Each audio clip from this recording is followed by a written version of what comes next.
Chapter 1385. Dream of Dechin stopped updating. The original author, Hua Gongli, said that he had recently received guidance from an expert and had an epiphany. He needed to replan the plot, so he stopped updating for 5 days. He also promised that the plot would be even more exciting after the next update. This made the Dechin fans feel sad, but at the same time, they were looking forward to it. At Yanhuang College, all the teachers passed the first confidential exam last week. All of them scored above 90 points. After all, Li Zixuan had told them beforehand that if they failed even one of the 4 exams, they would be immediately suspended. Therefore, every confidential exam directly affected whether or not they could continue teaching at the college. None of the teachers did not take the confidential exam seriously. Furthermore, in the future, the hiring of teachers in Yanhuang Academy would be accompanied by a confidential examination after the interview and written examination. Only after passing all of these could the teacher be officially hired. It was not that Li Zixuan was trying to stir up trouble. It was just that the people of this era did not have much awareness of confidentiality.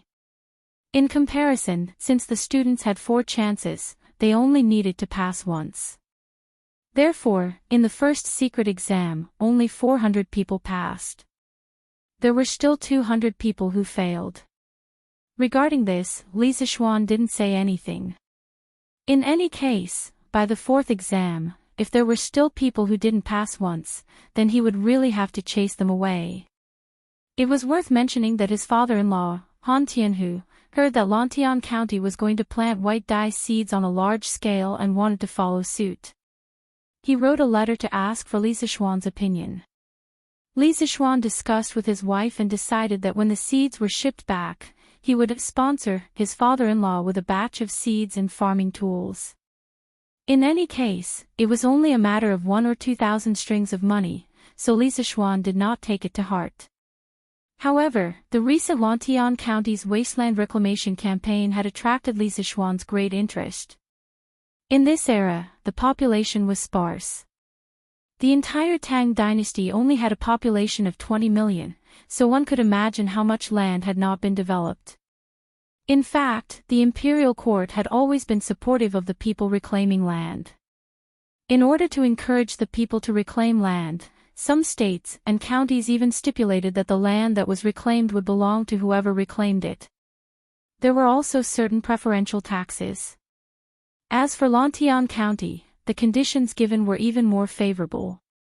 Not only did the land reclaimed by the commoners belong to them, as long as the area of the land was larger than 1 mu, they would be able to obtain a caddy of white fold flower seeds for free. Therefore, ever since Li Zixuan announced this decree, the enthusiasm of the people of Lantian County to open up wastelands suddenly rose.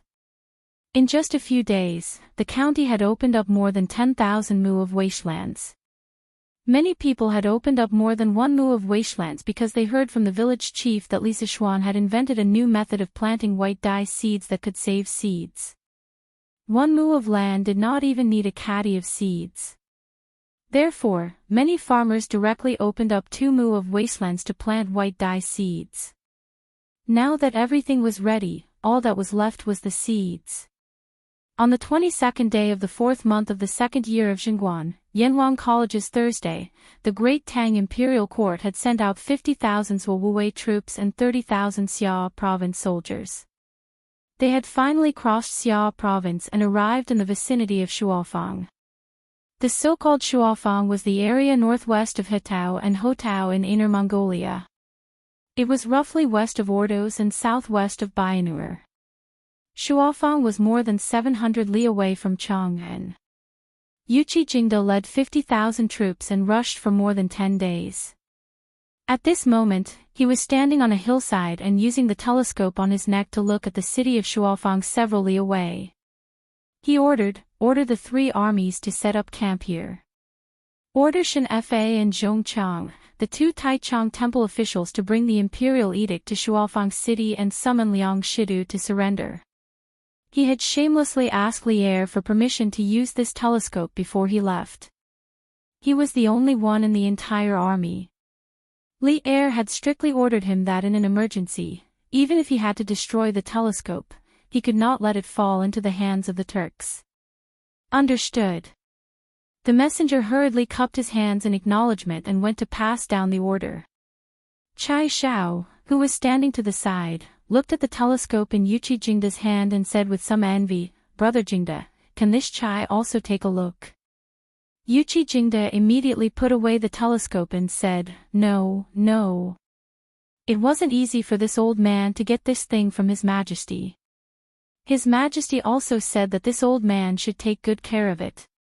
If anything goes wrong, I reckon that a beating from the military would be a light punishment." Li Zixuan had indeed produced many handheld binoculars for the Great Tang military, but they had all been sealed up by Li Er and strictly controlled. Each one had a serial number, and there was a detailed record of who it was given to or lent to. This was because old Li believed that this thing was a national treasure and could not be leaked. Chai Shao said unhappily, "It's just letting this Chai take a look. What could go wrong? Brother Jingda, you're not such a stingy person. Quickly let this brother take a look. At most, when we return to Chang'an, this Chai will invite Brother Jingda to drink wine at the Drunken Immortal House." Yuchi Jingda said in amusement, "Hee hee. Rare, rare. But Brother Sikheng, if you invite this old man to drink wine, will Princess Pingyang agree?" Other than his identity as a great general, Chai Shao also had another identity, and that was the current emperor's son-in-law. Originally, being the emperor's son-in-law of the Great Tang was a very difficult occupation. Because the Tang dynasty's customs were more open, especially as a princess, her status was even more revered. Perhaps it was because feminism was too strong, many princesses had bad conduct. For example, although Tang Gaozu's Princess Yongjia was married to Dauphingjie, she had an affair with Yang Yuji. Tang Taizong's Princess Hapu was married to Fang Yayai, but she had an affair with monk Bianji. Therefore, many good men would rather not marry for their entire lives than be the emperor's son-in-law. Unless it was someone who wanted to muddle through life, as long as there was a bit of ambition and wanted to accomplish something, they would keep a respectful distance from the emperor's son-in-law of the Tang dynasty. Chai Shao was even more tragic. Not only was his wife a princess, she was also the famous Princess Pingyang, Li Xiaoning. During the last years of the Sui dynasty, she was also someone who had led the army and fought in battles. How could an ordinary delicate princess compare to her? Therefore, Yuchi Jingda's words were deliberately teasing Chai Shao. "Humph. Brother Jingda, what do you mean by this? It's just a meal of wine anyway. Would Sanyang not comply with me? Quickly bring it out for me to see." Chai Shao snorted angrily in dissatisfaction, then snatched the binoculars from Yuchi Jingda's hands. Instantly, he clicked his tongue in wonder. "Wow! This toy is really useful. Even from so far away, I can see how many guards are at the city gate. It's really too magical." Yuchi Jingda smiled and didn't argue with Chai Shao because the binoculars were taken away. At this time, two middle-aged officials wearing light red official robes came to Yuchi Jingda's side and cupped their hands. "General Yuchi, then we will go to Shuofang City." Yuchi Jingda nodded and said solemnly, "This time, the two of you only need to read His Majesty's imperial edict to Liang Sherdou. Whether he surrenders or not isn't important. After reading the imperial edict, immediately leave the city. Don't stay in the city." Hearing this, the two Taichung temple officials, Shenfei and Zhongchang, couldn't help but look at each other. Since ancient times, who would persuade someone to surrender like this? Directly reading the imperial edict and then running away without any persuasion or giving the other party any time to hesitate. This persuasion to surrender was too insincere, wasn't it? "We obey the head chief's orders." Although they didn't understand, Yuchi Jingda was now the head of the three armies and the head chief supervisor to destroy Liang Sherdou. The two Taichung temple officials still cupped their hands and accepted the order. Yuchi Jingda nodded and said, then go." Yes, sir. The two of them took a few soldiers and left to carry out the order. Brother Jingde. This Shuofang city's security is lax and looks like it's normal. Could it be that Liang Shido hasn't received the news that His Majesty wants to send troops to encircle and annihilate him? Chai Shao held the binoculars and saw that Shuofang city's gates were wide open. Pedestrians and merchants were going in and out, and there was only a group of soldiers guarding the gates. It didn't look like a battle was about to break out. Duke Qiao, can you lend me the binoculars to take a look? Shuo Wanjun said at this moment. Here. Here you go. Chai Shao nodded and reluctantly handed the binoculars to Shuo Wanjun. Yuqi Jingde said, ever since Liang Shido was repeatedly defeated by our Great Tang, he no longer dared to fight with the Great Tang and has been holed up in Shuofang City. We're leading troops to encircle and annihilate Shuofang City, so it's normal that he doesn't know about it.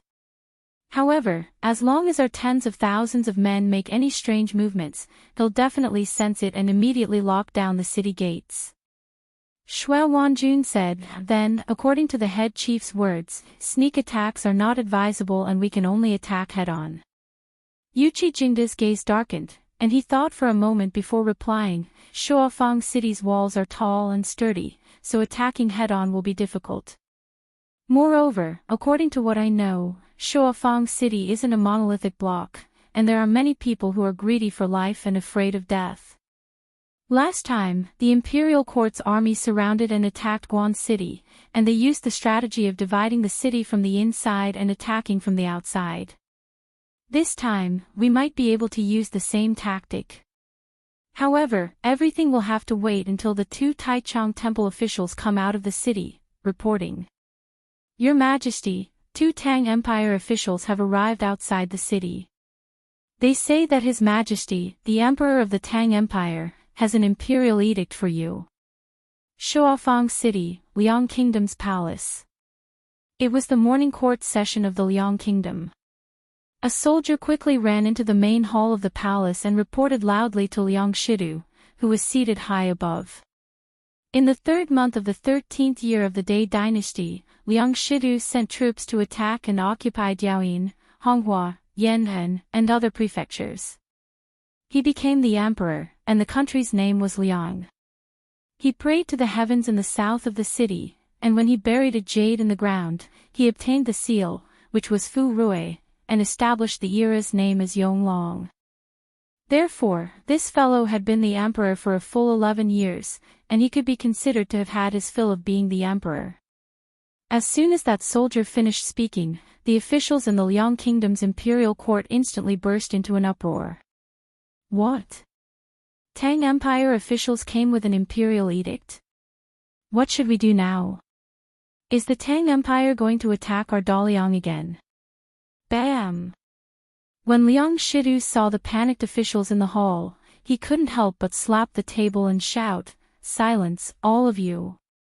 Just two Tang Empire officials and you're already panicking. Where is your decency? Didn't he, Li Shimin, send 100,000 troops? What are you afraid of? Don't forget, we have Great Khan Xiali backing us up behind the state of Liang. Your Majesty is wise." Hearing that, the officials calmed down. Liang Shidu looked at that soldier and said, "Go and invite those two Tang Empire officials in.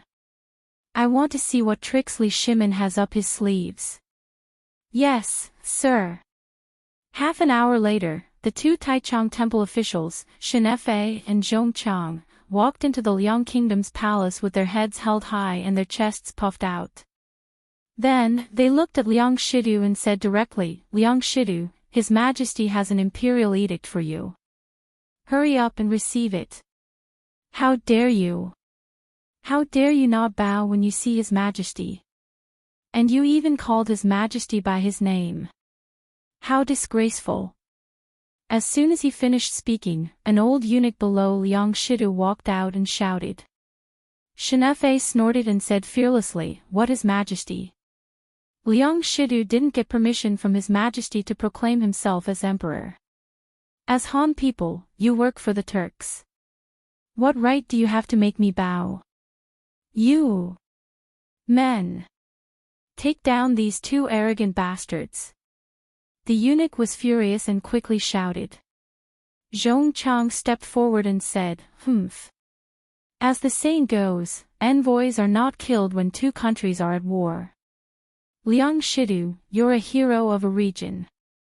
Do you want to be ridiculed by the world? Stop." At this time, Liang Shidu, who was sitting on the dragon throne, finally spoke. His eyes were like lightning as he looked at Shen Fei and Zhong Chang and said in a deep voice, "That's enough. You didn't come here just to show off, right? If you have something to say it quickly. Don't test my patience." Shen Fei and Zhong Chang looked at each other. Then, Shen Fei opened the imperial edict and said in a clear voice, "The Tang Emperor decrees that Shidu, the Tang Emperor, stole from my province. The Turks helped. Now that the rebellious kings have been suppressed, the Khitans and Turks have also surrendered to me, leaving only you to occupy the northern side. If you surrender, I will give you the title of king. If you refuse to come to your senses, I will kill you. If the officials of the Liang Kingdom want to surrender, I will also give you the title of king. I hope that you can see the situation clearly and abandon the darkness to the light. Do not resist stubbornly and bury yourselves. This is the Emperor's decree." Old Li's imperial edict was ruthless. He directly said that Liang Shidu was a thief and even persuaded his officials to abandon the darkness to the light in front of Liang Shidu. At this moment, Liang Shidu was so angry that his nose was crooked. At this moment, the officials in the main hall were somewhat flustered and began to discuss in low voices. "Bastard! How dare Li Shimin bully me?" Liang Shidu slammed the table and said angrily, "I swear here that I will not surrender to the Tang Empire. If Li Shimin wants to attack the northern side, then let him send his army. I will be waiting for him at the Shuofang city. Men, send these two people out of the city. Never let them enter the city again." Shen Fei said loudly, "Liang Shidu, don't be stubborn. His Majesty is wise and can command 1,000,000 troops to flatten the Shuofang city at any time." Humph. Arrogant. If Li Shimin really has the ability, then let him attack the city. Men, chase the two of them out. Liang Shidu's expression changed as he roared angrily. Humph. Liang Shidu, you will regret it. Shen Fei flung his sleeves and pulled Zhong Chang out of the hole. Chapter 1386. Your Majesty, what the Tang emissary said is not without reason. Previously, there were 18 rebellious princes helping our great Liang, but now that the Tang Empire has unified the Central Plains, if we do not surrender, we will be attacked by the Tang Empire's army sooner or later. Xan Deshang, shut up. As soon as the two Taichung Temple officials left, a middle-aged official stood out from the main hall of the Liang Imperial Palace and clasped his hands. However, before he could finish speaking, Liang Shidu interrupted him with a loud shout, "Since the founding of my great Liang country, the country has been peaceful and the people have lived in peace and contentment. Right now, the Li Tang has only sent 2 civil officials, and you're already scared out of your wits? At such a critical moment, Xan Deshang, you dare to cause chaos in the people's hearts, you must be a spy sent by the Tang Empire. Men, throw Xan Deshang into the prison and behead him on a date." Yes. As soon as Liang Shidu finished speaking, 2 guards immediately came up and took the middle-aged official away. Your Majesty, you must not. Assistant Minister Xan is only thinking of your Majesty's safety. Your Majesty, please show mercy and spare his life. Seeing that Liang Shidu was about to kill an official so rashly, how could the officials in the hall sit by and do nothing? A tall and sturdy general immediately stepped forward to plead for leniency. Yes. Your Majesty. Although Assistant Minister Xian's words are a bit out of line, his crime does not warrant death. Please retract your order and forgive Assistant Minister Axian. As the saying goes, the fox grieves for the rabbit. Originally, seeing that the Tang Emperor had the intention to attack the Liang Empire, the officials' hearts were already wavering. Now that Liang Shidu wanted to kill an official, the other officials in the hall naturally could not accept it. If Axian Desheng was killed today, would they be killed tomorrow as well? Thus, everyone began to plead. Liang Shidu's eyes flashed, and after a moment of hesitation, he said, "Humph. Axian Desheng, since all my beloved officials are pleading for you, then I will spare your life for now.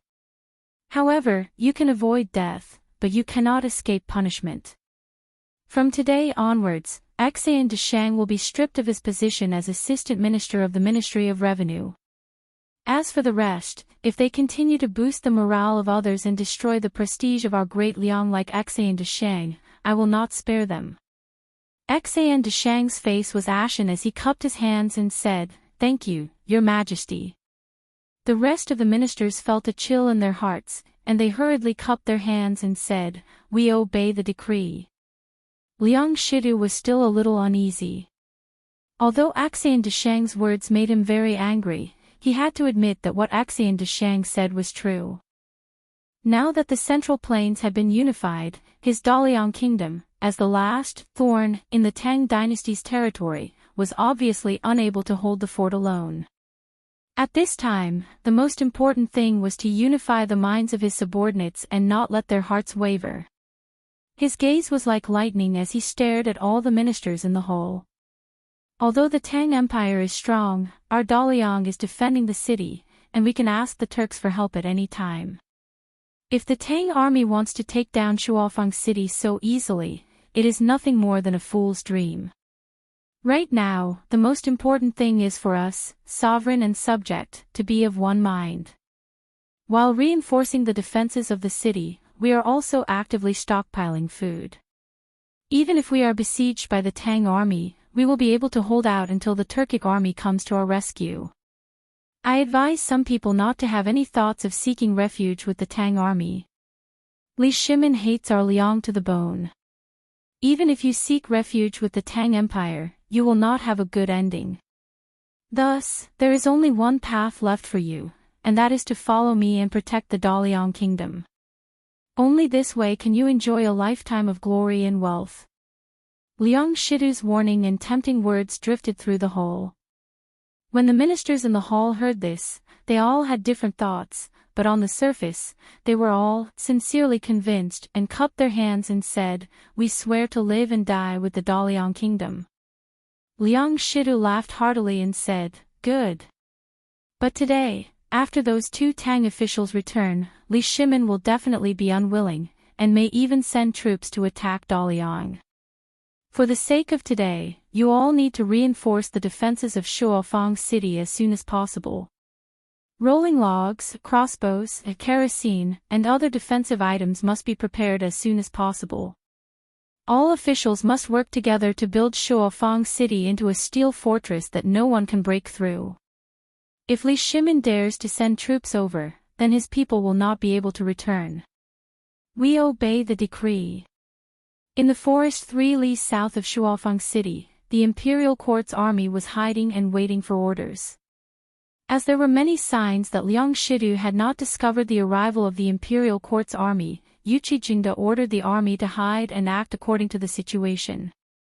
In order to not be discovered, the army definitely could not start a fire to cook. They could only eat some dry rations and drink some water to fill their hunger. Report. Head Steward, the 2 envoys who went to Shuofang City have returned to the main camp. Within the central tent, Yuqi Jingde sat at the head of the table, and the other main generals were on his left and right. At this moment, a messenger ran in to report. "Oh. Quick. Invite them in." Yuqi Jingde hurriedly ordered when he heard this. "Yes."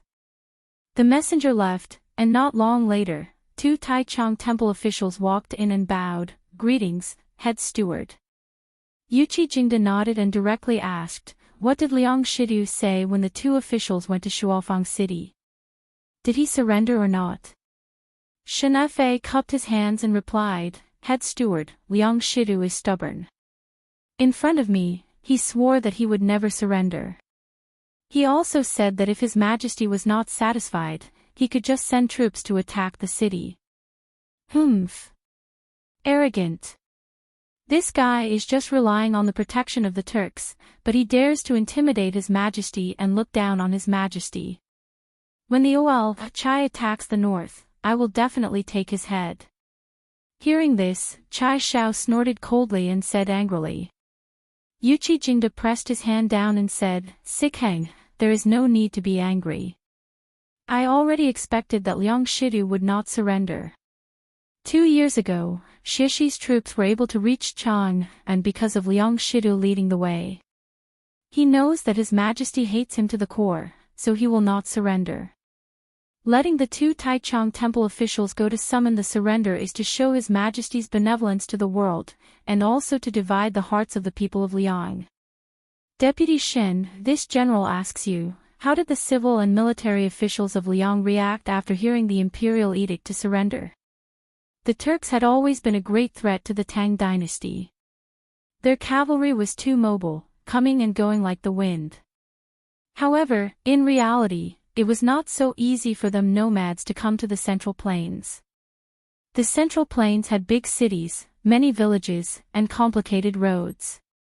It was easy to get lost. Perhaps Shishi originally came to attack Chang'an, but ended up going the wrong way and went to Taiyuan.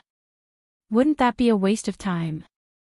Therefore, every time they came to rob, they would find a way to find a few Central Plains people to be their guides, living compasses. It was not only worry-free but also laborious. Shuofang City's Liang Shidu was a famous guide, the ancestor of the tour guide world. He especially liked to lead the way for the Turks and even helped them come up with ideas. It was not an exaggeration to call him Tang Dynasty's #1 guide. In the 9th year of Wude, Li Er had just ascended the throne when Shishi Khan led an army of more than 100,000 to crash the scene, making old Li almost unable to get out of the situation. This face-slapping operation was related to Liang Shidu. The Wei River Alliance was the shame of Li Er and all the Tang dynasty officials. Therefore, the entire imperial court hated Liang Shidu to the core and wanted nothing more than to capture him and tear him into pieces. Shenefei recalled, at that time, after I finished reading the imperial edict, many of the officials in the hall began to discuss in low voices. They seemed a little moved or fearful. Yuchi Jingda nodded and laughed. It seems that although Liang Shidu is stubborn, the other Liang officials are not willing to be defeated and die with him. In this way, we have a chance to divide the officials in Shuofang City and have them cooperate with us from the inside. Shua Wanjun cupped his fists and said, "Head chief is wise. In this way, we can also reduce our casualties and fully guard against the Turks' sneak attack. Head chief, I have a plan. I wonder if it will work." At this moment, a general sitting on the right side of the hall stood up and bowed. Yuchi Jingda nodded and said, "Governor Liu has been in charge of Summer Province for many years. You must know the situation in Shuofang City better than we do. If you have a brilliant idea, feel free to say it." It turned out that this person was Summer Province's Governor Lu Min. This time, Summer Province's 30,000 soldiers were under his command. Lu Min cupped his fists and said, "I wouldn't dare to speak of a brilliant idea. I feel that since Liang Shidu still doesn't know that our army is lying in ambush outside Shuofang City, we can first send some spies into the city to act as spies from the inside. Then, we can send out a few teams of cavalry to trample on the crops outside Shuofang City to disturb the hearts of the people in the city. Without the supply of food from outside the city, the people in the city will definitely panic. At that time, not only will the people flee outside the city, Liang Shidu's officials might also take the chance to escape. At that time, when we send out troops to besiege the city, Liang Shidu will definitely seal the 4 city gates and not come out. Our spies can then spread the news of Liang Shidu's cruelty to the people in the city and promote the benevolence and righteousness of the current emperor, encouraging the people in the city and those generals who have the intention to rebel against Liang Shidu to help us take the city. With cooperation from the inside and outside, won't it be easy for us to take down Shuofang City? Yuqi Jingde laughed loudly and said, "Good. Governor Lu's plan is excellent. Shuofang City's walls are sturdy. If we want to take it head-on, we will definitely suffer heavy losses. Cooperating from the inside and outside is the best plan. Governor Lu has lived in Summer Province for a long time, so you must know Liang Shidu's evil deeds like the back of your hand. You will send spies into the city. When the time comes, let them use Liang Shidu's crimes to encourage the people in the city to help us take down the city." From the beginning, Yuqi Jingde had never thought of taking the city head-on because Li Er had only given him 80,000 soldiers. If he wanted to take down Shuofang City with this amount of people, it was undoubtedly wishful thinking. Therefore, he had always had the idea of cooperating from the inside and outside to take down the city. It was just that he hadn't formed a complete plan like Lu Min's. Lu Min hurriedly cupped his fists and said, "Yes. Head Chief." Yuqi Jingde then looked at Xue Wanjun and said with a serious face, "General Xue, you will lead 1,000 light cavalry. After Lu Min's spies have infiltrated the city, you will lead the cavalry at night to trample on the crops outside the city. Be careful, you must not harm the innocent people." Xue Wanjun stood up and cupped his fists. "This general understands." After instructing Xue Wanjun, Yuqi Jingde continued, "Sikheng, I order you to lead 30,000 elites and lie in ambush on the east side of Shuofang City. Once Xieli sends reinforcements to Liang Shidu, they will definitely pass by the east side of the city. You will wait at ease and annihilate them with all your might." Chai Xiao said seriously, "This general understands." Yuqi Jingde said loudly, "Liang Shidu has been stealing from Shuofang for many years. In this battle, not only will we lure the Turks to send out their troops, we will also take down Shuofang in one fell swoop and pull out this poisonous thorn that is deeply rooted in the north of our great Tang." "Yes." All the generals in the tent roared in agreement. Jiannan Province, Ping Province, in the Chang tribe near the Lan family volcano. The Chang people were an ancient tribe. Their history could be traced back to the time of the Yellow Emperor. Back then, the Yellow Emperor's tribe had a great battle with the Yan Emperor's tribe. After the defeat, the Yan Emperor led his tribe and merged with the Yellow Emperor's tribe to form the Huaxia, Han Chinese. Later on, a small number of Han Chinese migrated to the west and merged with the local natives, forming the Tibetan, Chang, and other ancient tribes. Most of the Chang people had lived in the land of Sichuan for generations. After thousands of years of reproduction, they had already split into hundreds of tribes of various sizes. Usually, they would help each other and live a peaceful life. The Chang tribe near the Lan family volcano was the largest Chang tribe within a radius of 100 miles, with tens of thousands of people. The leader of the tribe was Qiao Feng. His ancestor, Qiao Zhou, was a high-ranking official in the Shu Kingdom during the Three Kingdoms period. During the Northern and Southern Dynasties period, the Qiao family was considered one of the top families in the Shu Kingdom. Later on, with the unification of the Sui and Tang dynasties, the Central Plains dynasty's military penetration into the land of Shu became stronger and stronger. Thus, the power of the Chang family was weakened to a certain extent. At this moment, the Chang family's courtyard was filled with all kinds of people.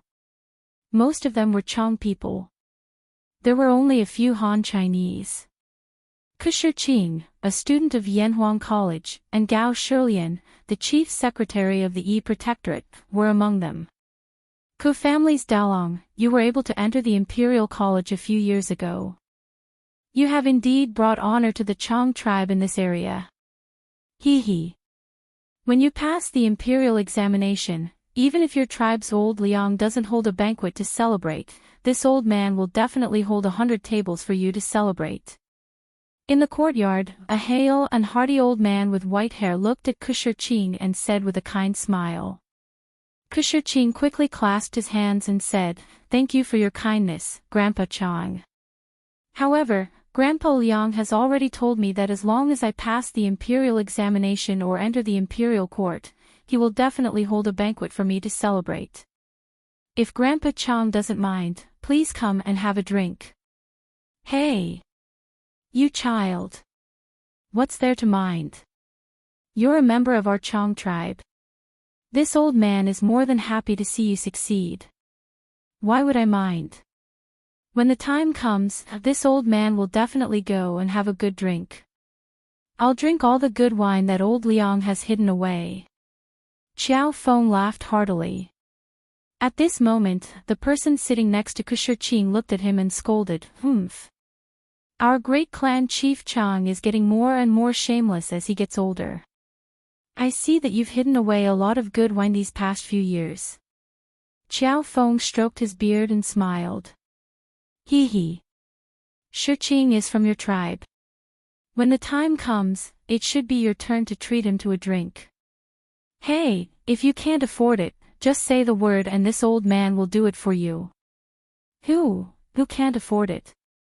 When the time comes, let's see if you won't be drunk." Clan Chief Liang said unhappily. Even if he lost, he couldn't lose. He didn't want to be such a petty person. "All right. Grandpa Liang, Grandpa Chang, thank you for your kindness. If that day really comes, Shurching will treat you to a drink of immortal drunkenness. Today, this junior has come here to discuss some matters with Grandpa Ji." Chapter 1387. The Chiao family compound. Hearing that Kushurching had something to ask of him, Xiao Feng's eyes narrowed. His weathered eyes contained a cunning insight into the mortal world. He took a sip of tea and said indifferently, "Shurching, there's nothing to discuss about the Divine Mountain. Don't ask for it. Our Chang tribe has been passed down since ancient times. We can't be disrespectful to the gods, or we'll be punished by the heavens." That one sentence completely blocked Kushurching's path of retreat. Although news was limited in Sichuan, Xiao Feng, as the chief of the tribe, still knew that Kushurching was studying at Yanhuang College. In addition, San Bao, who claimed to be a servant of the Marquis of Yong'an, had just escaped from him a month ago. Today, Kushurching, a student of the Marquis of Yong'an, had brought the chief of staff of the Yi Protectorate to his door. How could he not guess Kushurching's intentions? "Ha! Chief Chiao, don't speak too confidently. It's hard to say whether or not there are gods on that mountain." Gao Shilian, who was sitting to the left of Xiao Feng, finally spoke up. "That's right. Grandpa Chiao, that mountain is a mine, not a divine mountain. Previously, my Yamacho, the current Marquis of Yong'an, sent people to take 2 pieces of stone from that mountain. Before I came, the Yamacho had already refined iron and vanadium from those 2 pieces of ore. That's why that mountain is filled with vanadium titanium magnetite, which contains a large amount of magnets. That's why it's so attractive to metal weapons. This is just the natural attraction of magnets to metal. It's definitely not the power of gods." Kushurching hurriedly followed up on Gao Shilian's words. "Magnetite? You're saying that the Divine Mountain is filled with magnetite?" Xiao Feng frowned as he asked. Kushurching took out a gray stone the size of a soccer ball from his bag and said, "Grandpa Xiao, this is absolutely true. Shurching dares to guarantee it with his life. Look, this is the ore that was moved down from the mountain. In fact, the main component of this ore is the magnet. If an iron saber gets close to it, it will be strongly attracted to it." Kushurching took out a dagger and handed it to Xiao Feng. "Grandpa Xiao, if you don't believe me, you can try using this dagger." "Yes." Xiao Feng hesitated for a moment before taking the dagger with one hand. He pulled the dagger out of its scabbard and brought it to the magnetic ore that Kushurching had taken out. Suddenly, an inexplicable force sucked the dagger over. The Chang people in the courtyard could not help but discuss, there really is a magnet inside this rock. No wonder. No wonder every time I get close to the mountain, the hoe in my hand will inexplicably fall down. It turns out that it's a magnet mountain. So it's not the power of an immortal, but the attraction of a magnet. In front of everyone's eyes, Xiao Feng had done the experiment himself, and the ore was indeed a rock from the divine mountain. The Chang people in the courtyard had no choice but to believe it. Xiao Feng put down his dagger and was silent for a while. After a moment of silence, he said, "Brother Ku, how can you be sure that this rock contains a magnet and not divine power?" In addition to the strange phenomenon of attracting soldiers, there was another strange phenomenon in this deep mountain. Every time there was a thunderstorm, there would be very little thunder and lightning in other places, but there would be frequent flashes of lightning and roars of thunder on this mountain, so much so that it would not rest for the entire night. Since ancient times, no one knew how many hunters had been struck to death on this mountain, so no one dared to go up the mountain on a rainy day. Tell me, if there's no divine power on that mountain, why would it attract lightning? Yes, yes, yes. The chief is right. When it rains, there's lightning and rumbling thunder on that mountain, and no one dares to go near it. That's a divine mountain, but when it rains, it becomes hell. As soon as Xiao Feng finished speaking, the Chang people in the courtyard all began to talk at once. Kushirqing's brows furrowed slightly, then relaxed. He smiled slightly and said, "Grandpa Xiao, the reason this mountain can attract lightning has nothing to do with divine power. It's because of the magnetic ore inside." Xiao Feng frowned and said, "Shirqing, don't lie to me. This ore isn't iron, so how could it attract lightning?" Gao Shilian also frowned. Although he didn't say anything, he didn't believe that magnetite could attract lightning either. Kushirqing smiled and said, "Grandpa Xiao, Shirqing isn't lying to you. The theory behind this can be completely explained with my knowledge of engineering from Yanhuang College. First of all, the magnetite in the mountain would produce a very strong magnetic field. These magnetic fields would have a strong attraction to the electric charges in the thunderclouds. Therefore, there would often be some thunderclouds with electric charges gathered above the mountain. Once someone entered, they would become a live target and be struck by lightning in an instant. You don't understand these theories from Yanhuang College's engineering, so you might not understand. However, all of Yanhuang College's theories can be proven through experiments. Right now, we don't have the conditions here, so it's very difficult to simulate this scene. If Grandpa Xiao doesn't believe me, you can send a few people to follow me back to Chang'an. Yamacho will definitely have a way to simulate this scene for everyone to see with their own eyes." At first, Xiao Feng was also confused. He didn't understand anything about magnetic fields or electric charges. However, after hearing Kushirqing's last few words, he couldn't hide his shock and said, "Shirqing, you're saying that the Marquis of Yong'an can simulate lightning? How is that possible?" The Chang people in the courtyard couldn't help but whisper among themselves. Wasn't simulating lightning the work of an immortal? Kushirqing smiled slightly and said, "Grandpa Xiao, what's impossible about this? Our Yamacho created electricity last year, and this year, we're planning to build a large power station in Lantian County. Although not many people know about this, it's definitely not a small number. Just send someone to ask around and you'll know." Cough, cough. This official can testify to this. At this time, Gao Shilian, who was sitting on the left, suddenly said, "Although this official is an official in the land of Shu, I've always been paying attention to news from Chang'an.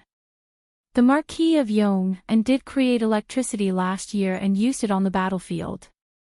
This year, the Marquis of Yong'an's telegraph machine made a great contribution to the rebellion of the aristocratic families in Hunan County." Gao Shilian intentionally or unintentionally mentioned quelling the rebellion in Chang'an a few days earlier. Those who understood would naturally understand the deeper meaning behind it. Xiao Feng's eyes flashed imperceptibly, then he smiled and said, "Since Chief Gao has said so, then this Xiao naturally won't have any doubts. It's said that the Marquis of Yong and is the descendant of our ancestors. Although I don't know whether it's true or not, just the ability to create lightning is unparalleled." Yes. The Marquis of Yong and is really capable. Amazing, amazing. The Chang people in the courtyard all exclaimed in amazement. Gao Shilian had been an official in the land of Shu for more than a year, promoting irrigation, running schools, and getting rid of vulgar practices. He had a very high prestige among the people. Now that he was personally supporting Li Sichuan and Ku Shiqing, they naturally believed him without a doubt. Ku Shiqing saw that Qiao Feng was interested, so he struck while the iron was hot. "Grandpa Qiao, even if there are gods watching over us, Shiqing can guarantee that there are no gods on this mountain. This is just an ordinary magnet mine. Not only do we have one here, but there are also mines in other places in the Tang Empire that can attract weapons and thunder. The only difference is that the mine near us contains an extremely rare and special material that our Yamacho greatly needs. If Grandpa Qiao can convince your clansmen to allow our Yamacho to mine this magnetic iron mine, it will bring endless benefits to the tens of thousands of Chang people around us." "What benefits?" Qiao Feng asked after a moment of thought. Ku Shiqing's expression shook as he hurriedly said, "Naturally, there will be many benefits. Before coming here, the Yamacho already told me that the mining of this mine will all be done by the local Chang people. The wages will be 3 to 5 times that of other mines, roughly 50 to 100 copper coins a day for a miner. In addition, the Yamacho will pay to help our Chang people build roads, schools, and shops. In the future, we will be able to buy all the high-quality goods in Chang'an. Grandpa Qiao, you must have never sat in the strange taste pavilion's Don't Touch Me, eaten the Drunken Immortal's chicken, or drunk the Drunken Immortal's wine and delicacies in Chang'an, right? These things are in short supply in Chang'an, and the Shu lands are remote, so they naturally won't spread here. But once our roads are built, the Yamacho will call for merchants to open shops here. The fine goods that Chang and people can enjoy can also be enjoyed by us without leaving the Shu lands. In addition, the Yamacho will also spread the advanced planting techniques that they promoted in Lantian County to the Shu lands. Grandpa Qiao, you should have heard of the curved plow, right? This type of plow that can be pulled by humans was created by the Yamacho. In addition, the Yamacho is also very knowledgeable in the field of farming. With their technology, we can guarantee that the fields of our tribe will be able to produce high yields every year." As Ku Shiqing spoke, the Chang people in the courtyard all widened their eyes, and their breathing quickened. By the time he finished, they were already whispering to each other and discussing spiritedly. "What? The Marquis of Yong and is willing to pay each miner 50 to 100 copper coins a day. Doesn't that mean that we can earn at least 2 strings of money every month just by working in the mines? It's not just the mines. The Marquis of Yong and wants to build roads for us, so he must hire people to build roads, right? When the time comes, we can earn quite a bit of money." Hey! You guys are really short-sighted, only seeing these small benefits. Most importantly, the Marquis of Yong and wants to build a school here. In that case, won't our children have the opportunity to learn immortal knowledge like the Ko family's Daolong and become successful? That's great. That's right. Didn't you guys hear what official Gao said? The Marquis of Yong and is an immortal disciple, and he can even create lightning. How can his knowledge be lacking? Tisk tsk. Chang'an City's Drunken Immortal, the land of warmth, these are things that I heard people talking about when I went to Chengdu. It's hard to buy a cup of Drunken Immortal with money. I heard that the taste is so good that mortals will get drunk after drinking 2 cups. It's really a wine for immortals. It's that magical. Isn't that so? And this curved plow, the Ko family's dalong was right. This thing was indeed made by the Marquis of Yong, and last year. Last year, there was a drought near Chang'an, and the farmers couldn't plow the fields. In the end, they relied on this curved plow to make it in time for the spring plowing. Whoa! Then this is a good thing. Since this mountain is not a sacred mountain, then let the Marquis of Yong and mine it. When the time comes, our tribesmen will also benefit from it, don't you guys think so? That's right. That's right. Since it's not a sacred mountain, what's there to worry about? In this world, there were very few hermits who didn't value profits. Most of them were mortals. As mortals, they had to work hard every day to find food, oil, salt, soy sauce, vinegar, and tea. When Kushirching spoke of the great benefits that this mine could bring to the Chong tribe, the Chong people in the courtyard were all tempted. After they were tempted, they all looked at Xiao Feng with hopeful eyes. They were only small leaders in the tribe, and the one who made the final decision was still Xiao Feng, the big leader. Xiao Feng was deep in thought and didn't say anything. He was probably still making the final decision in his heart. Seeing this, Gao Shilian smiled and said, "Ever since the Marquis of Yong and took over Lantian County last year, the tens of thousands of households in Lantian County, although not all of them are wealthy, but at the very least, every household can afford to eat meat and wear clothes. Their children can even afford to study. This official is not making this up. The Marquis of Yong and's achievements in governing Lantian County are obvious to all. Now that the Marquis of Yong and's heart to benefit Shu, this official believes that this is a blessing for the people of Shu. In addition, the current emperor also attaches great importance to the development of Shu. Half a month ago, the emperor changed the title of his favorite, the King of Han, to the King of Shu. He also took the position of governor of the Yi Protectorate and was in charge of the affairs of the 36 provinces of Jiannan. The King of Shu also has another identity, and that is the student of the Marquis of Yong'an. He and Shiqing came from the same master, so when the King of Shu comes to Yi Protectorate in the future, the lives of the people of Shu will get better and better. Inexplicably, the topic of Li Er conferring Li Ke the title of Prince of Shu was brought up. Gao Shilian's secret warning to Xiao Feng was obvious. Although the imperial court had established the Yi Protectorate in the past, the position of governor had always been empty. Now that there was finally someone to take over the position, and this person was the King of Shu, Li Ke, who was the most favored by the second emperor. Even a fool could see the hidden meaning behind this. The imperial court was about to start governing Shu. If there was someone who was blind enough to go against the imperial court at this time, the consequences, Xiao Feng was not stupid. How could he not understand the meaning behind Gao Shilian's words? His eyes flashed, and after a long silence, he finally opened his mouth. Good. Since the Marquis of Yong'an has shown such great sincerity, and the emperor is so concerned about the people of Shu, and Shiqing, you have also verified that the mountain is not a sacred mountain, then this old man will naturally not continue to obstruct you to the end. The Marquis of Yong'an only needs to send people to mine the mine, and no one in our tribe will stop you. Previously, this old man was not reasonable and accidentally injured the servants of the Marquis of Yong'an manor.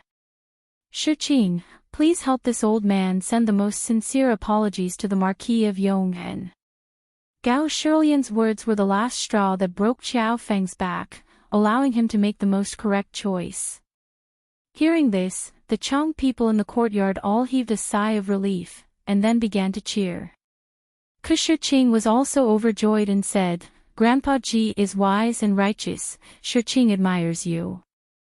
Shiqing will definitely pass on Grandpa Ji's apology to the Yamacho. Also, Grandpa Ji, don't worry. The conditions that Shiqing mentioned before, such as building roads, schools, and shops, will definitely be fulfilled one by one. Shiqing will stay here and accompany Grandpa Ji to witness the prosperity of our tribe. Chapter 1388. Your Majesty. Not good. Not good. The thousands of mu of farmland outside the city have all been trampled overnight. The wheat seedlings have all been trampled into the ground, and it looks like they won't survive. On the 24th day of the 4th month of the 2nd year of Xinguan, Liang Shidu had just come out of his bedroom when an old eunuch ran over and shouted. Liang Shidu's expression froze, and his face instantly darkened. He angrily said, "What? Thousands of mu of farmland have been trampled? Did you find out who did it?" The old eunuch hurriedly said, "Your Majesty, Wang Shaoqing has already brought people to investigate, but they only saw many messy horse hoofprints in the fields. They can conclude that someone rode a horse at night and trampled on the crops. They don't know anything else." Horse hoofprints. Has the Great Tang cavalry already arrived outside Shuofang City? Liang Shidu's heart skipped a beat, and he suddenly had a bad premonition. With an ugly expression, he said, "Have Axe and Liao immediately send scouts out of the city to see if there are any Tang soldiers hiding around Shuofang City. Have Li Zhengbao increase the security of the city to prevent any Tang spies from entering the city to incite the people." This old servant obeys. The old eunuch also smelled a trace of something unusual and hurriedly left to carry out the order. Even though Liang Shidu had sent generals and soldiers to increase the patrols in the city, as the saying goes, preventing the mouths of the people was more important than preventing the river from flowing. Once the people's mouths were opened because of something big, it could not be stopped. Furthermore, the Great Tang emissary had just left 2 days ago, and now, thousands of mu of farmland outside the city had been trampled. For such a thing to happen at such a sensitive time, it was hard for the people not to think of the worst. The Tang army had cut off Daoyang's grain and was about to attack Shuofang City. This kind of rumor spread everywhere in the city. There was no need for Lu Min to send spies into the city to fan the flames. After a morning, the news had already spread like wildfire. Those gentry and noble families who had good eyesight packed up their valuables and quickly escaped Shuofang City before Liang Shidu closed the city gates. Liang Shidu saw that he could no longer control the public opinion, so he quickly ordered the city gates to be closed. No one was allowed to enter or leave. In the forest outside the city, in the tent of the Tang army, Yuqi Jingde said in a low voice, "According to the reports, Master Liang has sent out a large number of scouts to search for us outside the city. In order to prevent them from discovering the location of our main forces, General Shui, this chief steward orders you to take 2,000 cavalry and immediately move out to trample the crops. While you're at it, draw the attention of the scouts in Shuofang City. Once a large army pursues from Shuofang City, immediately retreat to the southeast and draw them away." The Tang army had a total of more than 80,000 people. Although they were hidden in the forest, it was still difficult to not be discovered by the Liang army with so many people. Therefore, Yuqi Jingde thought of this method. Shui Wanjun received the order and said, "This general obeys." Yuqi Jingde nodded and said, "Once all the crops outside the city have been trampled, we will dispatch troops to surround Shuofang City. At that time, the spies inside the city will move out together. Without food and being surrounded by us on all sides, the officials and common people inside the city will definitely be alarmed. At that time, we will break through the city in one fell swoop." "Yes." Head Chief. Lantian County, Cloud Mountain Courtyard. Marquis. Boss Fang's fleet has returned. They are now nearing the Ba River Pier. When it was close to noon, Pang Feiji rushed into the house and reported to Li Zishuan. Li Zishuan's spirit was lifted. He could not help but be overjoyed and said, "Really? That's great. Immediately go to Lantian County and find County Magistrate He. Tell him to send all the bailiffs in the county to the pier to transport the seeds. At that time, you will bring all the guards and the residents over as well." It was already the end of April. Logically speaking, it was a little late to plant cotton. However, if they wanted to plant it, they would definitely be able to do so. Moreover, the nutrient bowl method could also increase the survival rate of the seeds.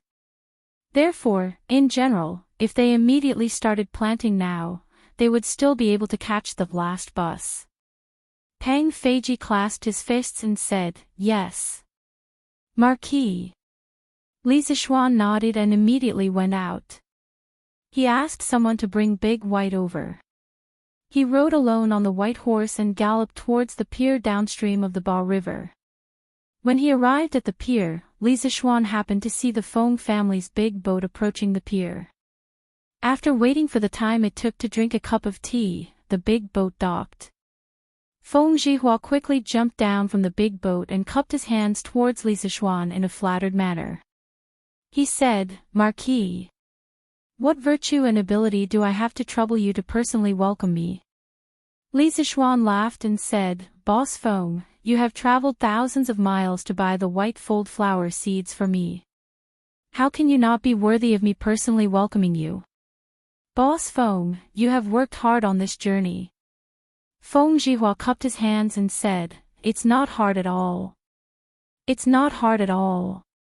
It's my honor to work for Marquis. Fortunately, I did not disappoint you on this trip south to Guangdong. I used the immortal mirror and colored glass items that Marquis gave me to exchange for a total of 16,000 caddies of white fold flower seeds. I have a balance of more than 3,200 strings of silver. If it weren't for the fact that the Nanyang Sea merchants are running out of seeds, I would have exchanged for even more white fold flower seeds for Marquis." Li Zishuan said in surprise, "You actually managed to exchange for so many flower seeds. And there's still a balance." Back then, he had given Feng Zhihua 80,000 strings of cash worth of rare products from the workshop and asked him to bring them to Guangdong to exchange for 10,000 caddies of white fold flower seeds with the Nanyang Sea merchants. Although the merchants of small Nanyang countries loved the items in the immortal mirror and colored glass cups and would give a lot of premium, Li Zishuan did not expect that there would be so much premium. After calculating, the 80,000 strings of cash worth of goods had been sold to the Nanyang merchants for almost 160,000 strings of cash. Feng Zhihua smiled slightly and said, "This is mainly due to the Nanyang Sea merchants. It's rare to see so many immortal mirrors and colored glass cups. The price they offer is usually about 50% higher than the market price in Chang'an. Moreover, Marquis, don't think that the white fold flower seeds in Chang'an City are expensive. That's because the barbarian merchants raised the price. In the Nanyang Sea merchants, 1 or 2 white fold flower seeds only cost 300 copper coins. Therefore, in the end, not only was I able to exchange for 16,000 caddies of seeds, but I also have a balance of more than 3,000 strings of cash." When Li Zishuan heard this, he could not help but secretly praise Feng Zhihua for his honesty. If Feng Zhihua did not take the initiative to say this, he would definitely not know. If Feng Zhihua really wanted to embezzle, he could have embezzled tens of thousands of strings of cash on this trip and not be discovered. However, Feng Zhihua did not do so. Li Zishuan said with a gratified and happy expression, "Good. Boss Feng, you've been running around all this time. Moreover, you've spent a lot of money hiring crew and repairing the ship. You don't have to give me the balance of more than 3,000 strings of cash. I can't let you come here for nothing and even pay for it, right?" Feng Zhihua hurriedly waved his hands and said, "No, no, no. Marquis, I've long become indifferent to money. I can't accept this money." Li Zishuan smiled and said, "Ah. Boss Feng, you and I have already agreed before we left. Don't reject it anymore. This trip to the south, I owe you a favor. If you have any difficulties in the future, feel free to look for me. If I can help you, I'll definitely help you. Marquis. Yo. I'm really lucky to have such a seed. This is really great." At this moment, County Magistrate he finally arrived at the harbor with a group of yamen runners. Seeing the large ship full of seeds, County Magistrate he could not help but exclaim in joy. Recently, it was not only Li Zixuan who was waiting anxiously for the seeds. He was also waiting anxiously. April was almost over. If they could not start planting now, they would not be able to plant in the future. If that happened, the land that the commoners had cleared would be for nothing. Feng Zhihua had met County Magistrate He before. At this moment, he hurriedly went forward to greet County Magistrate He. Li Zixuan looked at County Magistrate He and ordered, "County Magistrate He, there is a total of 16,000 caddies of white fold seed. Immediately order the Yamen runners to send 3,000 caddies to the Imperial Palace. Bring 10,000 caddies back to the county office's warehouse. As for the remaining 3,000 caddies, I'll have people move them to Yunshan." Back then, Li Er wanted to promote the planting of white fold seed in the imperial plantation. He also asked Li Zixuan to help him solve the problem of the seeds. Therefore, these 3,000 caddies of seeds were to be sent to Li Er. As for the other 3,000 caddies, he planned to give 1,500 caddies to his father-in-law and another 1,500 caddies to the Yi family in Nanyang. Previously, Yi Guizhong had mentioned to him that if he had any extra seeds, he should leave some for the Yi family. As a prominent family in Nanyang, the Yi family naturally had a lot of villages and land. In addition, Yi Fashion had also made a great contribution in suppressing the rebellion in the city. However, when it was time to reward him, Yi Fashion had already gone to the south to seek Dao. Li Er had no way to reward Yi Fashion himself. He could only add this reward to the Yi family in Nanyang. In total, he rewarded Yi Fashion's father, Yi Huiming, with a total of 400 villages. Therefore, the Yi family had the ability to digest these 1,500 caddies of seeds. Yes. Marquis. County Magistrate He cupped his hands in response. Then, he ordered the dozens of Yamen runners behind him, "Did you all hear that? Hurry up and help unload the goods on the ship." Yes. The group of Yamen runners accepted the order and left. Feng Zhihua was very perceptive and said, "Haha. I'll get the crew and the commoners to help. This way, it will be faster." County Magistrate He could not help but laugh, then, "Thank you, Boss Feng." He knew that the reason why Li Zixuan was able to get so many white stack seeds was mainly because of this businessman in front of him. Therefore, he did not dare to underestimate him. "County Magistrate, you're too polite." Feng Zhihua cupped his hands and smiled. At this moment, Li Zixuan instructed, "County Magistrate He, remember to send someone to inform all the farmsteads in Lantian County. Tell all the farmsteads who signed up at the county office and reclaimed 1 mu of land to go to the county office tomorrow morning to sign the agreement and receive the flower seeds. As for the farming tools used to make the nutrient bowl, each household can use the agreement to receive 1 free of charge. If anyone feels that 1 is not enough, they can also go to the county town strange interest pavilion to buy 1. It only costs 80 copper coins." County Magistrate He cupped his hands and said, "Marquis is benevolent and righteous. I'll do as you say." Chapter 1389. Yo! Meng Zi, you're so early today. Deshun, aren't you early too? Ha, speaking of which, if we're late, what if the white fold flower seeds shine? Who am I going to cry to? Hey! Meng Zi, what you said is wrong. Back then, we all went to the county office to register. What kind of person is Marquis? Would he cheat on our seeds? Then why did you wake up so early? Isn't it because you're feeling uneasy? Hey! I'm different.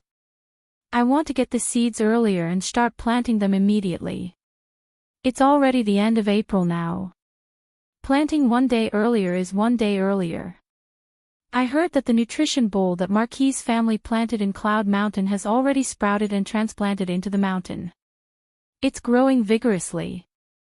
If my white fold seed flower can grow as well, I'll be burning incense to thank the gods. I feel that as long as we use the method that Marquis taught us, the final growth will definitely not be bad. After all, we're using the same method. After I get the seeds today, I plan to go to Chitsu Pavilion to buy 2 alms making utensils. It's 80 copper coins for one. If I buy 2 more, I can turn all these seeds into nutrition bowls 2 days earlier. Moreover, the utensils can be used next year. It's not a loss. Hey, Meng Zi. Your idea is not bad. After we get the seeds, I'll go with you to buy the utensils. When the time comes, my eldest child and my wife will make the nutrition bowls with me. We can plant all the seeds a few days earlier. Haha. That's right, that's right. That's the logic. Early in the morning of the second day, all the villagers of Lantian County woke up early and headed straight for the county seat of Lantian County. Along the way, the villagers had their arms around each other's shoulders as they talked and laughed. Their faces were filled with happiness. The news that the Lantian County government was going to distribute the white fold flower seeds had been spread around yesterday evening. Even the farmers in other counties near Chang'an knew about it. Those farmers were naturally envious, because now that Li Zishuan had brought back tens of thousands of caddies of seeds, the farmers in Lantian County would be able to make a fortune with the white fold flower seeds, even if they did nothing this year. As soon as the city gates opened, the villagers who were guarding the city gates swarmed towards the county yamen. The yamen runners and petty officials of the county yamen were all mobilized today. Some helped to verify the identity of the villagers, some guided them to sign the agreement, some weighed the seeds for the villagers, and some distributed the farming tools to the villagers. In any case, each of them had their own duties and were divided into several groups. They wanted to ensure that all the seeds and farming tools would be distributed before noon. Speaking of which, each household was given a set of alms bowls for free. In total, there were more than 10,000 sets of alms bowls. The cost was not low either. In the past 10 days or so, the workshop had been rushing the production with all its might. Only then could they rush out so many alms bowls. As for the majority of the farmers, after receiving the seeds and farming tools, they immediately went to Curious Pavilion. This was because the experienced farmers all knew that with an additional alms bowls, there would be one more person to help make the nutrient bowls when they returned. The white fold flower seeds could also be planted a day earlier. It was already the end of April. If they did not plant the seeds earlier, they might not be able to make it in time. Moreover, the alms bowls from Curious Pavilion were not too expensive. One was only 80 copper coins. Most people could still afford it if they gritted their teeth. Speaking of which, if Li Zishuan had not opened a branch of Curious Pavilion in Lantian County, they would have had to travel all the way to Chang'an City to buy alms bowls today. Now, not only did they not have to go to Chang'an City to go to Curious Pavilion, some of the famous shops in Chang'an City had also opened branches in Lantian County. Anything that could be bought in Chang'an City could also be bought in Lantian County now. This was the convenience that Li Zishuan's arrival had brought to the people of Lantian County. Today, the Curious Pavilion in Lantian County did not disappoint the farmers. Cart after cart of alms bowls were placed in front of the open space in front of the door. The people could line up into more than 10 lines to buy alms bowls at the same time. This could be considered as saving a lot of time for the farmers. Reporting to my lord, all the registered farmers who have reclaimed the wasteland have all received their seeds and farming tools. At noon, it was already past lunchtime, but the 10,000 caddies of seeds had all been distributed. The county yamen runner cupped his fists and reported to county magistrate he, both physically and mentally exhausted. County magistrate he was also exhausted today. His throat was almost smoking from shouting at the side. Hearing this, he let out a sigh of relief and laughed, haha. Good. Good. Arrest her son, immediately get all the officials in the county yamen to pack up. In a while, we will go to the Drunken Immortal restaurant in the county to have a meal. Marquis said that everyone has worked hard and specially prepared a banquet at the Drunken Immortal restaurant to entertain us. Arrestor's son was pleasantly surprised. Marquis is benevolent. This subordinate will go and inform the brothers right away. The registration of the 10,000 farmers and the distribution of the 10,000 caddies of white fold seed was not an easy task. The officials of Lantian County contributed a lot and almost everyone worked hard. However, in the end, Li Zishuan's banquet reward made everyone feel that their recent hard work was completely worth it. Not only was the wine and food delicious, but the most important thing was that they received recognition from Li Zishuan. In the process, they also received recognition from the people of the county. They were willing to work for Li Zishuan wholeheartedly for the rest of their lives. The people who received the seeds began to make the nutrient bowls that afternoon. As for the fertile soil used for the nutrient bowls, they had already prepared it. The soil was filled with cow dung, chicken dung, and plant ash to be used as fertilizer. It was completely capable of ensuring the successful germination of the seeds. It was now the end of April.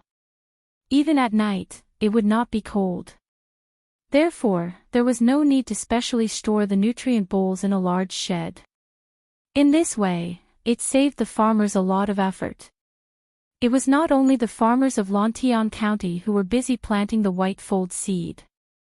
The farmers of the Qing, Qin, Niu, and Yuchi families, as well as the farmers of the imperial farms, were all busy planting the white fold seed.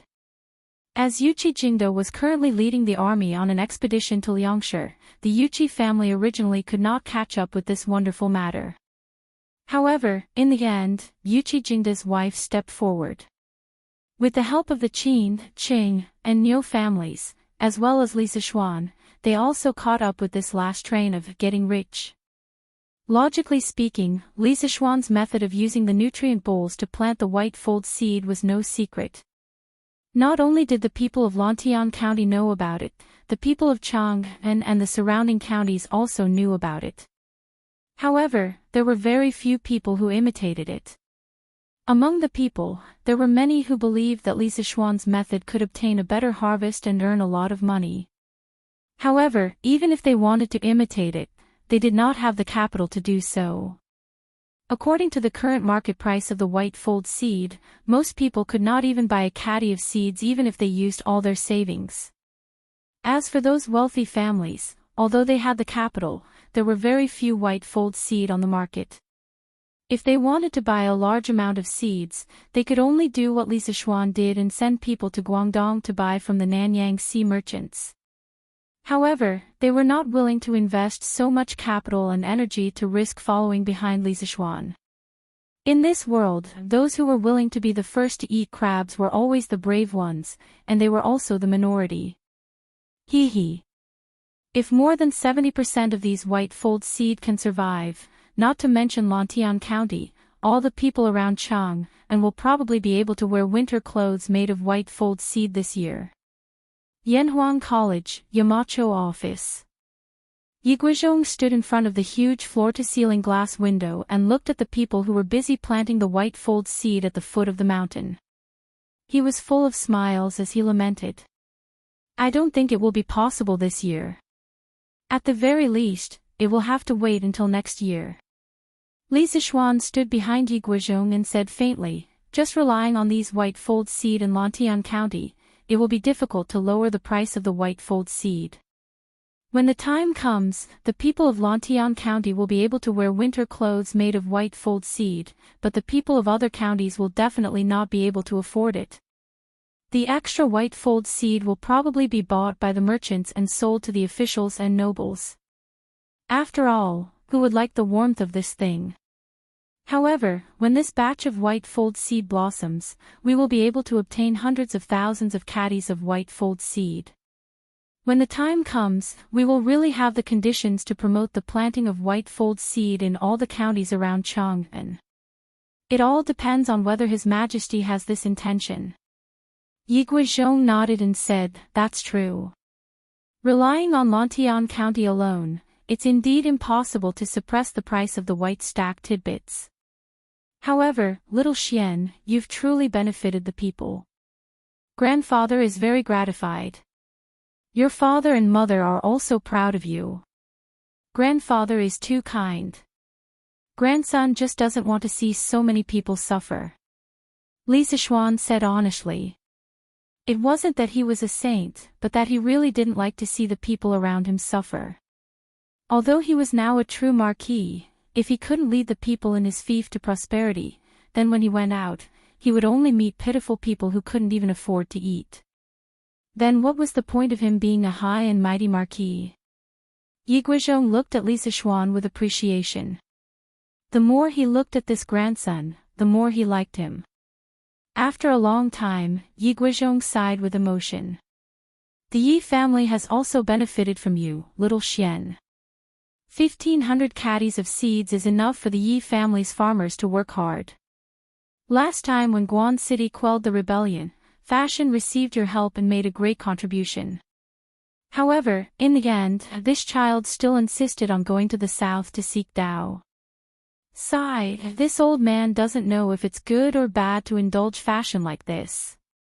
Obviously, Yi Fashion had made a great contribution in Guan City but gave up on receiving the reward. This had shaken Yi Guizhong's conviction that he had always held on to. He had always supported Yi Fashion's study of Tao. However, this time, Yi Fashion had given up on his official career to seek Tao. This made Yi Guizhong a little uncertain. After all, Yi Fashion now had a promising cousin like Li Zishuan to look after him in the imperial court. As long as Yi Fashion was willing to accept Li Zishuan's reward and enter the official career, his future achievements would not be bad. It seemed more reliable than pursuing the illusory Tao. Li Zishuan smiled and said, Grandfather, you don't have to worry about personal gains and losses. Fashion is determined to seek Tao and has a pure heart. In the future, his achievements will not be worse than mine. Yi Guizhong smiled. He thought that Li Zishuan had chosen some nice words to comfort him. However, he did not know that Li Zishuan was stating the truth. Yamacho, Li Shirlang requests an audience. After sending Yi Guizhong off, Li Zishuan sat alone in his office and quietly began to draw. About half an hour later, Mo Zhong walked in and bowed to report. Li Zishuan usually did not like to be disturbed when he was seriously drawing or working. Therefore, whenever this time came, Mo Zhong would be very considerate to guard the door. Li Zishuan was stunned when he heard this and asked, Assistant Minister Li. Which Assistant Minister Li? Mo Zhong quickly explained, Yamacho, it's the Minister of Imperial History, Li Daozhang. Oh. So it's Daozhang Li. Why didn't you say so earlier? Quickly, invite Daozhang Li in. Li Zishuan helplessly stared at Mo Zhong. He thought to himself, Daozhang Li is so nice, why did he have to call him Li Shirlang? It's easy to mishear, okay? Li Chunfeng was considered a special existence in Yanhuang College. He was not a student of the college, nor was he a teacher or an employee of the college. He belonged to the Imperial History Bureau, but he often stayed in the Yanhuang College's faculty dormitory and often occupied the college's astronomical telescope. He was given such special treatment because Li Zishuan appreciated Li Chunfeng's character and talent. That was why he was given such special treatment. Previously, Li Chunfeng overheard from Li Zishuan that the astronomical telescope could be modified and upgraded. Therefore, he often asked Mo Lingwei for help to upgrade the telescope. However, Mo Lingwei was busy with the generator and microscope at that time and did not care about Li Chunfeng. Li Zishuan thought that Li Chunfeng might have come to him today to upgrade the telescope.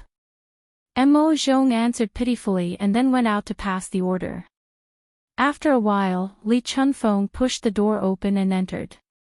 Li Zishuan stood up to greet him warmly.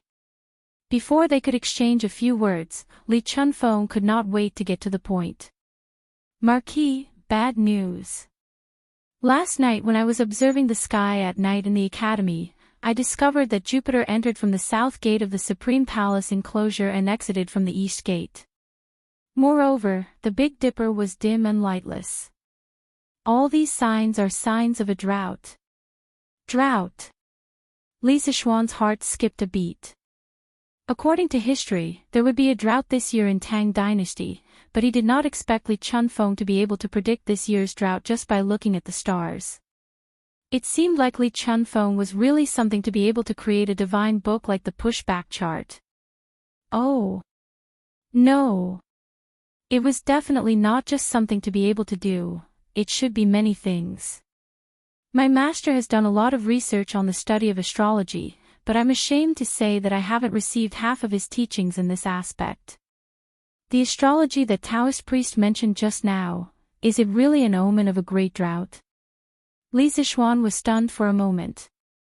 He quickly hid the shock on his face and asked politely. Li Chunfeng nodded seriously and said, "It's absolutely true. Based on these stars, I can conclude that a drought is coming to Tang Dynasty. I plan to return to Chang'an and report this to His Majesty, so that His Majesty can be prepared." Chapter 1390. When people looked up at the sky, they saw glowing objects. Those were the stars. The stars were not isolated. People used their imagination and organized them into various shapes. That was how the image came to be. The Book of Changes said, "Images formed in the sky and on the earth. Changes can be seen." The changes in the sky were originally caused by the stars. When people looked up at the sky, observed the stars, and thought about their periodic changes, they would find that the sun rose in the east and set in the west every day. They would find that the moon was full and then full again. If they were in the northern hemisphere, they would find that the North Star was always shining and the other stars were moving around. If they were a persistent observer, they would find that the movement of the sun and the moon was related to the seasons, and the seasons were related to the harvest of agriculture. The distant celestial phenomena were not unrelated to the fate and production of human beings. However, when people looked at the stars, different people saw different worlds and gained different experiences. Some people strived for the accuracy of their observations and explained them mathematically. That was how astronomy was formed. Others used their imagination and explained it in words. That was how the myths of the stars were formed. These myths often evolved into legends, stories, and folk customs. In ancient China, astrology was the same as astronomy. It was an ancient and mystical knowledge. Astrology had a history of at least a few thousand years in China. In fact, its history might be even further back. In essence, astrology, along with Tai Chi, Hichu, Luo Shu, Shou Yi, and Bagua, all originated from prehistoric civilization. The ancients believed that heaven and man are one, and heaven and man are one. They could predict what was going to happen to human beings from the changes in the sky. When people followed the heavens would show auspicious signs. The human world would have a bountiful harvest, good weather, and peace. If people went against the heavens and did bad things, the heavens would send bad omens. The human world would experience droughts, floods, rebellions, and so on. That was why the ancients attached great importance to the observation of celestial phenomena.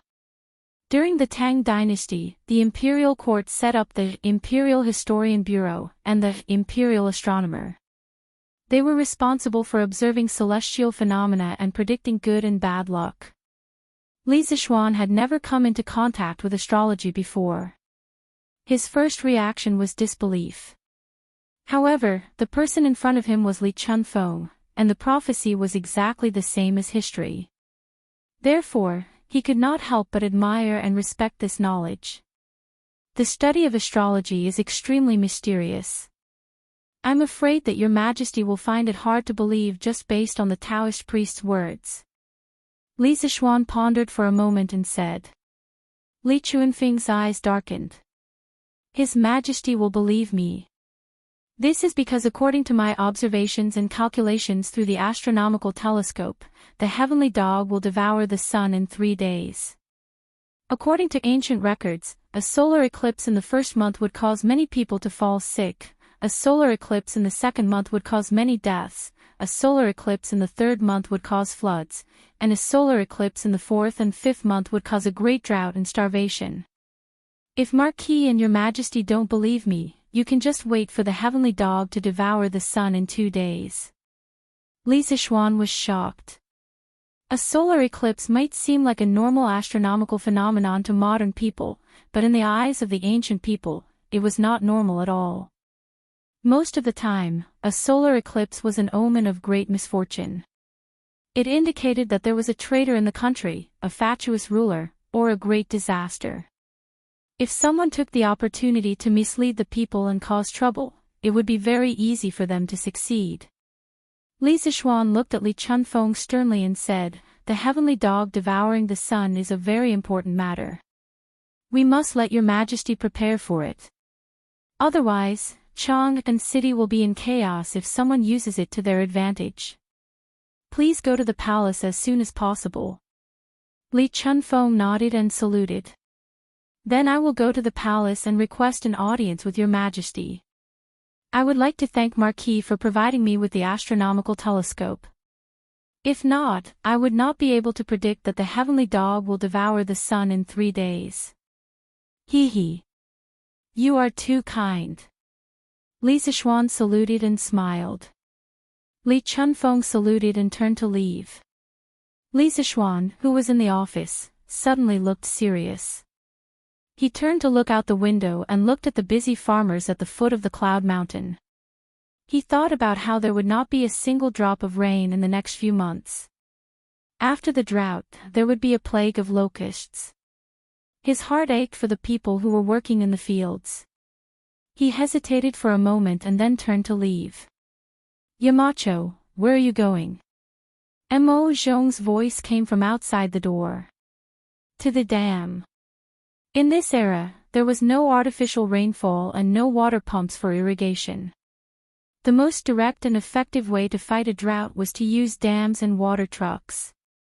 For example, the Dujianjian in Sichuan had protected and nourished the people of Sichuan for almost 1,000 years. It was also known as the Land of Abundance. The current Ba River Dam was built by Li Zishuan to protect the people of Lantian County. It had been more than 4 months since the construction of the Ba River Dam began. Tens of thousands of craftsmen and workers had been mobilized. After solving the critical problem of cutting off the river, the construction of the dam had progressed by leaps and bounds. However, Li Zishuan did not know how much progress had been made. Usually, he did not pay enough attention to dams.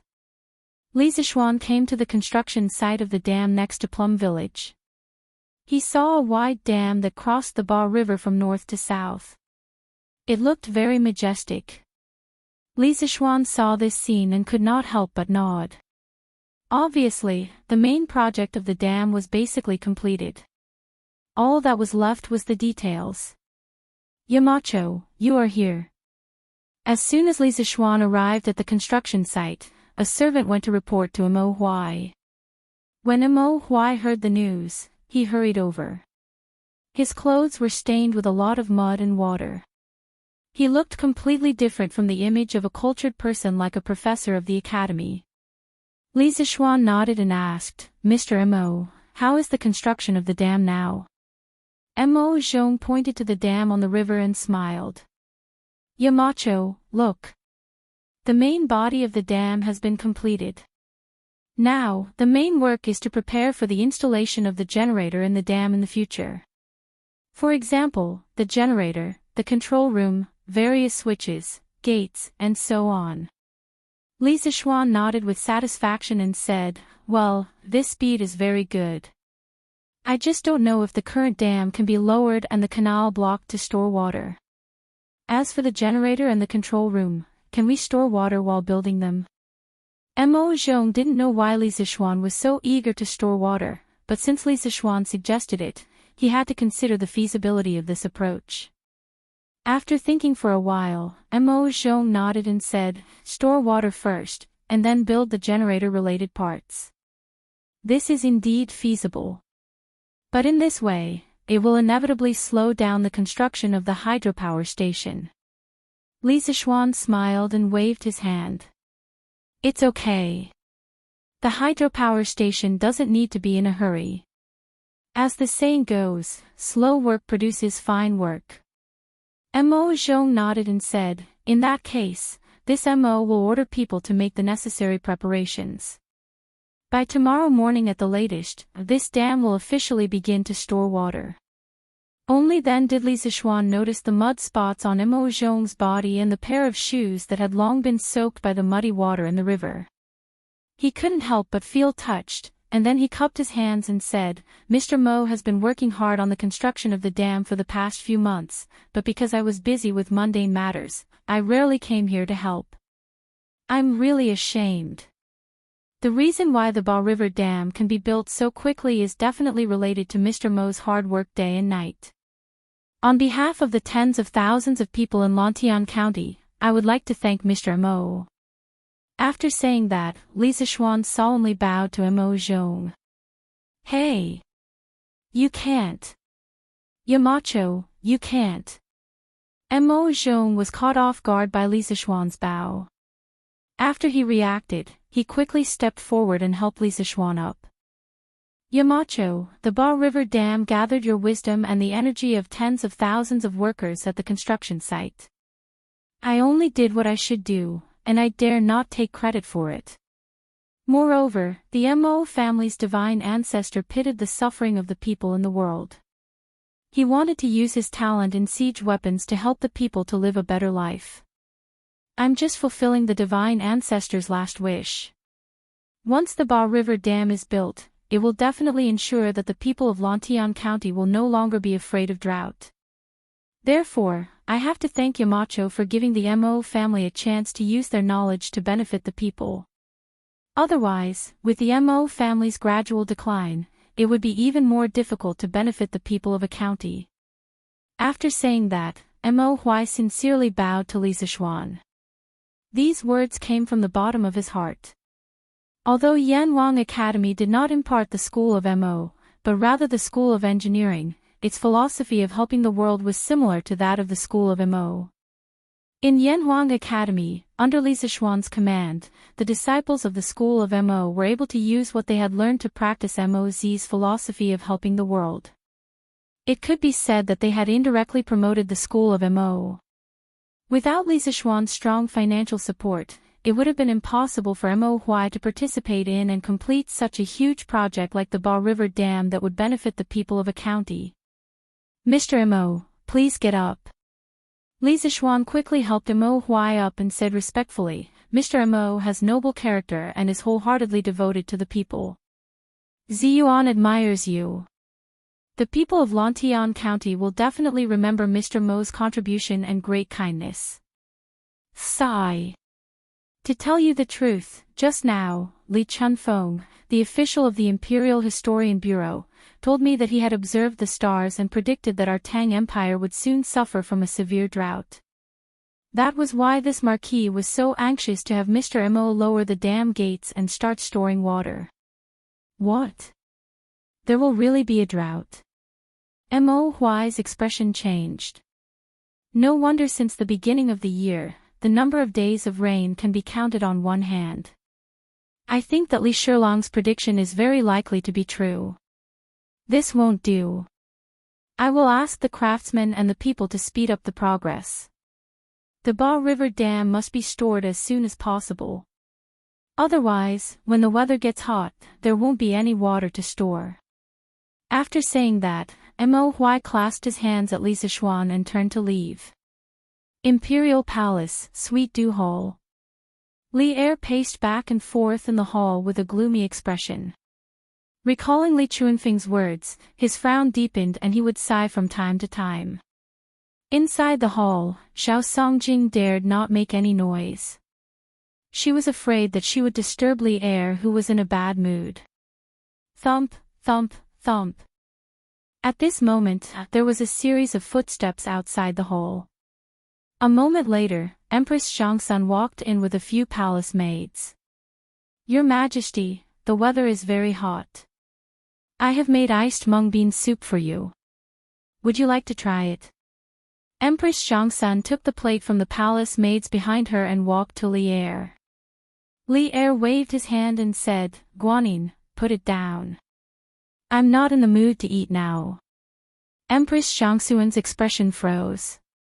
After being husband and wife for so many years, how could she not see that Li Er was troubled at this moment? She turned and waved her hand. All of you, leave. Yes. Your Majesty. Everyone in the hall, including Zhao Song, left the hall. Empress Shangxun stared at Li Er and asked softly, Your Majesty, are you troubled by something? Li Er sighed and hesitated for a moment before saying, Guanyin, Li Chunfeng from the Imperial Bureau of History came to me just now. He told me that last night, Jupiter entered from the south gate of the Supreme Palace enclosure and left from the east gate. Moreover, the Big Dipper was dim, indicating that there will be an unprecedented drought in the Tang Empire.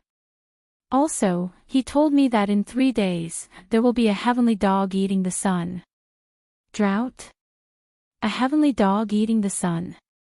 Empress Shangxun opened her mouth in shock and said in a panic, Last year, Marquis Yong and told your Majesty that this year, there will not only be a drought, but also a plague of locusts. However, once the heavenly dog eating the sun appears, I'm afraid there will be rumors among the people. Li Er shook his head and said, I'm not worried about the rumors. Since I ascended the throne, I have always been diligent in government and love the people. The lives of the people in the Tang Empire have been improved significantly. What can mere rumors do to me? What I'm worried about is that the drought is really coming. Last year, Li Zishuan's prophecy made me feel a little lucky. However, now that even Li Chunfeng has said so, this year's drought will definitely appear. When that time comes, after the drought, there will be a plague of locusts.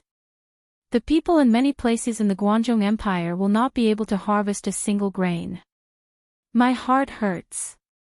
If this is a punishment from the heavens for the Tang Empire, I'd rather bear it alone than let the millions of people suffer this unprecedented disaster. Your Majesty. You can't be so dejected. Empress Shangxun saw Li Er frowning and couldn't help but feel sorry for him. Your Majesty, have you forgotten about Marquis Yonghen? From last year's reduction of taxes for raising chickens, to later urging the imperial fleet to go south to exchange for grain, and then to this year's construction of the Ba River Dam, although he knew that our Tang Empire would have a drought and a plague of locusts this year, he never gave up and has always been fighting against the natural disasters. He is the son of an immortal. With him, I believe that our Tang Empire will be able to survive this disaster. Your Majesty, please don't worry too much. This will hurt the dragon body. Li Er was stunned. Then, he patted Empress Shangxuan's shoulder and sighed, Yes. How could I forget about that kid? With the Tang Empire's full granary, even if there is no harvest in the Guangzhou Empire, the Tang Empire will be able to resist this natural disaster. That kid is really the lucky star that the heavens have given to the Tang Empire. Chapter 1391. 2 in 1 chapter. The next day, the Datong Daily published an article written by Li Zishuan himself. It was called Overview of Astronomy.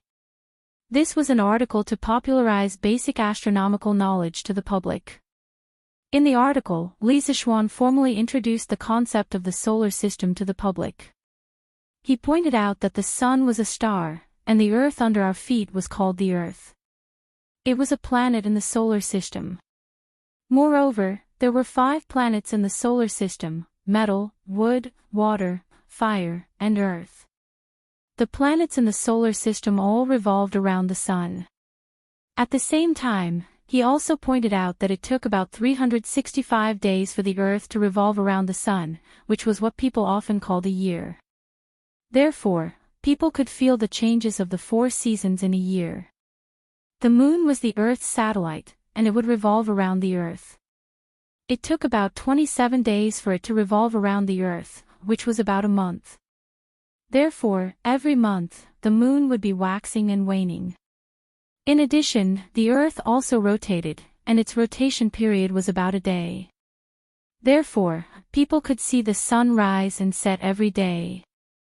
In addition, in this article, Li Zixuan also explained to the public the cause of the solar eclipse phenomenon. When the moon moved between the sun and the earth, if the three of them were in a straight line, the moon would block the sun's light, and the shadow behind the moon would fall on the earth. At that time, a solar eclipse would occur. In order to better let the readers understand the theory in the article, he also added some simple diagrams of the orbit of the stars. Basically, as long as the reader was literate, they would be able to understand the cause of the solar eclipse after reading it. Finally, Li Zixuan stated that the above content could be observed and verified with the telescopes of Yanhuang College. As for why he only mentioned the 6 planets in the solar system, metal, wood, water, fire, earth, and not the 8 planets, it was mainly because the other 2 planets, Uranus and Neptune, were relatively dim, orbiting slowly, and were at the edge of the solar system. Yanhuang College's telescopes couldn't observe them. Therefore, he could only tell people that there were 6 planets in the solar system. In fact, the ancient people mentioned several planets in the solar system in astrology. The most important content of astronomical observation was the 5 stars, 7 policies. The so-called 5 stars were 5 planets visible to the naked eye: Mercury, Venus, Mars, Jupiter, and Saturn. The so-called 7 policies were the addition of the Sun and Moon on the basis of the 5 stars. Therefore, the concept of the 6 planets in the solar system proposed by Li Zixuan was very easy to understand. With the telescopes of Yanhuang College as supporting evidence, the theory was even more convincing. Li Zixuan's intention in writing this article was to give the people a heads up about the Heavenly Dog's solar eclipse that would appear in 2 days. Since ancient times, whenever the solar eclipse phenomenon appeared, it was regarded as a sign of the king's muddle-headedness, a sign that the country was about to die. This made the people panic, and those with bad intentions would take the opportunity to cause trouble, or even encourage the people to rebel. Li Zixuan wanted to tell the people in advance that the solar eclipse was a normal astronomical phenomenon, and it had nothing to do with the king's muddle-headedness. Once this article was published by Datong Daily, it immediately caused a huge sensation. The world outside the earth, such as the sky, the moon, and the sun, had always been very mysterious in the hearts of the people. Moreover, celestial bodies like the moon and the sun had special meanings in many ancient myths and legends. Now that Li Zixuan had unveiled the mystery of these celestial bodies and officially proposed the concept of the solar system, it was refreshing, and the people were shocked. What? The earth under our feet is spherical. And it even orbits around the sun.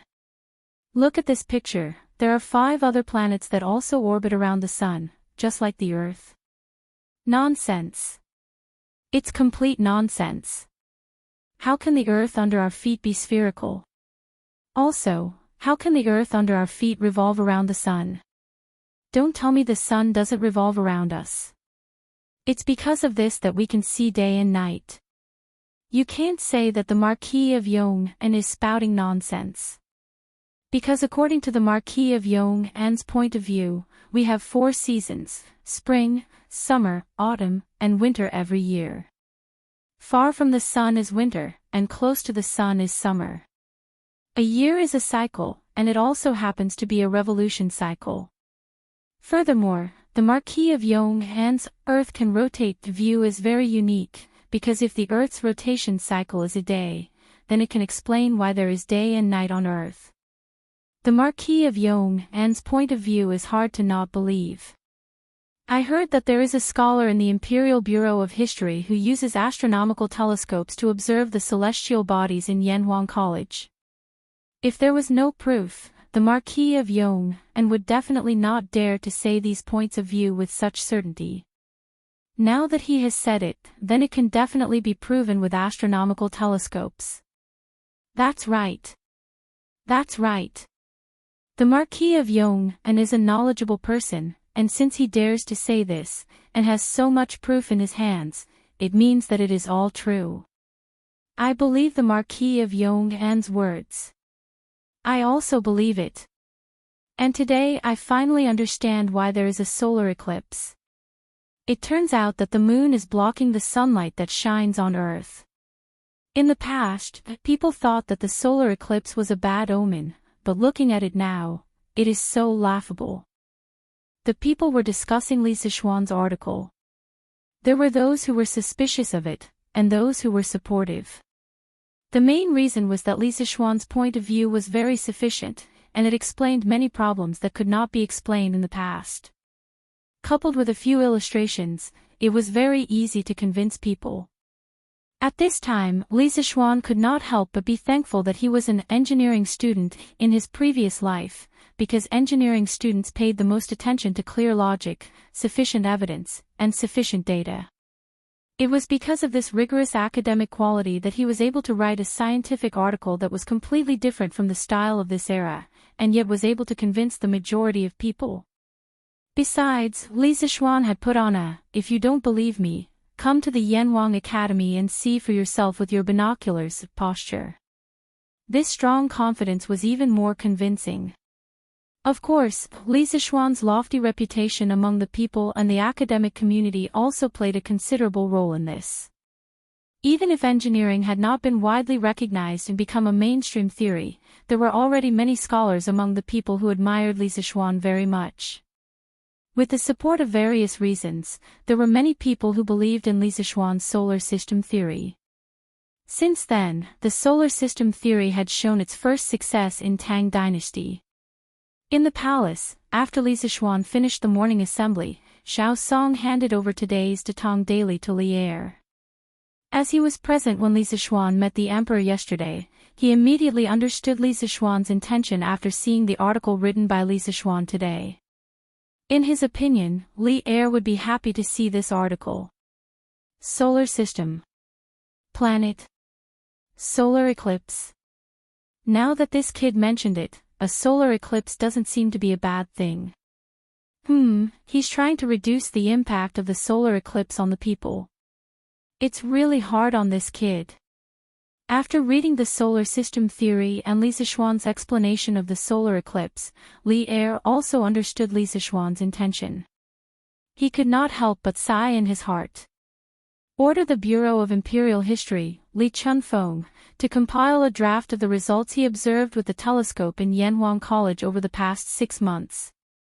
In the name of the Imperial Court, publish it on Datong Daily to let the people completely believe in Li Sichuan's solar system theory and explanation of the solar eclipse.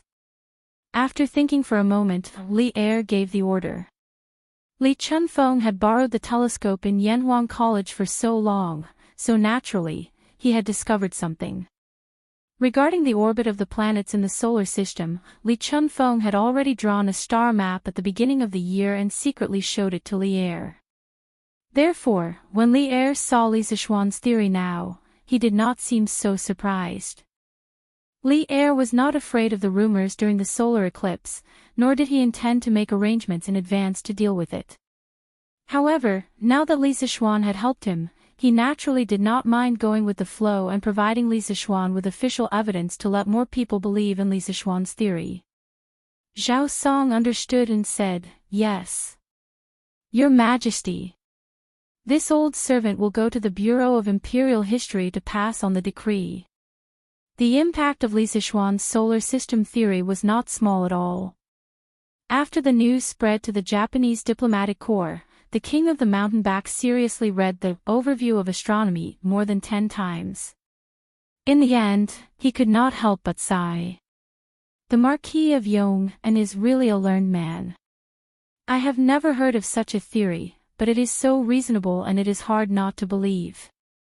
While our people are still worrying about food and clothing, the Marquis of Yong and has already set his sights on the world. Such knowledge and such breadth of mind, I am afraid that no one in the world can compare to him.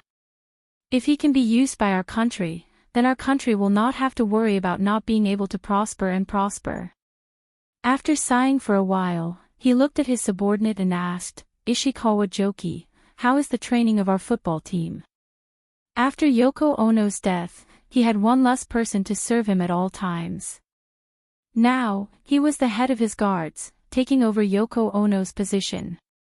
Your Highness. The progress of the football team's training has been very good recently. We have learned the tactics of a few of the top-ranked teams in Tang, and now the cooperation between the team members is very good. A few days ago, we had a private competition with a few Tang First Division teams, and we won all of them. This subordinate believes that we can fight against the best team in Great Tang and emerge victorious. Ishikawa Joki was a Japanese warrior in his 30s. Although he was not burly, his body seemed to be filled with strength, and no one dared to underestimate him. At this time, he was reporting to the King of the Mountain Back respectfully. The King of the Mountain Back said with satisfaction, "Good. When the Tang Football League is over, I will go to see the Emperor of Tang and request to compete with their best team. The Tang people are prideful, and the Emperor will definitely agree. If we win, maybe the Emperor of Tang will accept our conditions. In the future, the Japanese can send students to Yanhuang College to learn advanced knowledge." The term students originated from the cultural exchange between China and Japan during the Tang dynasty. It meant Japanese students who stayed in China to study after being sent back by the Tang dynasty. In modern times, it generally refers to students who stayed in foreign countries to study or do research. This guy really had a good plan. He had never given up on the engineering knowledge of Yanhuang College. As the saying goes, the onlooker sees more clearly. While the Tang people were still fighting each other over Confucianism and engineering, the King of the Mountain Back, an outsider, had already seen through the fact that engineering was more practical than Confucianism. He even had a faint feeling that engineering could make a country invincible in the world. He very much hoped that one day, Japan could surpass all the other countries in the world. Therefore, his obsession with Li Zishuan and Yanhuang College was very, very deep. However, in a country as powerful as Tang Dynasty, he did not dare to reveal the hidden ambition in his heart. He knew that the most important thing now was to keep a low profile, endure, and develop. On this day, other than the heated discussion about the solar system theory, something else happened. The Ba River Dam finally began to fill up.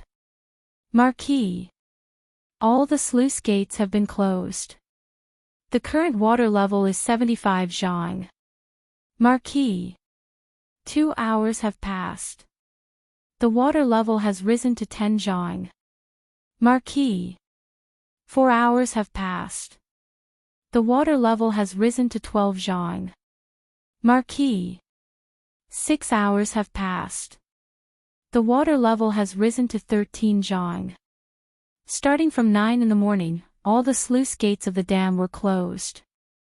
The previously built aqueducts were all blocked. The water level in the upper reaches of the Ba River was constantly rising. Fortunately, there were no people living near the riverbed in the upper reaches. Otherwise, they would be in danger of being flooded. Listening to the craftsman's repeated reports, Li Zishuan's heart didn't completely relax.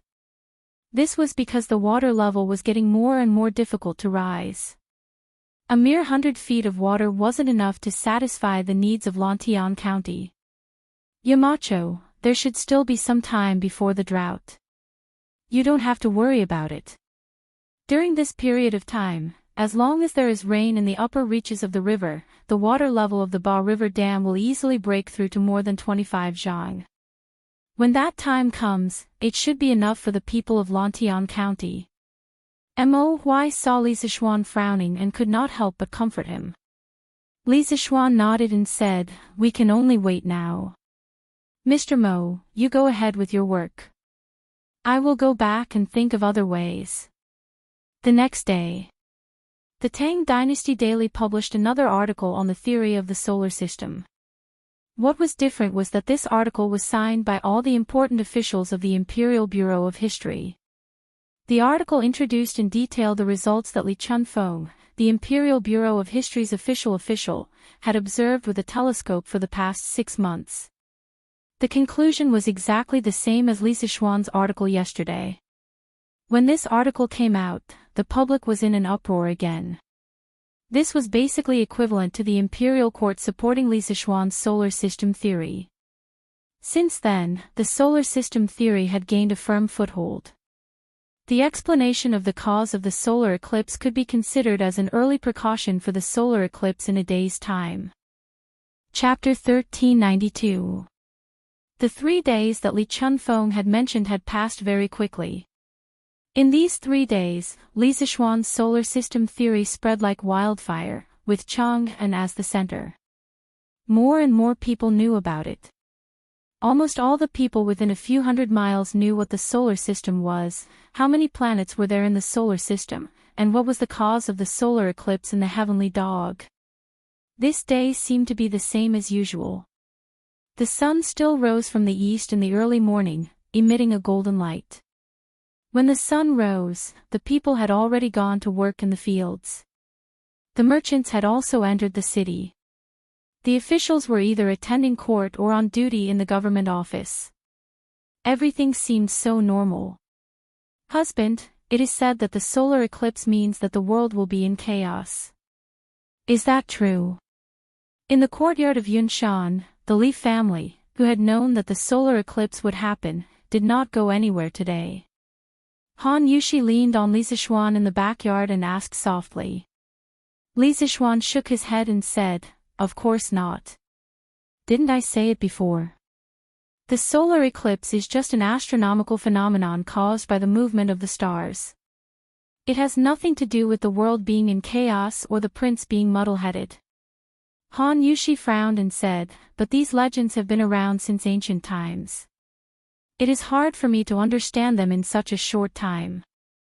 Li Zixuan smiled and was about to speak when Pang Feiji suddenly walked in from outside and said, "Marquis, bad news. Priestley insists on going to the courtyard of the Guanghua building of the academy. He wants to use the astronomical telescope to observe the solar eclipse. No one can stop him." Previously, Li Zixuan had not only introduced the cause of the solar eclipse in the article, Overview of Astronomy, but also reminded the people not to directly stare at the sun for a long time when the solar eclipse was coming. Otherwise, it would hurt their eyes. Although he had mentioned this, not many people seemed to have noticed it. Because people were shocked by his solar system theory, who cared if it would hurt their eyes if they looked at the sun with the naked eye? Besides, no one would have thought that in just 2 short days, the heavenly dog eating the sun would really appear on the land of the Great Tang. However, Li Zixuan did not care whether the public noticed it or not. He could do what he had to do, and that was to seal off the atrium of Yanhuang College's Guanghua building and prohibit students and teachers from using telescopes during the solar eclipse. He did not expect that even though he had banned the students and teachers of the academy, he could not stop Li Chunfeng, who was obsessed with astronomy. Hearing this, he quickly stood up and said, "Is there such a thing? I'll go take a look."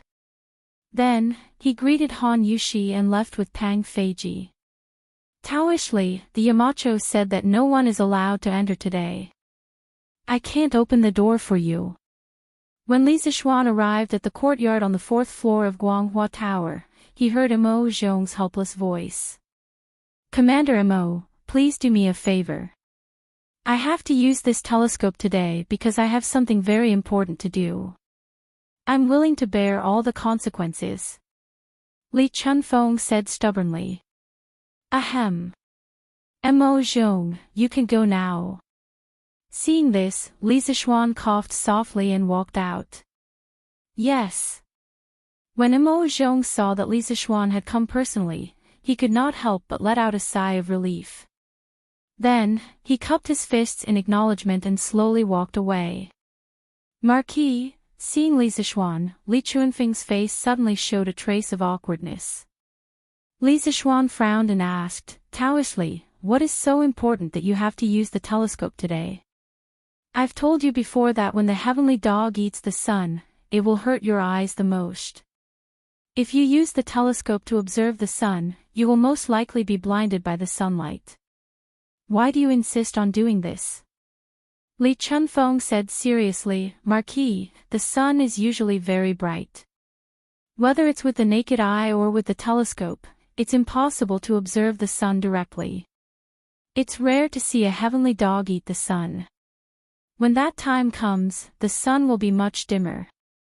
If I don't take this opportunity to observe it with my own eyes, I will not be satisfied. I hope that Marquis will allow me to do this. I will end my observation before the sun reappears. It should be fine.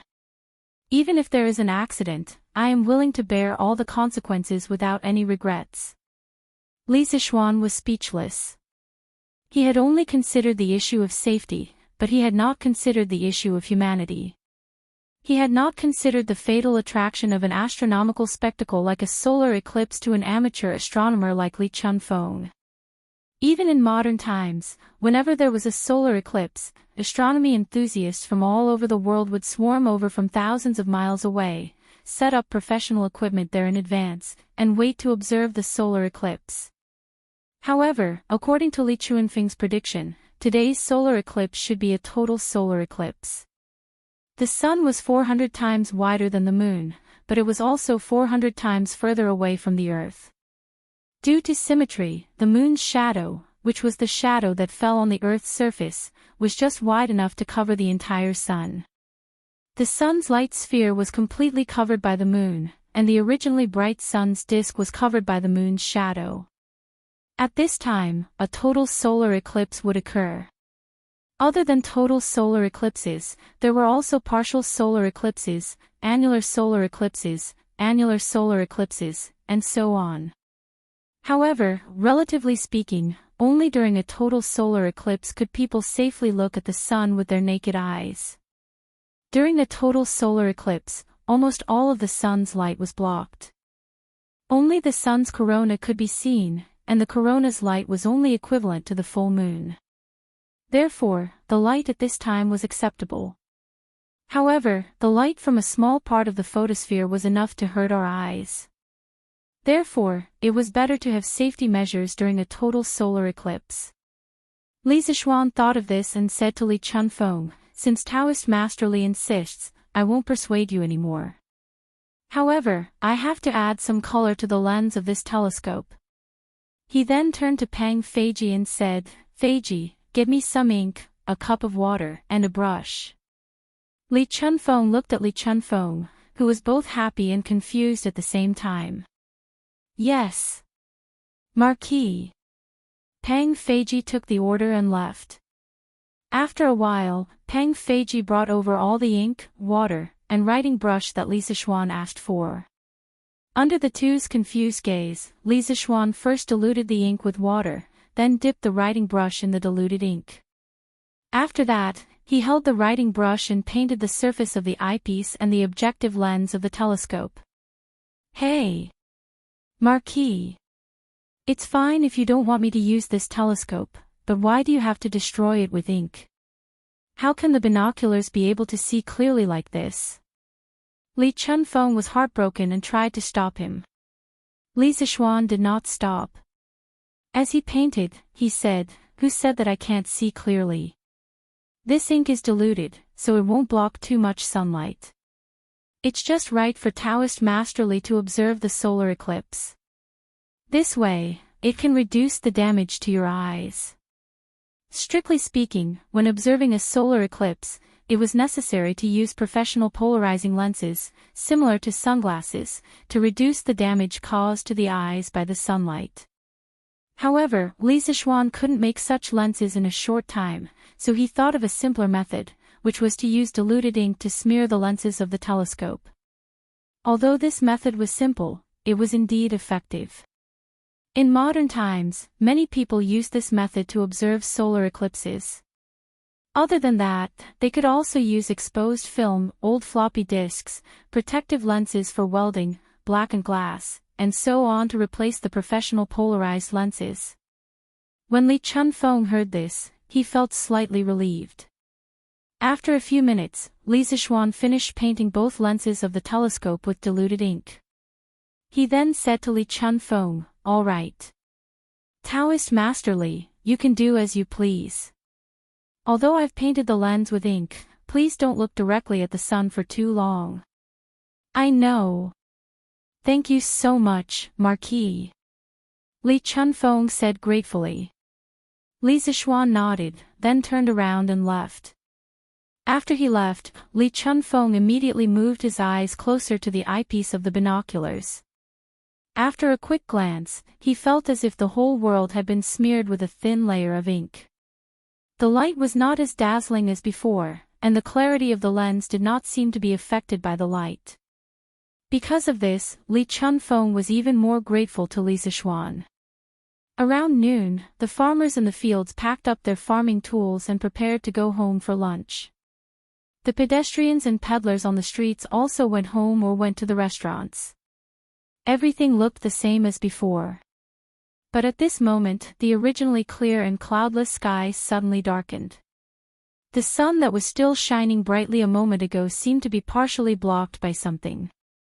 As time passed, the area where the sun was blocked became smaller and smaller. Before long, the sun was completely blocked, and the entire world suddenly became as dark as night. Panic. Faced with the sudden darkness, the citizens' first reaction was panic. After all, it was still noon a moment ago. Now, the sky had turned completely dark. Many people had never experienced such a strange thing in their entire lives. How could they not panic when encountering such a strange thing? Inside and outside the city, the terrified screams of the commoners could be heard everywhere. The people outside hurriedly wanted to return home, but it was so dark that they couldn't even see their fingers clearly. How could they see the way home? The ghosts are here. All the evil spirits from hell must have come out. It's not evil spirits, it's the heavenly dog eating the sun. The heavenly dog is going to eat the sun. Everyone, take out your weapons and take out your gongs. If you don't have a gong, take out an iron basin. Let's scare the heavenly dog away together. What heavenly dog eating the sun? This is called a solar eclipse. According to Duke Yonghun, the moon happened to be in between the earth and the sun. That's why the sky suddenly turned dark. There's no heavenly dog or evil spirit. Then when will the sky turn bright? Soon, in less than 15 minutes, the sky will return to normal. As the night fell, the people were in a state of panic. However, after the initial panic, the people began to think about the solar system theory that had been circulating for the past few days. Thinking that even the imperial court had acknowledged the validity of this theory, the people began to calm down. Although the faint sounds of gongs and drums could still be heard in the streets, it was far less noisy than during the days of the heavenly dog. Thus, it was obvious that the article, Overview of Astronomy, that Li Zixuan published on Datong Daily a few days ago had some effect. At Yanhuang College, when the solar eclipse suddenly descended, the students were still in class. The sky suddenly turned dark, and the students were panicking at first. However, under the comfort of the teachers of the college, they quickly calmed down. Many bold students even walked out of the classroom, wanting to see what was going on. When they saw what was going on, they were instantly mesmerized by the wonderful scene in the sky. Wow! What a beautiful belt of light. That's the moon, right? The moon seems to be wearing a necklace. It's so beautiful. Someone exclaimed, and immediately, the students in the classroom ran out of the classroom to look up. During the total solar eclipse, the sun would gradually be blocked. At this time, not only would the sky turn dark, but it would also show strange colors. The temperature would drop by a few degrees, and the wind would blow. The birds would think that the sun had set and would prepare to rest. When the total solar eclipse began, the light from the sun's photosphere would continuously circle around the moon's edge until it surrounded the moon. At this time, the moon would look like it was wearing a necklace. The bright spots on the edge were called Bailey beads. It looked very beautiful. Everyone, go into the classroom. Yamacho said that you can't look at the sun directly for too long. Otherwise, it will hurt your eyes. All students, go back to the classroom now. Even though the teachers of Yanhuang College could not help but marvel at the magnificent view in the sky, they still remembered Li Zixuan's instructions. Therefore, the teachers walked out of the classroom and chased the students outside into the classroom. In the open-air courtyard on the 4th floor of Guanghua Building, Li Chunfeng was looking at the sky with a pair of binoculars. He had completely forgotten about Li Sichuan's instructions. Right now, he wanted to stick his eyeballs on the binoculars so that he could not miss a single second. Ha! The light doesn't look right. All of a sudden, Li Chunfeng exclaimed in bewilderment, and his expression turned solemn. At the same time, hundreds of miles away from Shuofang City, a group of Turkic cavalry was marching towards Shuofang City. There were about 20,000 of them. Even though the soldiers on the horses were not wearing heavy armor like the black armored troops, the aura they exuded was not any weaker than the black armored troops. This was an elite force, the world-renowned Turkic Wolf Cavalry. Speed up a bit more. We have to reach Shuofang City before the Tang army breaks through the city. The Turkic general who was leading the group turned around and shouted.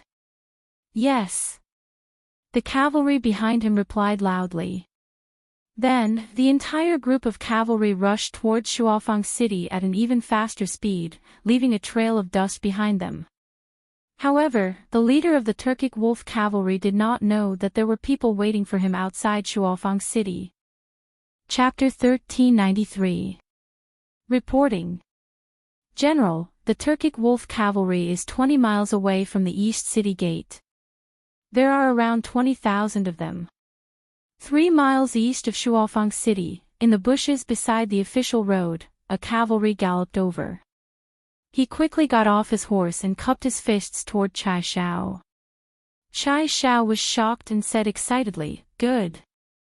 Xieli did not disappoint me. Did you recognize who the general is?" "General, the enemy general is Ashina Shirchu. A few years ago, the Turkic invaded our Tang border. I followed General Qin up north to fight the enemy and saw him." The soldier cupped his fists and replied. Ashina Shirchu, also known as Ashina Shirchu, was a Turkic noble. He was the second son of Chuluo Khan. When he was 11, he was famous for his courage and intelligence, and his archery skills were unparalleled. As such, he asked Tuo Xie, the leader of the tribe, to build the ivory flag, a flag decorated with ivory as the symbol of a general or leader. Together with Shili Khan's son, Yugu Xie, he ruled the Tiela, Hueha, Tongluo, and other tribes. Ashina Shirchu used a relaxed policy to raise the troops and raise the people. As an official, he did not collect taxes for 10 years. He once said, "Since the tribe is rich, I am satisfied." It's actually Ashina Shirchu. Good. Today, I will help Xu Bao take revenge for that arrow. You, quickly go and scout and report. Hearing that Xieli had sent such a heavyweight general like Ashina Shirchu to rescue Liang Shidu, not only was Chai Shao not afraid, he became even more excited. He hurriedly ordered the scout. In the 6th year of Wuda, the Turkic invaded the Tang border. Qin Qiong followed the Qin king Li Shimin up north to fight against the Turkic. In a battle, Qin Qiong fell into a trap and was surrounded. The Turkic general at that time was Ashina Shirchu, who was known for his courage and intelligence and unparalleled archery skills. Although he was surrounded, Qin Qiong naturally could not get off his horse and surrender. In the chaotic battle, Ashina Shirchu found a chance and shot an arrow at Qin Qiong's back. If not for Han Tianhu risking his life to save him, Qin Qiong might have died in battle in the 6th year of Wuda. Even so, one of Han Tianhu's legs was crippled because of the arrow. Hence, Chai Shao was helping Qin Qiong take revenge for that arrow, but it was more like he was helping Han Tianhu. Yes. General. The soldier immediately accepted the order and left. Chai Shao ordered his men, "The Turkic reinforcements are here." Yes. The left and right. It had been 6 days since the army arrived outside Shuofang City. During these 6 days, many things had happened. First of all, the crops in the farmland outside Shuofeng City had been completely trampled by the cavalry led by Xue Wanjun, leaving Liangshe badly battered and exhausted. If he sent out troops to deal with them, he was afraid that there was a large force of the Tang army behind him. But if he did not send out troops, he could only watch as the crops were destroyed in a mess. In the end, the people in the city panicked. After all, Shuofeng City was now a dead city. Liang Shidu had closed the gates, and the crops outside were all trampled. Being trapped in the city meant that they would starve to death sooner or later. Moreover, the Tang army was hiding outside the city. Although this matter had not been confirmed, it was a fact that everyone knew. Liang Shidu saw that the people were becoming more and more restless. He could only send people to spread the news that the great Liang reinforcements were about to arrive. At the same time, he sent soldiers out of the city to ask for help from Shili Khan. Although Yuqi Jingda's men noticed the soldiers that Liang Shidu sent out to ask for help, they did not stop them. This was because one of the goals of the imperial court was to lure the Turks to send troops. On the same afternoon that Liang Shidu sent troops to ask for help, Yuqi Jingda led the main force and surrounded Shuofeng City so tightly that not even a drop of water could trickle through. Seeing the Tang army surrounding the city on all sides, the commoners, gentry, and officials in the city were even more terrified. At the same time, the hundreds of spies that Lu Min, the governor of Summer Province, had sent into the city suddenly worked together. All kinds of rumors and slanders immediately arose in the city. For example, Liang Shidu's son had raped many women. Liang Shidu had raped 10 palace maids in the palace after drinking, and afterwards, those palace maids were all thrown into the snake pool to feed the snakes by the empress. Liang Shidu had raped the Tujue for his own glory and power. Liang Shidu had raped the wives of officials, and so on. All sorts of rumors and slander, regardless of whether they were true or false, were spread like they were true. As a result, Liang Shidu's reputation in the Great Liang fell again and again. Liang Shidu also wanted to find the Tang spies who spread the rumors, but he did not have the energy to do so. This was because there were many violent incidents in the city where the people fought against the officials. More importantly, there were also mutinies in the army. Although those mutinies were all mercilessly suppressed, the morale of the army was shaken. At this time, if he was not careful, he would lose everything. Thus, Liang Shidu did not dare to make any rash moves. He could only try to rope in some high-ranking generals, promising them high positions, wealth, and beauties. However, whether or not such roping could truly obtain their loyalty, only the heavens knew. Hiya! Pang, pang, pang. After waiting for about 2 hours, the place where Chai Xiao's army was hiding finally heard the sound of horse hooves in the distance. Chai Xiao's expression was extremely nervous. He ordered his men, "Send down the order. After the Turks enter our pocket formation, prepare the tripping ropes. Next, prepare the archers. Lastly, charge the cavalry." "Yes, General." The left and right generals received the order and left. Pang, pang, pang. The sound of horse hooves was getting closer and closer. The Tang soldiers lying in the bushes on both sides of the road could already faintly feel the earth trembling.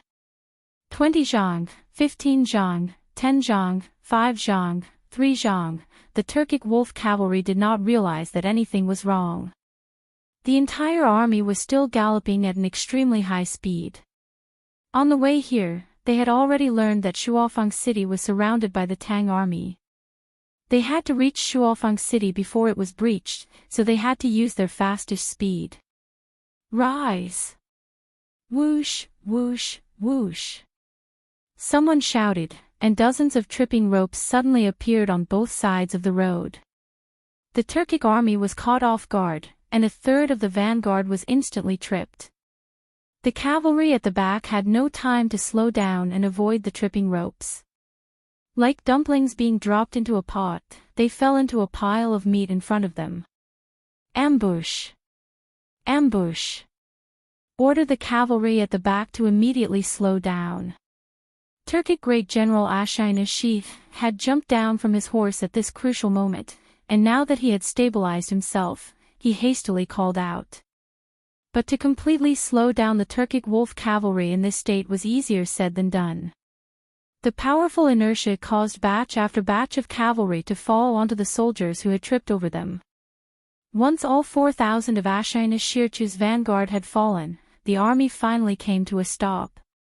Ashine-Shirchu looked at the mountain of Turkic corpses in front of him, and although his heart ached, he knew that now was not the time to be sentimental.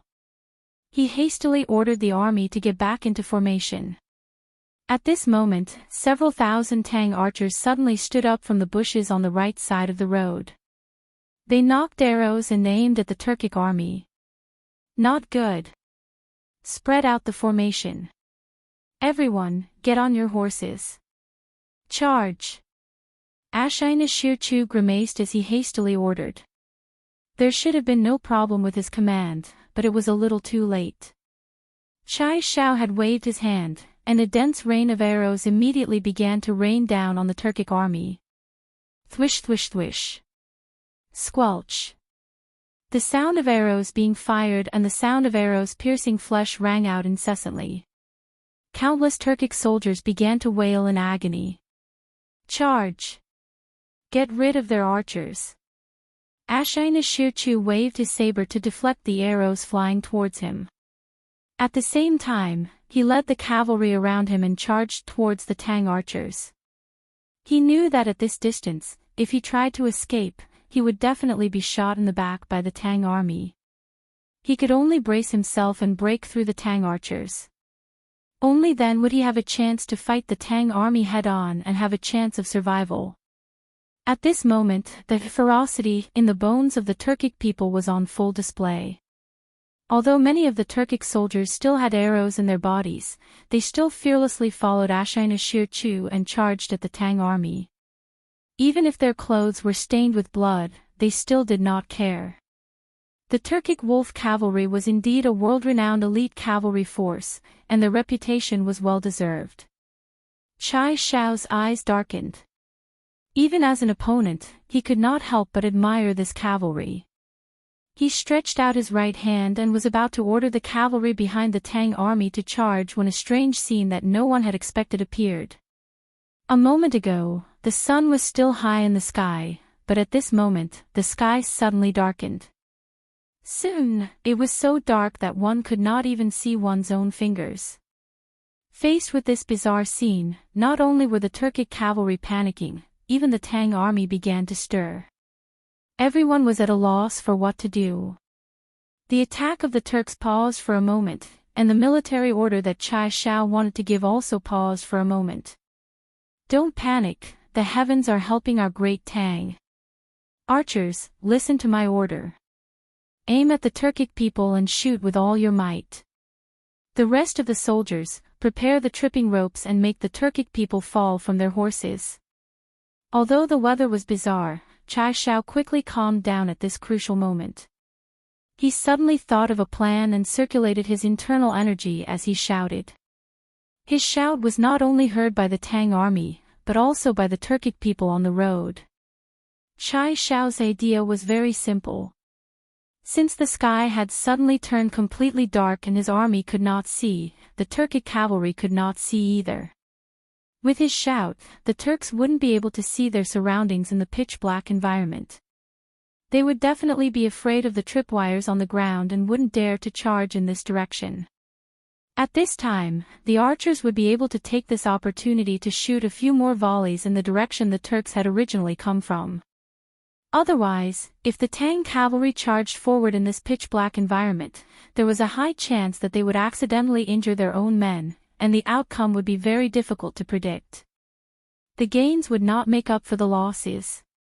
As expected, in this pitch-black environment, the moment Chai Shao said that there were tripping ropes on the ground, the Turkic wolf cavalry immediately slowed down. After all, the tripping ropes had already caused the Turkic army to lose 3,000 to 4,000 men. Although the Turks had slowed down their horses, the Tang archers did not slow down at all. Although they did not know when Chai Xiao had hidden the tripwires by the side of the road, at this time, they only cared about obeying orders and firing in the direction of the Turk cavalrymen. In truth, the Tang army's tripping ropes were all on the road. There was not a single one on either side of the road. Chai Xiao was completely tricking the Turkic people. Even though they could not see anyone, they still remembered the general direction and only needed to shoot in that direction. In any case, there were many Turkic people, so they would definitely be able to hit them. Thwish thwish thwish thwish thwish. In the darkness, countless arrows were fired at the Turkic army. At this time, the Turkic people had tripping ropes in front of them, preventing them from charging at full speed. But if they turned around and fled, they would definitely crash into their comrades in this darkness. Moreover, their backs would likely be turned into a beehive by the Tang army. They were in a dilemma. At this time, the Turkic army was truly in a dilemma. Retreat. All soldiers, retreat. The rear army will become the front army, and the front army will become the rear army. Everyone, retreat. The Tang army had closed their eyes. After several volleys of arrows, the Turkic army could be said to have suffered disastrous losses. Why did he say that they had closed their eyes? Because it was pitch black right now, wouldn't those archers be shooting arrows with their eyes closed? Ashina Shirchu knew that in this situation, the Turkic army had no way of fighting the Tang army. He did not know what kind of witchcraft the Tang army had used to make the sky suddenly turn dark, but even if the sky was bright again, he would still not be able to defeat the Tang army with these defeated soldiers. It was better to make a prompt decision and decisively give the order to retreat. This way, he could preserve some of his strength and make a comeback after returning. Naturally, a messenger passed down Ashina Shirchu's order. The Turkic army immediately changed their formation, leaving behind a trail of corpses. Then, relying on their memories, they fled toward the road. Hearing that the Turkic army was about to escape, Chai Xiao panicked. Arrows had a range. If the Turkic army escaped the range, he would be completely helpless. But in this dark environment, if he rashly ordered the cavalry to give chase, not only would they not be able to catch up, the cavalry might even trip over themselves because they could not see the road clearly. At this moment, a miraculous scene appeared. A corner of the sun suddenly appeared in the sky. Soon, the exposed part of the sun grew larger and larger, and soon, the sky was bright again. The sudden change from night to day made it difficult for everyone to get used to this intense sunlight. Chai Xiao covered his eyes for a moment, and after getting used to the intense sunlight, he roared, "All soldiers, hear my order. Get on your horses. Pursue." Yes. The Tang soldiers replied loudly, and not long after, Chai Xiao led 30,000 elites in pursuit of Ashina Shirchu. It was said that a cornered enemy should not be pursued, but today, he had to pursue these defeated Turkic soldiers. Chapter 1394. While Chai Xiao and Ashina Shir were fiercely fighting, a major event was taking place in Shuofang City, a major event that could affect the war. Although Liang Shidu had predicted that there would be Tang soldiers outside Shuofang City, he had thought that they would only be soldiers from the Summer Province, and there wouldn't be too many of them. Who could have imagined that there would be tens of thousands of elites brought by Yuqi Jingde from Chang'an? Thus, even when Yuqi Jingde had led his army to besiege the city, Liang Shidu's mind was still in a daze. He simply couldn't understand. The Tang emissary had clearly only left 2 days ago, so how could Yuqi Jingde have arrived outside Shuofang City? The only explanation was that the Tang emissary had come with the main force of the Tang army. But this also didn't make sense. Wasn't the Tang known as the Celestial Empire, a land of etiquette and propriety? How could the officials of the Great Tang Imperial Court allow Li Er to bring an army to persuade them to surrender so rudely? In any case, the Great Tang strategy of diplomacy before force had caught Liang Shidu off guard. Upon learning that the Tang army was besieging the city, the price of food in the city immediately soared, and the price grew more and more exaggerated with each passing day. On the second day of the siege, many of the grain stores in the city had been plundered. It was now the sixth day of the siege, and many of the common people and officials had no food to eat. In the desperate situation of starvation and near death, obedient people would also become mobs. In the past few days, there had been dozens of cases of mobs robbing the rich in Shuofang City. What was even more serious was that just yesterday, there had been a case of mobs attacking the county government and robbing the official storehouse. Although it had been suppressed, the rest of the citizens had already begun to stir. There was a fine line between mobs and obedient people. Now that someone had made a good start, the rest of the citizens would be able to follow suit. All of this seemed like an invisible hand was secretly adding fuel to the fire, causing the Shuofang city that had been stable for 10-some years to be on the verge of collapse in just a few days. Of course, what made Liangshe even more anxious was the army. In the past few days, there had been cases of generals leading soldiers to mutiny. The walls of Shuofang City were indeed impregnable, but the inside was shaky and could not withstand a single blow. When it was close to noon, in a courtyard near the imperial palace of Shuofang City, a middle-aged man dressed in rough clothes was anxiously pacing back and forth in the courtyard. His expression was very ugly. "Your Highness. General Axian has already come out from the palace." Just at this moment, a soldier came before the man and bowed.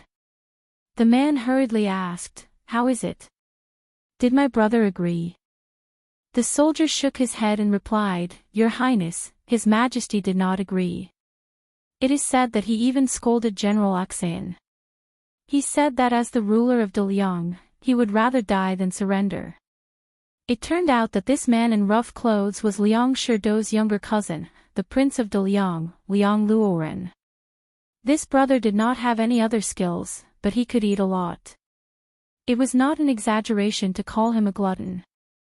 Shuofang City was now surrounded on all sides, and the crops outside the city had been trampled. Even if the Tang army retreated, Daliang would face a shortage of food this year.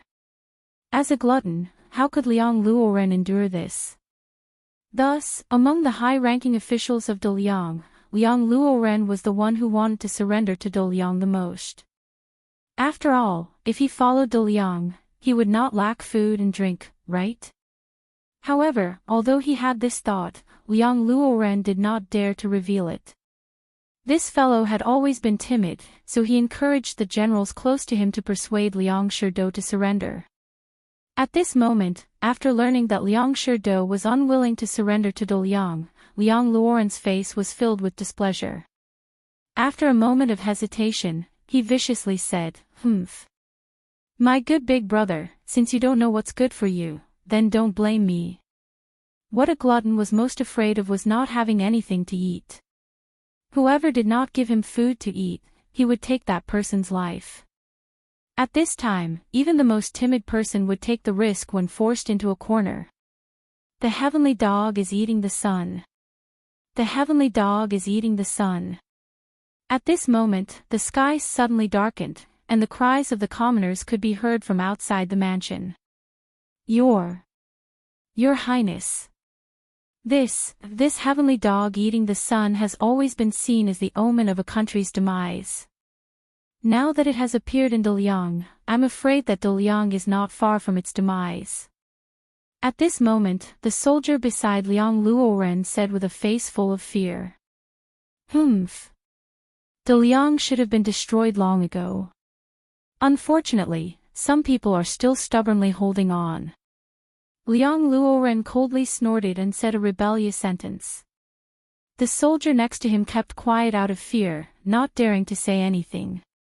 A quarter of an hour later, the solar eclipse was over, and the world was bright again. Liang Luoren said, "Now that the celestial phenomenon has appeared, it means that Daliang's fate has come to an end.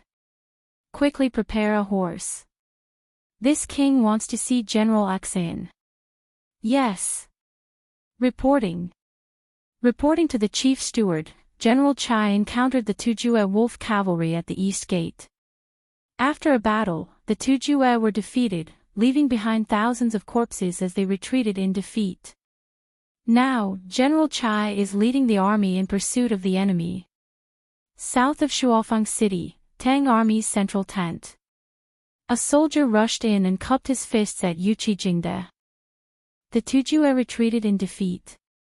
Good. Good. Good job, Sikhang. Hearing the good news, Yuchi Jingde laughed loudly and said, "Quickly tell this chief steward about the battle." The soldier quickly began to explain, reporting to the chief steward. General Chai set up a pocket formation on the official road 3 li from the east gate. The soldier roughly explained the battle between General Chai and the Tujue to Yuchi Jingde.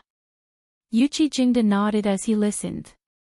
In the end, he came back to his senses and quickly ordered, "Quickly ride a fast horse and catch up to General Chai.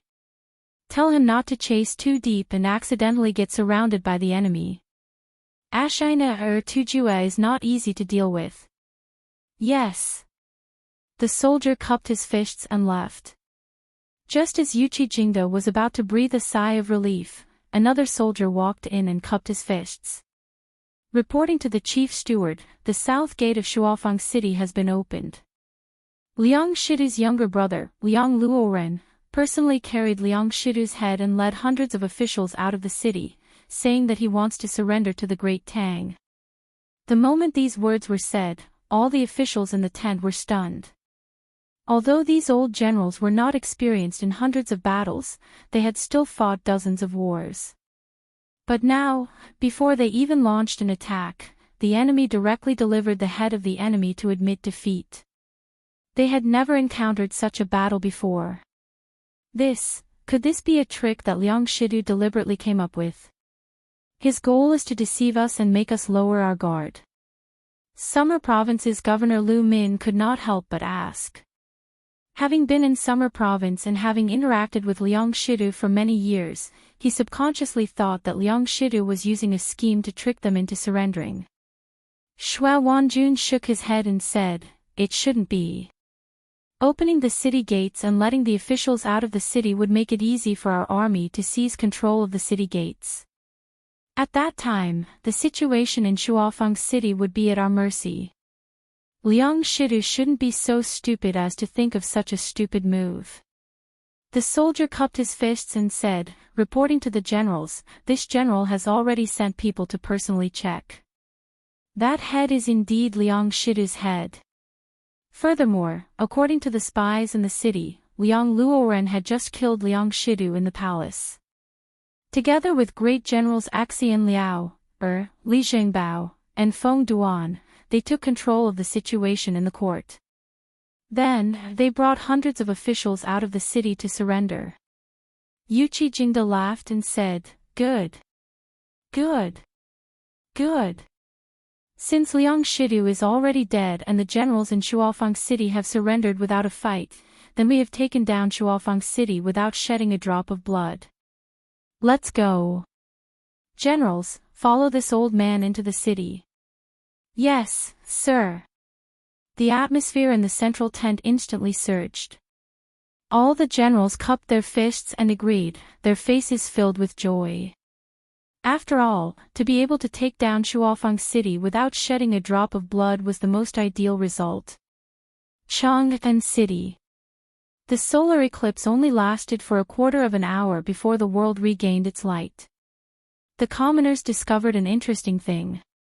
In the past, when the heavenly dog ate the sun, everyone needed to beat drums and gongs. They used this loud noise to scare the heavenly dog away and save the sun. However, because Li Zishuan's solar system theory had been widely spread, only a small portion of the citizens went to beat the drums and gongs during the heavenly dog devouring the sun. After the initial panic, Chang'an City became quiet. However, in the end, the sun still came out. This meant that the legend of the heavenly dog was a lie. There was no heavenly dog at all. Of course, this also meant that Li Zishuan's solar system theory was correct. Therefore, after the solar eclipse, the citizens regained their peace faster than usual. Those who were eating went back to eating, and those who were going home went home. However, most of them lamented that the heavenly dog devouring the sun was because the moon had blocked the sun. Your Majesty, after the heavenly dog devouring the sun, the citizens quickly returned to normal. No one spread rumors, and no one panicked. Now, the citizens believe what the Marquis of Yong and said on Datong Daily. Royal Palace, Gonlu Hall. Li Er had personally witnessed the solar eclipse. At this moment, after he returned to the palace, Xiao Song came in to report to Li Er. Since ancient times, the county kings had placed great importance on the heavenly dog devouring the sun. Therefore, after the solar eclipse, Xiao Song sent people out of the palace to investigate the citizens' customs. When Li Er heard this, he smiled and said, "Good. This way, I can rest assured." After all, if someone took the opportunity to mislead the people, although the imperial court has the ability to quell the rebellion, in the end, the people will be the ones to suffer. Send the Minister of War to commend Li Zishuan on my behalf. This small matter was not enough to confer Li Zishuan an official title, but it was still necessary to commend him. Zhao Song smiled and said, "This old servant obeys." Cloud Mountain, Yanhuang Courtyard. Li Zishuan, who had just finished admiring the solar eclipse, was sunbathing in the courtyard. At the same time, he was thinking about the situation in Shuzhou and the front line of Shuofang City. That's right, when the solar eclipse came, he was seriously admiring this rare astronomical spectacle. This guy used 2 lenses covered in ink as sunglasses to admire the solar corona during the solar eclipse. In his previous life, he had also experienced a total solar eclipse, but at that time, he was highly myopic and did not have the chance to look carefully. In this life, because of his cultivation of inner qi, his eyesight was excellent. Naturally, he did not want to miss such a good opportunity. Marquis. I just saw an incredible phenomenon. Ouch. At this moment, Li Chunfeng ran into the courtyard excitedly and said excitedly, "Master, you've been waiting for a long time." However, just as he ran into the courtyard, he accidentally tripped on a bamboo stick on the ground and fell to the ground like a wild goose falling from the sand. The Li family's courtyard was full of cement. Li Chunfeng was already running very fast, so the fall was not light. His palms and arms were bleeding on the ground. Li Zishuan was far away, and Li Chunfeng's fall was too sudden, so he could not react in time. He could only watch as Li Chunfeng fell to the ground. "Master Li, are you okay?" "Xiao He. Quickly, bring gauze, water, and medicine." Li Zishuan only reacted when Li Chunfeng cried out in pain. He quickly walked to Li Chunfeng and pulled him up from the ground. He then shouted at Xiao He, who was in the courtyard. "Yes, Master." Xiao He quickly went to carry out the order. Li Chunfeng immediately waved his hand and said, "No need, no need. I just didn't see the road clearly and accidentally tripped. It's just a small injury. It's not worth mentioning. I've embarrassed myself in front of you, Marquis. I'm here because I have something important to discuss with Marquis." Didn't see the road clearly. Li Zishuan looked at Li Chunfeng suspiciously. Although his eyes were a little sluggish, they were not as rigid as those of a blind person. He could not help but let out a sigh of relief and asked, "Master Li, were you the one who was observing the entire solar eclipse?" Li Chunfeng's face froze. He then smiled embarrassedly and said, I was fascinated by it, so you've completely forgotten what this Marquis told you before?" "Humph. It's a miracle that you're not blind," Li Zishuan said angrily. Although the eyepiece and objective lens of the astronomical telescope were smeared with ink, this method could only slightly reduce the damage done to the eyes by the light in the corona. It could not completely eliminate the damage. That was why Li Zishuan reminded Li Chunfeng not to use the telescope for too long when they were in the academy. He did not expect this guy to be so daring as to forsake his own eyes. Now, Li Chunfeng's eyes were not completely blind. That was definitely a blessing. Ahem. Marquis. This is all my fault, but I don't regret it. Because during my observation just now, I discovered a very extraordinary phenomenon. Li Chunfeng apologized embarrassedly and then said excitedly, "I'm sorry." Li Zixuan saw that Li Chunfeng kept saying that he had discovered something incredible. He could not help but ask curiously, "Master Li, what did you see just now?" "It moved. I saw the stars move." Li Chunfeng's words shocked Li Zixuan to the core. Chapter 1395. Are you saying that you saw the stars move? How is that possible? Cloud Mountain Villa. Li Zixuan frowned when he heard Li Chunfeng say that he saw the stars move. The stars that Li Chunfeng saw should be the stars outside of the solar system. The reason why stars were called stars was not because they did not move. However, the movement of stars could not be seen with the naked eye for a short period of time. There was no celestial body in the universe that was immobile. All celestial bodies were moving at different speeds. Not only did stars move, but they also moved at the speed of the universe. Take the sun for example. It was spinning around the center of the Milky Way at a speed of 250 kilometers per second. The other stars moved at the same speed as well. The reason why stars did not move was because they were too far away from us. We could not see their movement in a short period of time. Therefore, they were called stars. Only after tens of thousands of years or even hundreds of thousands of years would the position of stars change. That was why Li Zixuan did not believe Li Chunfeng when he said that he saw the stars move. It's true. It's true. Seeing Li Zixuan's disbelief, Li Chunfeng hurriedly explained, "When the sky was completely dark, I saw a cluster of galaxies around the sun's silhouette with my telescope. I observed this cluster of galaxies last year and even drew a star map. However, during the total solar eclipse today, the positions of some of the stars in the cluster of galaxies seem to have changed. Isn't this the movement of the stars? It's not that the stars are moving. It's that the direction of light has changed." When Li Zixuan heard this, he quickly recalled some things from his previous life. He couldn't help but be shocked. Good heavens, this Li Chunfeng inadvertently discovered something incredible. In his previous world, Newton stood on the shoulders of giants and saw a falling apple. That was when he realized the gravitational force between all things. Einstein stood on the shoulders of his predecessors and proposed the general theory of relativity in 1915.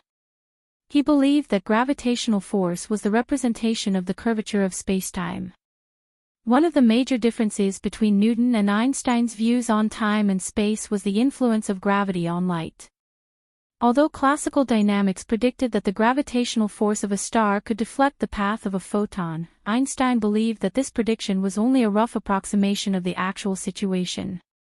It was not the gravitational force of a star that pulled the photon, but the star curved the structure of space. This was like a person standing on a trampoline bending the surface. The photon was like a small ball rolling across the trampoline, moving along the curved structure. From the perspective of a photon, it always travels in a straight line, and the distortion of spacetime causes the photon to be deflected. Therefore, gravity was a manifestation of the curvature of space. Since the Sun is the most massive object in our solar system, the resulting spacetime curvature will be the most obvious. But to test general relativity, astronomers must study the positions of background stars near the edge of the Sun to determine the angle at which light is deflected as it passes near the Sun. The deflection predicted by general relativity is twice as large as Newtonian mechanics. However, the Sun was very bright, and it was impossible to see the background stars at the edge of the Sun unless the sunlight was blocked, a total solar eclipse. During a total solar eclipse, the Moon moved between the Sun and the Earth, completely blocking the Sun's disk. In 1917, Einstein's little fan Dyson conceived an experiment. During a total solar eclipse, the positions of the background stars near the edge of the sun were plotted, and then compared with the normal positions of these stars in the night sky. The space-time distortion effect could be observed. This experiment was verified in 1919, proving the validity of Einstein's general theory of relativity. Now, Li Chunfeng saw the shift of the stars during a total solar eclipse. Didn't this prove Einstein's general theory of relativity? Massive stars would cause space-time to be bent, and light would be deflected as it traveled through it. It was equivalent to passing through a gravitational lens, so people would mistakenly think that the positions of the stars had changed, but in fact, the positions of the stars had not changed. This Li Chunfeng was a physicist who had been delayed by metaphysics. The direction of light transmission has changed. Marquis, I don't understand. Doesn't light travel in a straight line? Is it possible that it will be bent? Li Chunfeng heard Li Zixuan's mumbling and could not help but be puzzled. He had stayed in Yanhuang College for more than half a year, and he often communicated with Mo Huai, Mo Chui, and other professors in the physics department. He knew some basic physics knowledge. Li Zixuan pondered for a moment, then slowly said, Daoishly, under normal circumstances, light does travel in a straight line.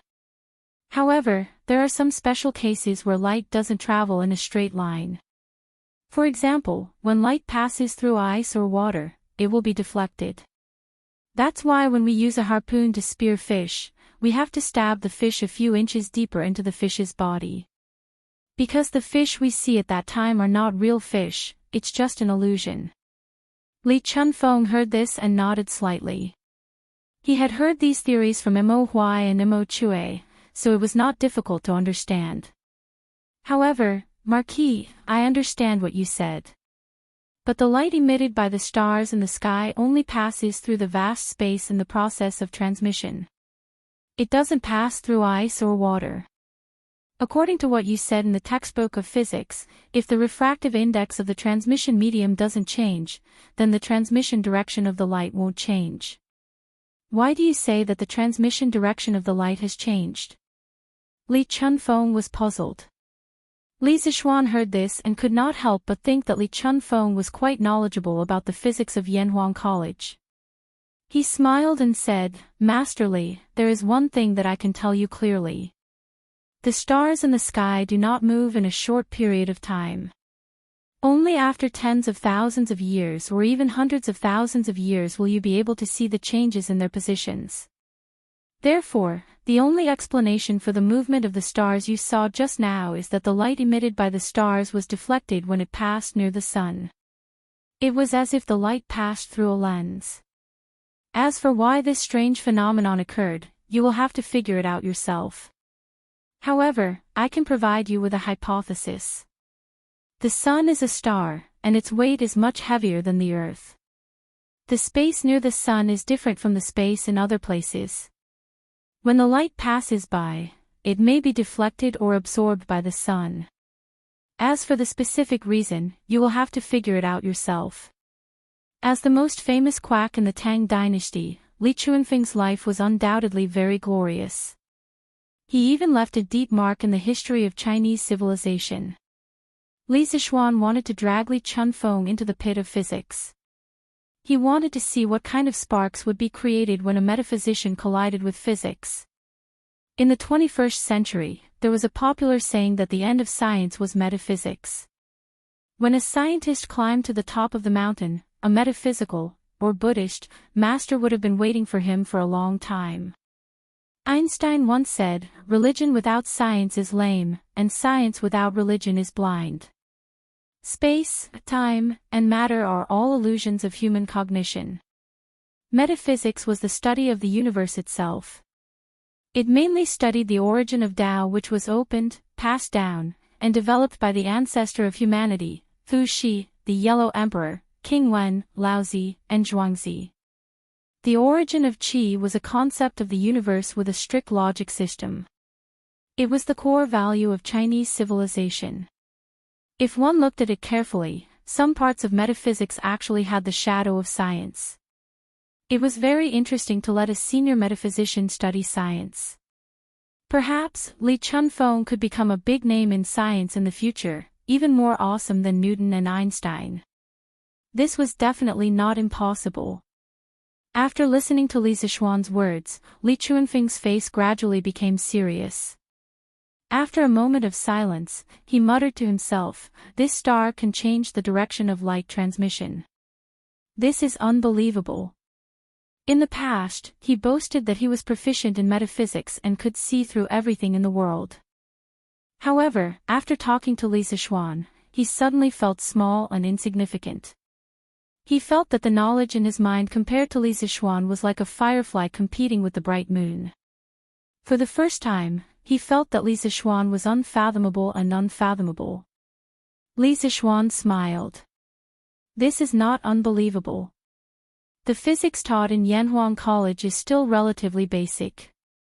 It does not involve the movement of celestial bodies.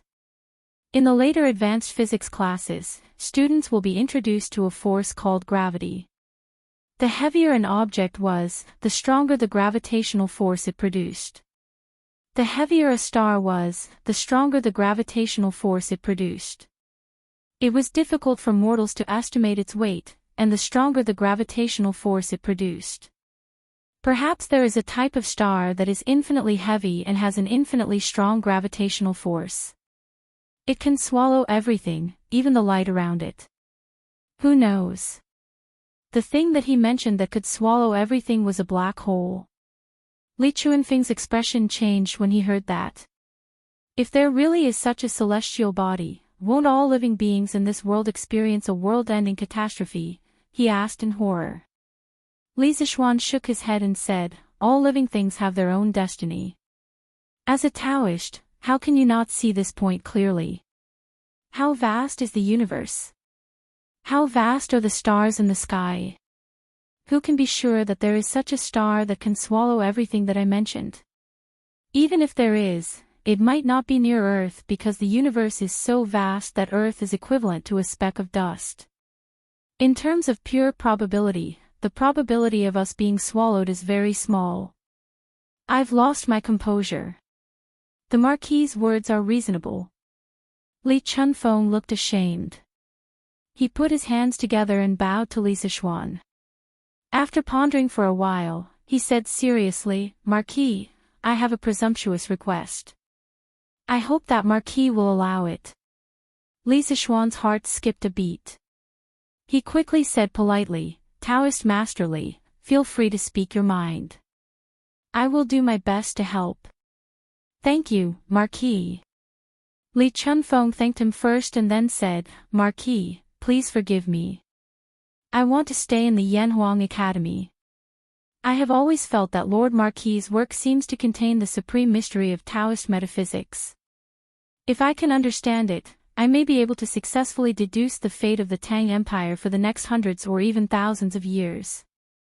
This is my life's wish." The pushback diagram. After listening to Li Chunfeng, Li Zixuan subconsciously thought of the #1 book of Chinese Taoist prophecy, the pushback diagram. Legend has it that Li Shimin ordered two famous Taoist masters, Li Chunfeng and Yuan Tiangang, to write it in order to predict the future of Tang. It combined the study of astronomy, poetry, riddles, and pictures into one. Now, Yuan Tiangang had not yet entered the imperial court, and Li Chunfeng was only in his 20s.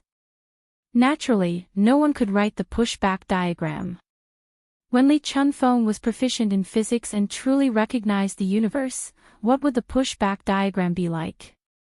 Li Zixuan was looking forward to it. "Although you and I don't study under the same teacher, we are both from the same school of Taoism. I have no reason to reject your request. However, the knowledge of Yanhuang College can only be known by the students and teachers of Yanhuang College. Taoist Master Li, you were able to learn some knowledge about physics from Mr. Mo, which is considered a violation of the rules of the college. Yanhuang College has been implementing a comprehensive confidentiality policy since a while ago. From now on, no one from Yanhuang College will be able to learn the knowledge of Yanhuang College. This is my decision, and it is also His Majesty's decision. Taoist Master Li, you are now working in the Bureau of History. You are not part of Yanhuang College. According to the confidentiality policy, you cannot stay in Yanhuang College to study engineering. Li Zixuan thought for a moment and shook his head. It was true that he wanted to pull Li Chunfeng into the big pit of physics, but the confidentiality rules of the Yanhuang Academy could not be violated by anyone.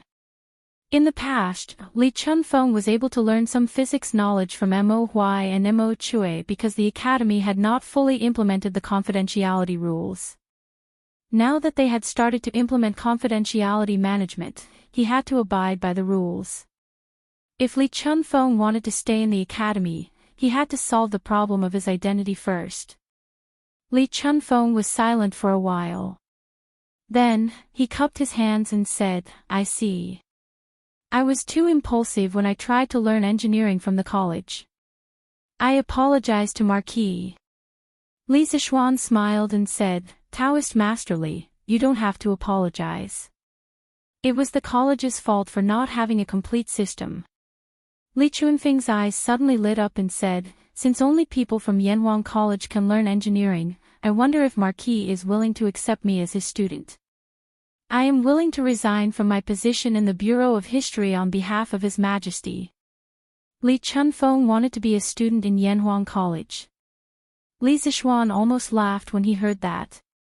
Li Chunfeng's son, Li Yan, was studying in Yanhuang College. Wouldn't that mean that father and son would be in the same college? No. No. Li Zixuan paused for a moment and quickly said, Taoist Master Li's knowledge is more than enough to be a teacher in the college. How can you be a student? Also, Taoist Master Li is very talented and is highly valued by the Emperor. How about this, Taoist Master Li can ask the Emperor if you can be a teacher in Yanhuang College while being a teacher in the Bureau of History. Li Chunfeng was very tempted. He cupped his hands and said, if that's the case, thank you very much, Marquis. I will return to Chang'an now and report to the Emperor. Go. Li Zixuan did not show it on his face, but on the inside, he was overjoyed. He had accidentally tricked the most famous conman of Tang Dynasty into becoming a teacher in the college. This was a great deal. As for what kind of chemical reaction Li Chunfeng would have with engineering, only God knew. However, Li Zixuan was looking forward to it. Chapter 1396. What's wrong, Your Majesty? Are you still worried about the drought? In the evening, Empress Xiangsun came to the sweet nectar hall with a bowl of porridge. She saw Li Er sitting on the dragon couch with one hand supporting his chin. His brows were furrowed, and he had an appearance of great bitterness and hatred. Clearly, his mood was not good. Thus, she carefully walked forward and asked softly. Li Er snorted and said with a disgruntled expression, "Humph. Li Chunfeng came to see me just now. He said that he wanted to work as a teacher in Yanhuang College and hoped that I would allow it. If I didn't allow it, he would resign from his position in the Imperial Historian Bureau." Guanyin maid, don't you think this is infuriating? Don't tell me that the position I gave him is not as good as a teacher in Yanhuang College. Empress Xiangsun couldn't help but smile and asked, "Did Your Majesty allow it?" Li Er was even more annoyed. "Can I not allow it? Li Chunfeng is so young and he is already proficient in the 5 arts of Taoism. As long as he is trained, he will be the best candidate for the position of Imperial Historian. If I don't allow it, won't I lose a talent and look like I have no tolerance?" Li Er was the only one who could do that. If it were any other emperor in the future, they would definitely order Li Chunfeng to be fired if Li Chunfeng made such demands and conditions in front of them. It had to be said that Li Er was very tolerant towards those who were truly capable and capable. For example, Li Zixuan. Although he had made many mistakes, Li Er never gave him any substantial punishment. Empress Xiangsun smiled and came to Li Er's side. She gently massaged Li Er's temples and said with a smile, "Your Majesty, there is no need to be angry. Whether it is the Imperial Historian Bureau or Yanhuang College, they all belong to your Majesty. Now that Li Chunfeng is willing to work as two people, it proves that he wants to double his loyalty to your Majesty. Your Majesty, why don't you accept it?" Li Er was stunned and then laughed. "Ha! Guanyin maid is right. Both the Yanhuang Academy and the Taisha Bureau belong to me. Li Chunfeng's action is also a show of loyalty to me. Guanyin maid, you are really smart." "Ha! What? Father? Are you saying that you will stay in the academy as a teacher in the future?" There was a small shop in Yanhuang College. After school, Li Chunfeng called his son, Li Yan, over for a quick meal at Gu Xiaomao's tavern. He also told Li Yan about his preparation to join Yanhuang College. Li Yan's eyes widened in disbelief. Li Chunfeng took a sip of wine and chuckled. That was right. Marquis, oh, no, Yamacho, he has promised me. Tomorrow, I can officially join Yanhuang College and become a teacher. In the future, I will have more time to stay in Yanhuang College." Li Yan was silent for a long time before he finally accepted the news. After a pause, he asked, "Father, what about your job at the Taisha Bureau? Did you resign from your position in the Imperial Court?" Li Chunfeng smiled and said, "You don't have to worry about this proverb. His Majesty has given me permission to work in the Imperial Historian Bureau and teach in the Academy. So I still have my official position, but I will have to travel between Chang'an and the Academy in the future." Although Li Chunfeng could give up his position in order to pursue the truth, it did not mean that he did not like being an official. Especially with his current position in the Taisha Bureau, the Yamen was a place for him to use his knowledge. On the other hand, Yanhuang College was a place where he could continue to recharge. The two did not conflict at all. Instead, they complemented each other. Li Yan was surprised. "His Majesty is really generous and righteous. I didn't expect him to agree to your suggestion. That's great. However, Father, the reason I came to Yanhuang College was to find out the depth of Yamacho's destined one. Why are you here now?" In the end, Li Yan was a little depressed and confused. In his impression, his father was determined to be a top Taoist metaphysical sorcerer who could predict good and bad luck and deduce the fate of the country. Why would he be interested in teaching at Yanhuang Academy now? Li Chunfeng was silent for a long time and said gloomily in his heart, "Can your father say that I was wrong? I only saw that Li Zixuan was the destined one, but I didn't see that his knowledge was as vast as the sea, unfathomable and admirable. Ahem. As the saying goes, what Mountain Elder has learned is rather complicated, but the supreme profoundness seems to have some kind of connection with the 5 arts of Taoism." Thinking of how Mountain Elder used to be spiritual master Ling Su's disciple, this point is not difficult to explain. Perhaps spiritual master Ling Su's Tao is very different from my master's Tao, but in the end, they all lead to the same destination.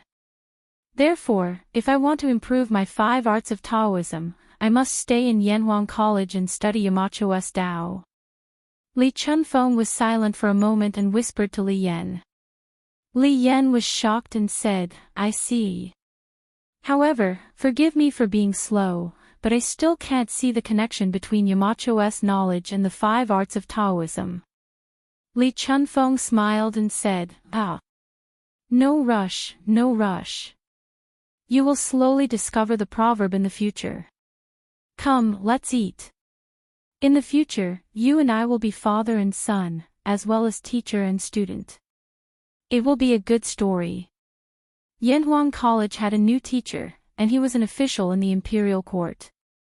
This was new. Many of the teachers in Yanhuang College had been officials before, and their positions were not low. For example, Li Gang and Yen Silu were not only officials, but also first-rank officials. They had a high reputation in the imperial court and among the scholars. However, that was the glory of the past. Before this, no official in the imperial court came to Yanhuang College to be a teacher. Li Chunfeng had set a precedent. Of course, Li Zixuan was an exception.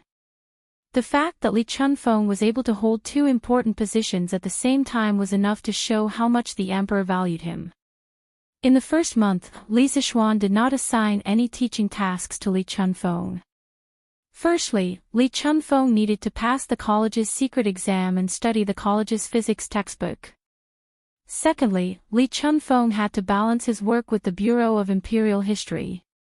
He needed time to get used to it. That's right. Li Zixuan planned to arrange for Li Chunfeng to teach the subject of physics. Although Li Chunfeng's current level of physics was not as good as Mo Huai and Mo Chui's, his mathematical ability was definitely the best among all the physics teachers. Elementary physics might not require a strong mathematical ability, but advanced physics required a high mathematical ability. The world's top physicists like Newton, Einstein, and Maxwell had another identity, and that was mathematicians. Therefore, Li Zixuan had a long-term plan when he assigned Li Chunfeng to the physics department. 3 days later, in the morning. Early in the morning, Li Zixuan had just finished his breakfast when Pang Feiji rushed into the courtyard with a letter in his hands. Marquis, someone in Sichuan has sent you a letter. Sichuan. Could it be a letter from Shiqing? Quick, let me see it. Li Zixuan was shocked. He quickly took the letter from Pang Feiji's hands, opened the envelope, took out the letter, and began to read it carefully. Pang Feiji secretly observed Li Zixuan's facial expression. Seeing that Li Zixuan was getting more and more excited, he could not help but feel happy as well. After about 20 breaths, Li Zixuan finally finished reading the letter. He smiled happily and said, "Hee hee." Shiqing did not disappoint. The vanadium mine in Sichuan is finally ready to be mined. Li Zixuan waved at San Bao, who was in the courtyard, and said, "San Bao, come here." "Young master." San Bao thought that something good had happened to him. He quickly ran over and bowed to Li Zixuan. Li Zixuan smiled and said, "San Bao, I want you to go to Sichuan again." "Ah. Young master." San Bao. San Bao hasn't done anything wrong recently. Please don't send San Bao to die in Sichuan again. San Bao instantly put on a long face and said with a wronged expression. The last time he went to Sichuan, he almost lost his life there. How would he dare to go there again? Wasn't that seeking his own death? Li Zixuan was taken aback. He immediately understood that this fellow had misunderstood his meaning. Thus, he slapped the back of San Bao's head in exasperation and said, "What are you talking about? Why would I send you to die? Don't worry, the leader of the Chang people in Sichuan has already agreed to let us mine there.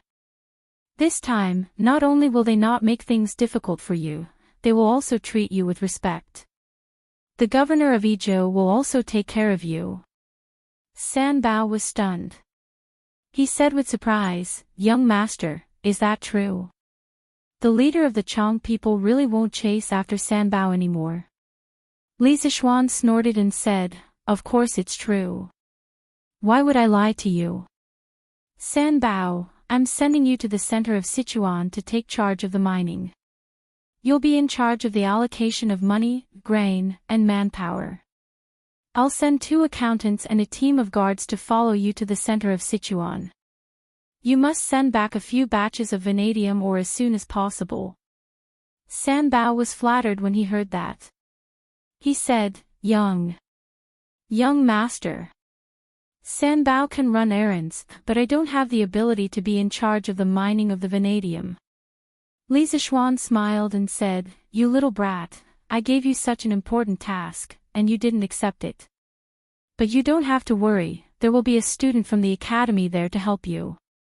He is familiar with the local Chang people and the local government. You just have to help me take care of the money." Kushurqing said in the letter that he wanted to wait until the vanadium was completely mined and the road in Sichuan was completed before returning to the academy. Li Zishuan thought about it and did not object. This child's dream was to benefit the people in his hometown. This time, he would treat it as an off-campus practice. San Bao was relieved and said, then no problem. San Bao will pack up and go to Sichuan again. Li Zishuan nodded and sent someone to find Wang Zhong. He transferred 50,000 strings of coins from his family to start the mining and road construction. He was going to send the guards to escort San Bao to Sichuan. Speaking of which, the use of the Tang Yuan was not popular in Sichuan yet. In the letter, Kushurqing said that Gao Shilian hoped that Li Zishuan could open the Yanwang Bank in Sichuan so that the people and merchants there could start to use this currency that was 100 times more convenient than copper coins. Li Zishuan naturally had no reason to disagree. After all, in history, the first place to use paper money on a large scale was in Sichuan. This time, he was not just sending people to Sichuan to mine the vanadium. He wanted to bring the bank, the Chitsu Pavilion, the Chitsu culture, the Datong Daily Office, these new things, as well as some famous shops in Cheng and City. Bashu had always had the reputation of being a land of abundance. Its grain output was astonishing, and during the struggle for supremacy between Chu and Han, the grain from Bashu alone was enough to feed Liu Bang's hundreds of thousands of soldiers. If they could revitalize Bashu's transportation and economy, it would be of great benefit to the Great Tang. Hence, after arranging the initial funds for the mining and road construction, Li Zishuan invited a few members of the Yanhuang Chamber of Commerce, the managers of the Chitsu Pavilion and Chitsu Culture, Ma Zhou from the Datong Daily Editorial Department, and the current king of Shu, Li Ku, to discuss setting up a bank, shops, and newspapers in Sichuan. Everyone contributed funds, manpower. In the end, they formed a huge army to assist Sichuan. They were prepared to follow San Bao to Sichuan the next day. Of course, the Yanhuang Bank was now a state-owned property. If they wanted to set up a branch in Sichuan, they would have to inform Lier. Even though they knew that Lier would not object, they still had to report to him. This was a matter of principle. Hence, around 5 p.m., Li Zishuan rode his horse down the mountain and prepared to meet Lier in the palace. Just as he entered Cheng and City, Li Zishuan heard the sound of horses galloping behind him. Following which, he heard someone shouting, "Great victory! General Yuqi has achieved a great victory in Shuofang City. Killed more than 10,000 Turkic wolf cavalry soldiers. Liang Shi was killed by his subordinates. The officials in Shuofang City have surrendered." As soon as he finished speaking, a soldier rode past Li Zishuan on his horse. As he ran, he continued to shout, "Victory! General Yuqi has achieved a great victory in Shuofang City. Killed more than 10,000 Turkic wolf cavalry soldiers. Liang Shi was killed by his subordinates. The officials in Shuofang City have surrendered." When the commoners heard this, they instantly became lively. The imperial court has achieved a great victory again. Ha! That's great! That Liang Shi stole from our great Tang prefecture and even sided with the Turkic people. He should have met with such a fate long ago. That's right. That's right. General Yuqi has done well. This kind of traitor who betrayed the Han people should be cut into pieces. Yes. The front line has achieved a great victory. No matter what, we have to drink a few cups tonight. When the commoners heard this news, they naturally cheered. They were overjoyed that they were able to live in such a prosperous dynasty. However, Li Zishuan heard another meaning from the news. He muttered to himself, "Killed more than 10,000 Turkic wolf cavalry soldiers. The Turkic people have indeed sent out their troops. Looks like the war between our great Tang and the Turkic people is about to begin." Hiya! After regaining his senses, Li Zishuan hurriedly urged Dabai to gallop toward the imperial city. Chapter 1397. 2 in 1 chapter. 4th month, 22nd day, General Yuchi led 50,000 elites and joined forces with the 30,000 Summer Province House Army.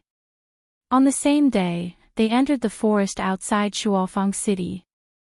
Shenfei and Zhongchang, the two Taichung temple officials, went to Shuofang City to persuade Liang Shidu to surrender, but to no avail. Seeing this, General Yuchi ordered Summer Province Governor Lu Min to send spies into the city. He also sent General Shui to lead cavalry and trample all the crops outside the city. When Liang Shidu heard the news, he guessed that the Great Tang army was outside the city. The next day, he locked down the city gates, not allowing anyone to enter or leave. In the next few days, General Shui led his cavalry to trample the crops outside the city. After all the crops were trampled, on the 25th day of the 4th month, General Yuchi led his army to surround Shuofang City, surrounding it but not attacking. At this time, due to the lack of food, the people in Shuofang City were panicking. Rioters rose up, and the army mutinied. In order to get out of this situation as quickly as possible, Liang Shidu sent many cavalry to break out of the encirclement and seek help from the Turks. On the 27th day of the 4th month, Turkic General Ashina Shirchuan led 20,000 Turkic wolf cavalry to assist Liang Shidu. However, he did not know that General Chai had already set up a pocket formation in the wilderness. Caught off guard, the Turkic army suffered heavy losses in the first clash. The day after, when the sun began to eat, General Chai took advantage of the darkness to rain arrows on Ashina Shirchuan. When the sun rose, the Turkic army threw away their armor and fled. In this battle, General Chai killed 10,000 Turkic wolf cavalry at the price of less than 100 casualties. On the other side of Shuofang City, Liang Shidu was killed by his cousin Liang Luoren. Liang Luoren then led all the officials and generals of Shuofang City to surrender. Only then was Shuofang City taken without bloodshed. Within the Sweet Dew Hall, the messenger soldier from the front lines reported the details of the battle to Li Er. When Li Er heard this, he could not help but smile. Haha. Good. Good. This battle was well fought. You can go and rest first. When the army returns to court, we will reward you according to your merits. Yes. Your Majesty. This general will take his leave. The soldier cupped his fists and hurriedly left. Li Er was in a great mood and was preparing to head to the inner palace to share this good news with Empress Zhangsun when another eunuch walked in and said, "Your Majesty, the Marquis of Yong and requests an audience." Li Er was stunned and stopped in his tracks. He sat back down and said, "Let him in." Here. Not long after, Li Zishuan came in from outside the hall and greeted Li Er. "This subject pays his respects to your Majesty. Congratulations to your Majesty for the great victory on the front lines and the recovery of the north. Now, our great Tang has finally unified the Central Plains." Just now, when the messenger soldier was reporting the results of the battle to Li Zishuan was waiting outside the hall for his summons. His hearing was sharp, and naturally, he heard every word. Li Er was amused when he heard that and said, Her. Get up. Brat, you're rather well informed. Not only has the imperial court recovered Shuofang City, the Turks have also sent troops because of Liang Shidu. This way, the Great Tang will have a good reason to send troops to the Turks in the future. The plan you formulated back then has all been realized. No matter how you look at it, this can be considered a great merit. Whatever reward you want, just tell us. One could see that Li Er was in an extremely good mood. The main reason was that this battle had been fought too beautifully. Not only had they recovered the north that had been isolated for 10-some years, they had even lured Shili Khan to send troops. It was simply too perfect. And all of this was thanks to Li Zishuan's strategy of using peaceful means before resorting to force. Li Zishuan hurriedly bowed and said, "Your Majesty, this subject did not personally enter the battlefield, nor did I kill a single enemy. I only moved my lips, so how can I claim credit? Those soldiers who shed their blood on the battlefield should be rewarded. These words were not out of modesty, but from the bottom of his heart. Even without his suggestion, Li Er's powerful think tank would have come up with the best strategy. This was because in history, Liang Shidu had never caused much trouble for Li Er. Li Er was taken aback.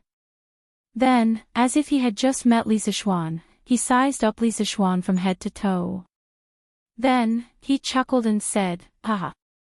It seems like after spending so much time with Li Gang and Yen Silu in Yanhuang College, your personality has become more and more stable. Not bad. Not bad. What business do you have with us today?" Li Zishuan smiled and replied, "Your Majesty, the people this subject sent to Sichuan have replied. They said that the local Chang people have agreed to allow this subject to mine the mine. Although Sichuan's agriculture industry is very developed, due to the lack of transportation, it is inconvenient to communicate with the outside world. This is not conducive to the development of local trade. Therefore, this subject not only plans to send people to mine the mine, but also wants to build roads in Sichuan and bring famous shops from Chang and to Sichuan. At the same time, I want to open a bank there and promote the replacement of copper coins with Tang Yuan. I hope that your Majesty will allow this." Hearing this, Li Er nodded and said, "N. For you to have such thoughts, this subject is very gratifying. Sichuan is very important to our Tang Empire. If we can connect Sichuan to the Central Plains, it is equivalent to Tang Empire having a very stable rear guard. In the past, Sichuan was able to support hundreds of thousands of Liu Bang's Han army. From this, one can see how good this land is. Therefore, building roads, opening shops, and opening a bank, this subject is approved by this subject. In the next 2 days, submit a proposal to this subject. The imperial court will allocate a sum of money to help build roads in Sichuan." Li Zishuan happily cupped his hands and said, "Many thanks, Your Majesty. Speaking of which, building bridges and paving roads for the people's livelihood was best done by the imperial court." It was not that Li Zishuan was unwilling to spend the money, but if this matter was done by him, it would be unjustifiable. He might even be accused of buying the people's hearts and arouse the suspicion of the emperor.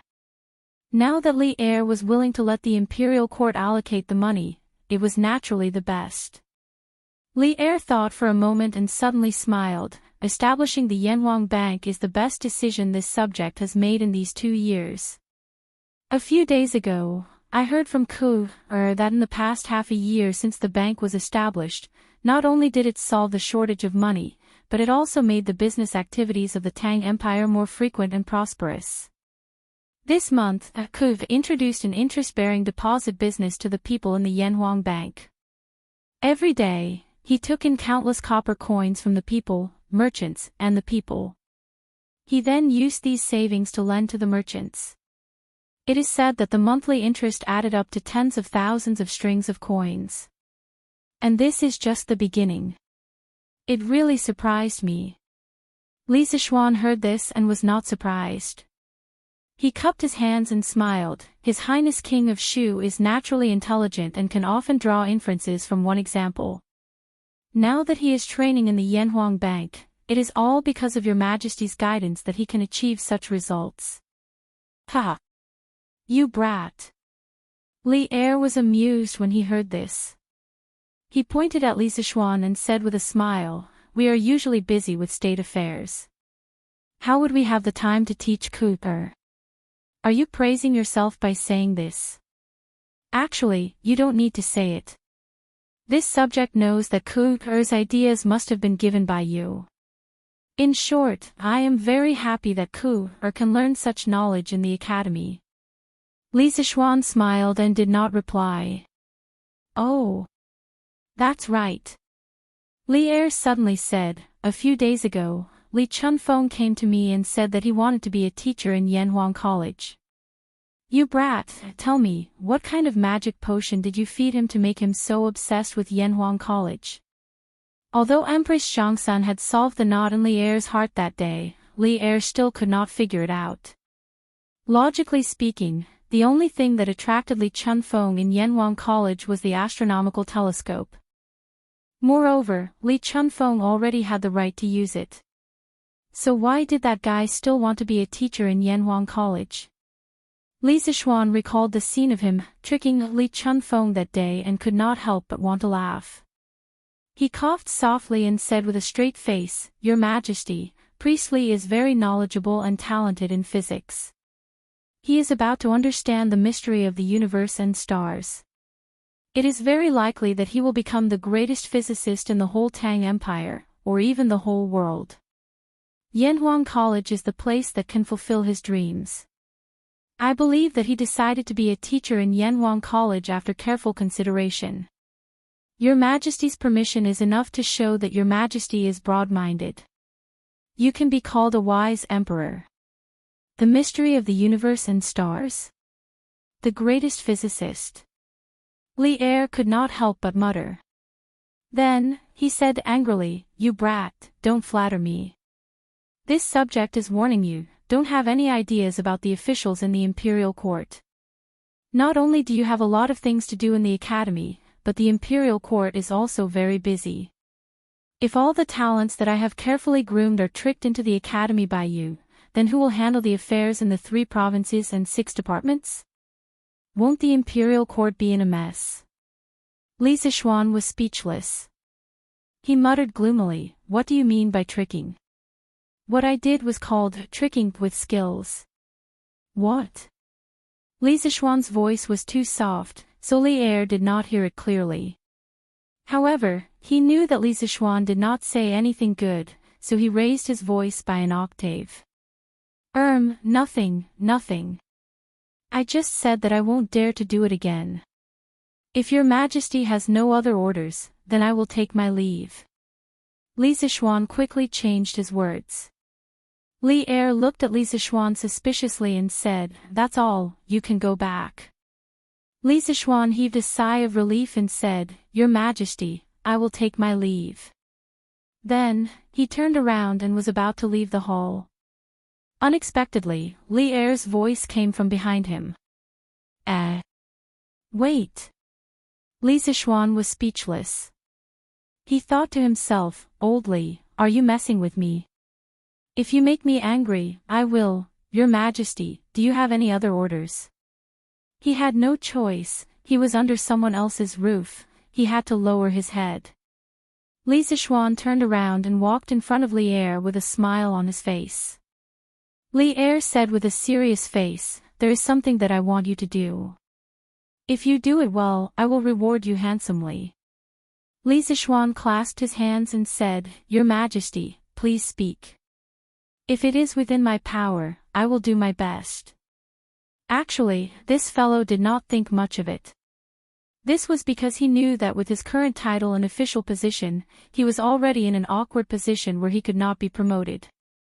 There was no other way. Who asked him to be the one and only Marquis of Great Tang at such a young age? If he were to be promoted any further, where would the faces of those who contributed to the founding of the country be? Li Er nodded with satisfaction and then said, "Yesterday, the envoy of the Wu Nation, who is the current crown prince of the Wu Nation, came to me and wanted to make a bet with me. He said that the football league held by the Tang Empire Football Association had ended. He was very interested in the football of the Tang Empire, so he set up his own team and wanted to compete with the best team of the Tang Empire. If he won, he hoped that I could allow the Wu Nation to send students to study in the Yanhuang Academy in the future. If they lost, he was willing to give 40,000 kilograms of brass to the Tang Empire." Li Zixuan's heart tightened and he quickly asked, "Your Majesty, did you agree to the request of the Crown Prince of Wu?" At this time, he was secretly cursing in his heart, "Sure enough, the imperialists still want to destroy us. This damn Crown Prince of Wu has always coveted the advanced engineering knowledge of Yanhuang College. Last time, he failed to bribe me with beautiful women, so he wants to find an opportunity from Li Er. How hateful." Li Er looked at Li Zixuan strangely and said, "The Tang Empire is the most powerful country in the Celestial Empire. while the Wu nation is just a small foreign country. How can I not accept their challenge? Wouldn't that be degrading the prestige of the Tang Empire? Besides, this football comes from Tang football. I don't believe that Tang football's team can't beat Wu's team. Since the Crown Prince of Wu is willing to give me 40,000 kilograms of brass, how can I not accept it? When Li Zishuan heard this, he was so angry that he almost died. He thought, "Old Li, you are too deceitful, aren't you?" Even when I was facing the Princess of Wu, I was still calm. Wasn't it to protect the knowledge of Yanhuang College from being controlled by foreigners? But you actually accepted such a deceitful bet. What do you want me to do? Your Majesty, forgive me for offending you, but you really shouldn't have accepted this bet. The Crown Prince of Wu covets the engineering knowledge of Yanhuang College, and it has been clear for a long time. Even if we are sure to win the competition, it's better to be safe than sorry. If they really win, Your Majesty, do you really want to allow them to send students to Yanhuang College? Li Zishuan was angry and cupped his hands to Li Er. There were many disrespectful words in his words, and they were all because he was angry with old Li. Hearing this, Li Er did not get angry. He chuckled and said, "What you have said, Zhen is very clear about it. But Zhen is the emperor of the great Tang Empire. How can Zhen refuse a challenge from a small foreign country? If this spread out, the reputation of Tang football's imperial court among the people will definitely fall. Won't it be considered as falling into the Wu's trap? So, instead of avoiding it, it's better to fight head-on and win. Of course, to be on the safe side, I order you to select a group of top players from the top teams of Tang football. After training them well, they will participate in this competition. You are the founder of Tang football, so you are most familiar with the rules of football. If you are to select and train the players, I don't believe that the Wu team can win." "Great. You really think highly of me."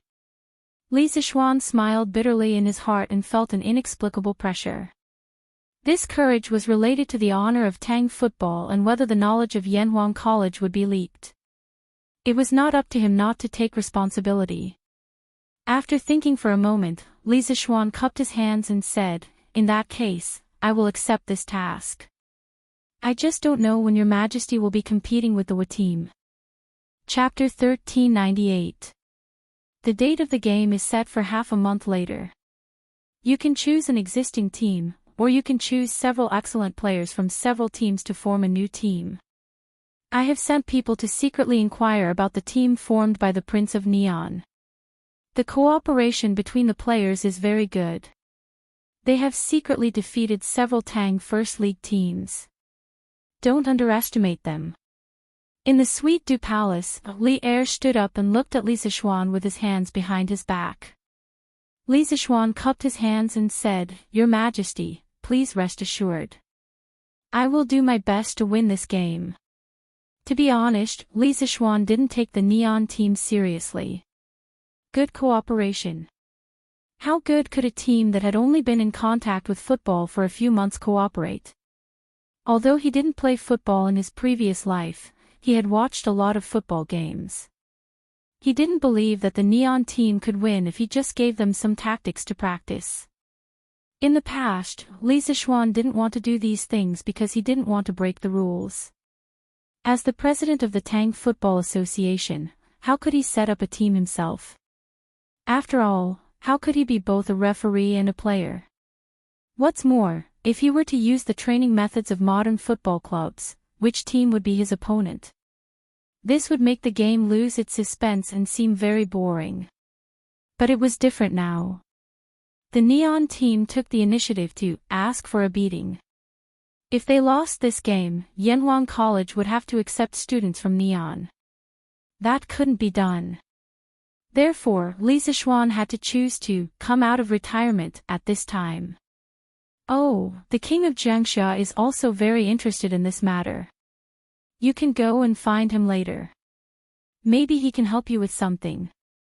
At this time, Li Er suddenly thought of something and said with a smile. "Yes. Your Majesty. Li Zishuan nodded. After hesitating for a moment, he gritted his teeth and bowed to Li Er, saying, "Your Majesty, the Neon people are the best at forbearance. Beneath their humble appearance, they often hide wild ambitions. This subject earnestly requests that Your Majesty not be fooled by their appearance when interacting with the Neon people in the future, because once they learn your way of governing and the advanced production technology of the Tang Empire, not only will they not be grateful, they will even bite us back. Those who are not of our kind will definitely have different intentions. A wolf cub will never mature." What he said was not polite at all, and he even faintly blamed Li Er. The reason why he took the risk to say those words was mainly to remind Li Er not to be soft-hearted and give the Neon people chances in the future. He might be able to help in the Sino-Japanese football rivalry this time, but he might not be able to do so next time. After all, he was not omnipotent. Moreover, what he said was not alarmish talk. In terms of forbearance, the Neon people were probably the most forbearing people in the world. Before the Ming dynasty, the Neon people were weak, and they endured as the underlings of China. However, after the Middle and Late Ming dynasty, there was a phenomenon of a vicious dog biting its master, and the Neon people began to frequently invade the coastal areas of China. Later, the Neon people became the Neon people and gradually expanded. They started the Second World War and even conquered more than half of China's territory. However, the Neon people were defeated in the end. Many people would say that the Neon people were a loyal dog that would be obedient as long as they were afraid of being beaten. Look at how obedient they were to the United States. However, would a loyal dog bite its master? After the Second World War, the United States began to support the Neon people's economic development. The Neon people kept a low profile and their economy developed rapidly. Soon, they surpassed the old strong countries such as England and France. In the 1980s, the Neon people's forbearance finally paid off. The Neon people's GDP finally exceeded half of the United States' GDP. As a result, the Neon people's self-confidence began to soar. They declared that they could buy the entire United States of America.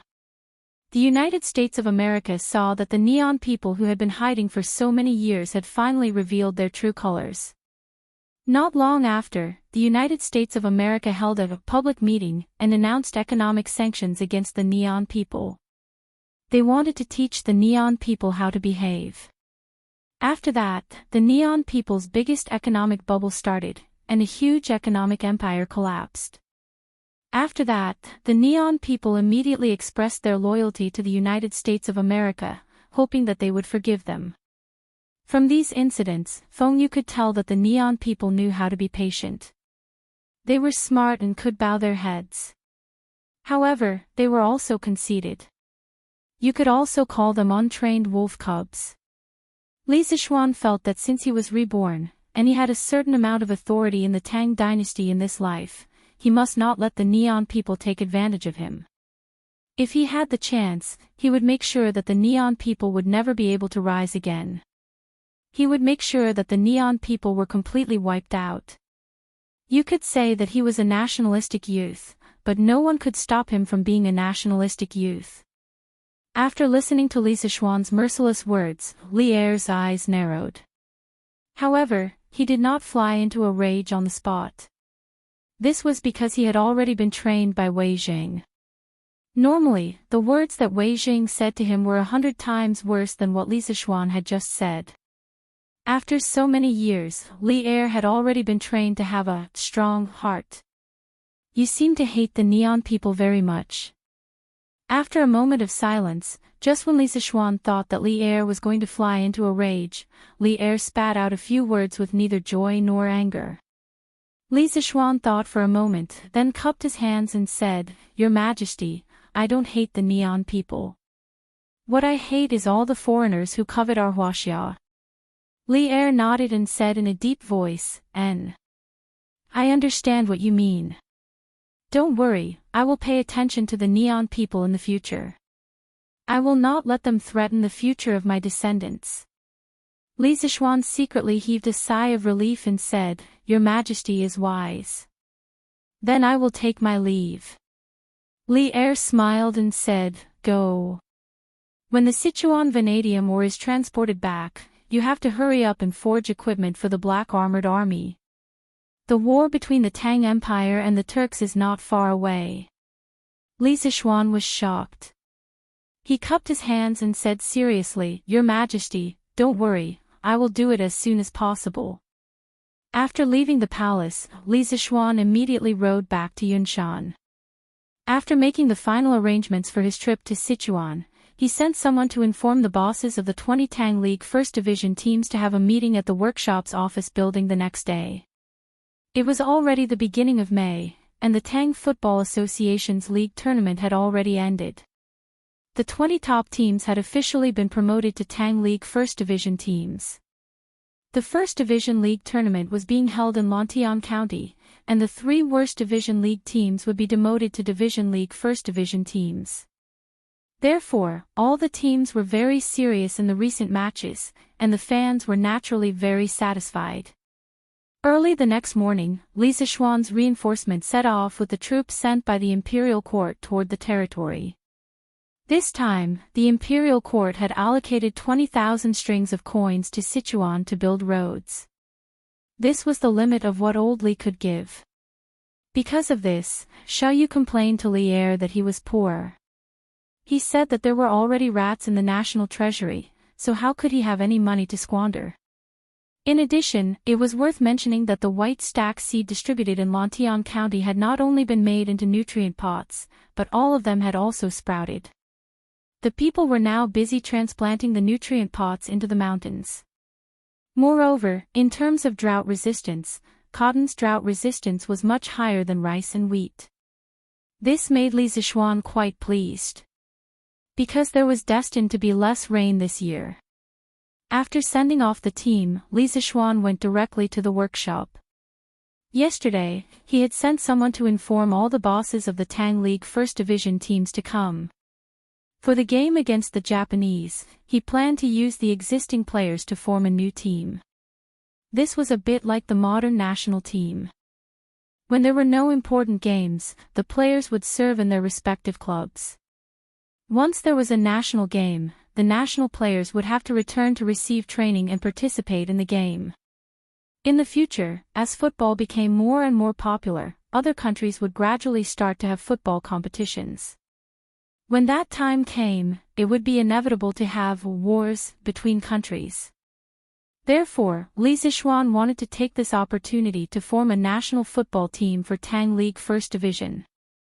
As soon as he walked into the office building in the front yard of the workshop, Li Zishuan heard a commotion. He saw a group of well-dressed men of all ages, and there were a few familiar faces among them. When they saw Li Zishuan come in, they quickly bowed and saluted. "Greetings, Marquis." Li Zishuan smiled kindly and said, "You don't have to be so polite. Today, I gathered you here because I have something to trouble you with. It's about the football team." "Ha! Xiao Xian, how can I not be involved in the football team?" Before anyone could answer, Li Daozong's hearty laughter came from outside the hall. Li Zishuan quickly turned around and saw Li Daozong walking over.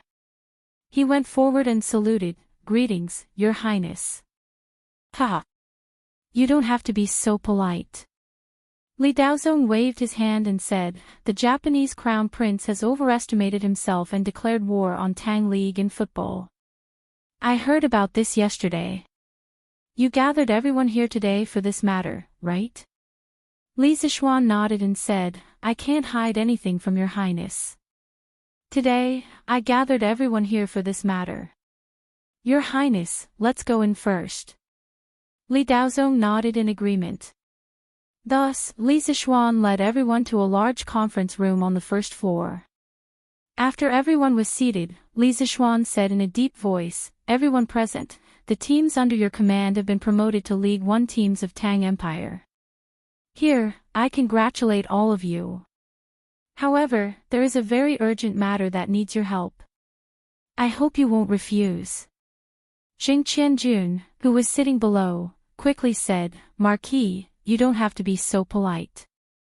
If you need our help, just say it." "Yes, yes, yes. Marquis, if you have any orders, just say it." Everyone chimed in one after another.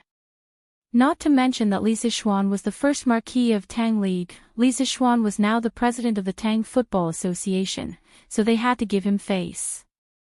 Li Zixuan nodded and said slowly, "Just the day before yesterday, the Japanese Crown Prince asked His Majesty to have a match with the strongest team of Tang League. His Majesty agreed. The time is set for half a month later. The victory or defeat of this match is related to the face of Tang League. So, I gathered you here today to inform you in advance, because I plan to set up a national team of Tang League. This team is not only for the sake of dealing with the Neon people. It will exist forever. The players in the team are all selected from various teams. They will usually help your team play matches, but when the Tang Empire is in a competition with other countries, these players must come to report and participate in the training organized by me. They will also win glory for the Tang Empire. Therefore, in the next few days, I will be selecting outstanding players from your teams. You are not allowed to obstruct any of the selected players in any way. Furthermore, you must support them in all aspects. This is because their selection is not only their personal glory, but also the collective glory of your teams. Do you have any objections?" Hearing this, everyone couldn't help but look at each other. Obviously, they all knew that if their team's players were selected, it would inevitably affect the team's performance in the league. But this matter was proposed by Li Zixuan. Even if they wanted to refuse, they didn't have the courage to do so. Ahem. I have something to say. At this moment, Li Daozong, who was sitting to the left of Li Zixuan, suddenly stood up. He looked at the team owners sitting below him and said with a serious face, "My words might not be pleasant to hear, but even if they are unpleasant to hear, you must still listen. The Marquis of Yong and established the national team for the Imperial Court, to protect the glory of Tang League. Football rose from Tang League, and if Tang League can't beat a small country like Japan in the future, how will you have the face to establish a team to play football? Without the Marquis of Yong and's painstaking efforts to create this environment, how can you have the Tang League A team that is envied by tens of thousands of people today? I know that most of you here are businessmen. Usually, I won't say anything when you focus on profits. After all, it's natural for businessmen to focus on profits. But in this kind of confrontation between countries, if you still only think about your own profits, then even if the Marquis of Yong and spares you, I will definitely not spare you." The purpose of Li Daozong's visit today was mainly to support Li Zixuan. He had not said anything before, but at this critical moment, he had to stand up for Li Zixuan and give the team owners a deterrent. "We will definitely follow your Highness's instructions and Marquis of Yong and's orders." Hearing this, everyone's heart trembled. They quickly stood up and cupped their hands. Li Daozong nodded his head in satisfaction and sat back down. Li Zixuan looked at Li Daozong gratefully. Just as he was about to speak, there was a sudden sound of footsteps at the door. It was Pang Feiji hurriedly walking in. Later, he saw that there were many people in the room, so he whispered a few words in Li Zixuan's ear. After Li Zixuan heard it, his expression changed slightly. He turned around and said to the crowd, "The situation has changed. The football match with the Japanese in half a month is cancelled, but I will still form the Tang national team. Today, I will stop here. Everyone, please help yourselves. I still have something important to do, so I will leave first." After that, ignoring the stunned expressions of the crowd, Li Zixuan excused himself from Li Daozong and left in a hurry. Hey, hey. Little Xian, what exactly happened? Why is this competition cancelled out of the blue? Li Daozong came back to his senses and quickly chased after him and asked. Li Zixuan squatted down and waited for Li Daozong to come to his side. He whispered, "Your Highness, the Queen of Japan has passed away, so this match can't be played." Now the Crown Prince of Japan is in Yunshan. He said that he wanted to say goodbye to me, so I went to see him. Li Daozong was stunned and then said in surprise, "Oh. I see. Then you go. I will go back first." Chapter 1399. Coming out of the workshop, Li Zixuan walked towards Yunshan. He was as depressed as he could be. After all, he had planned to set up a national team to have a good match with Neon. However, the Empress had suddenly passed away. The match had not even started, but it had ended without a result. It was really disappointing. To be honest, the big brother Wang on the mountain back was more depressed than Li Zixuan. He had spent a lot of effort to set up a team and had carefully studied the tactics of the Tang team. Just when he felt that his team would definitely win and had issued a letter of challenge to the Emperor of Tang, the Neons suddenly sent a letter saying that the Empress had passed away. At this time, he could only rush back to Neon immediately to inherit the throne of the Emperor. How could he continue to stay in Tang and compete with Li Zixuan in football? More than 15 minutes later, Li Zixuan returned to Yunshan. At the gate of Yanhuang College, he met the big brother Wang on the mountain back. The big brother Wang on the mountain back was looking at Yanhuang College with a yearning face, but he did not enter. It was not that he did not want to, but that he could not.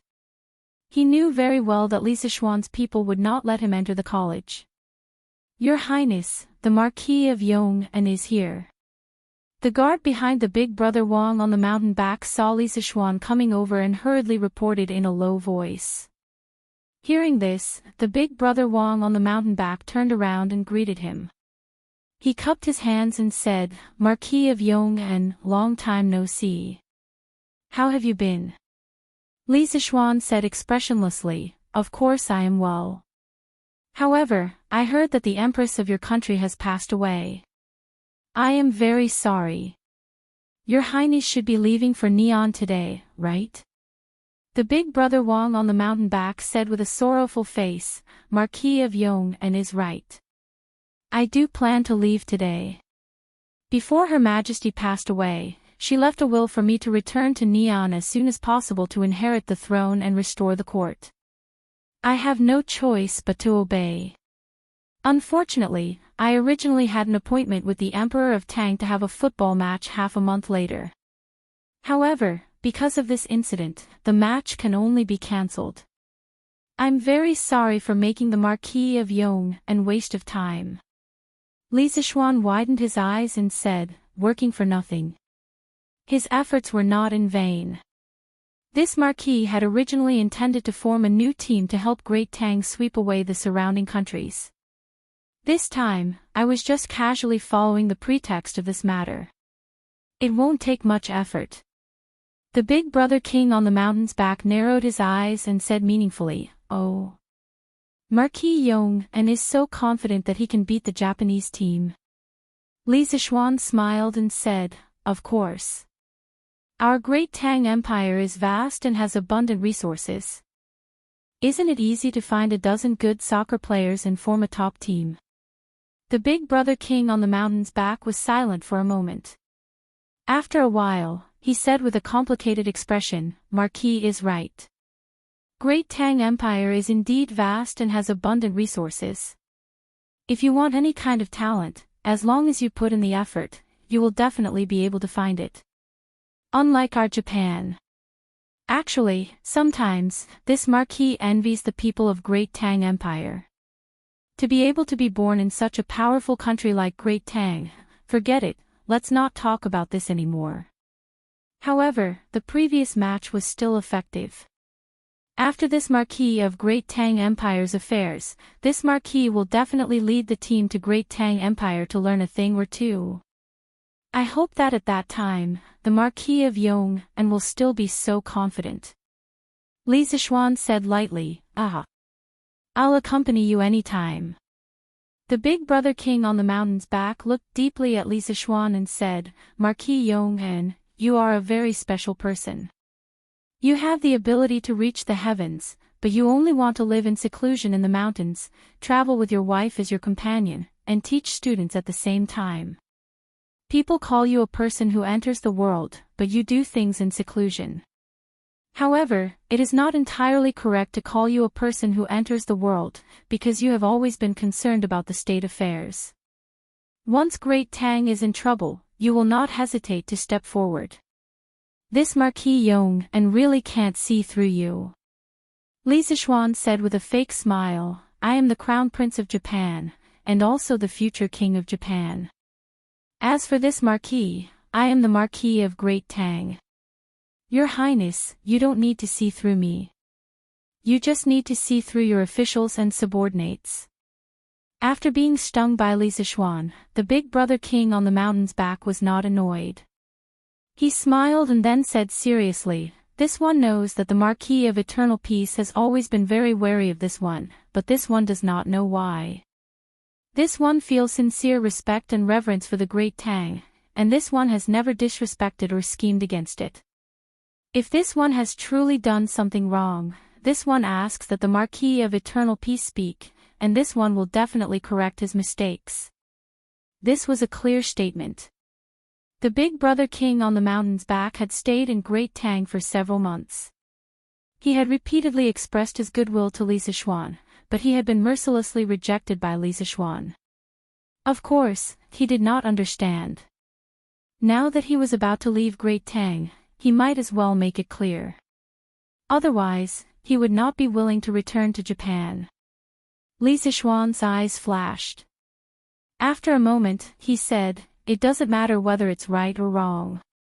It's just that our standpoints are different.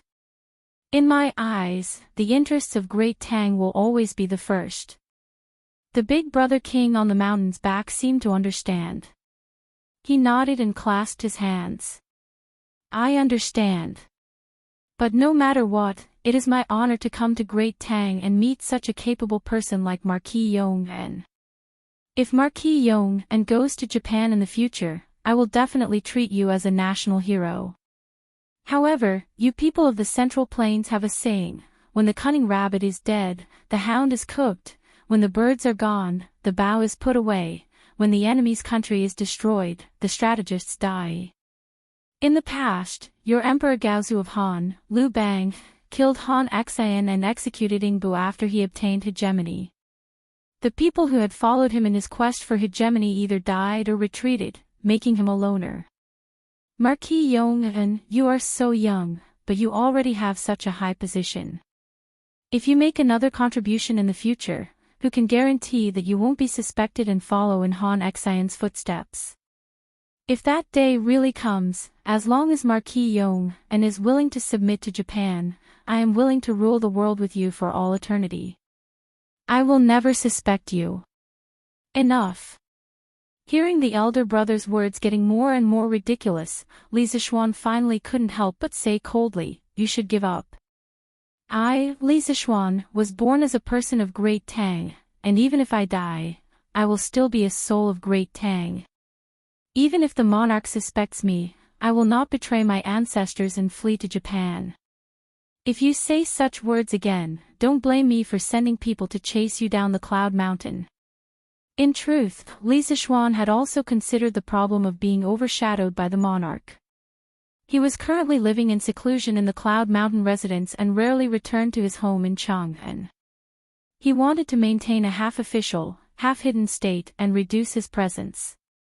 But no matter what, even if there was a day when Li Zixuan suspected him, he would at most bring his family to Nanyang to live overseas. He would definitely not sell his life to the Japanese. The elder brother stopped talking and cupped his hands. What I said just now was sincere. If I have offended you in any way, I hope Marquis Yong En can forgive me.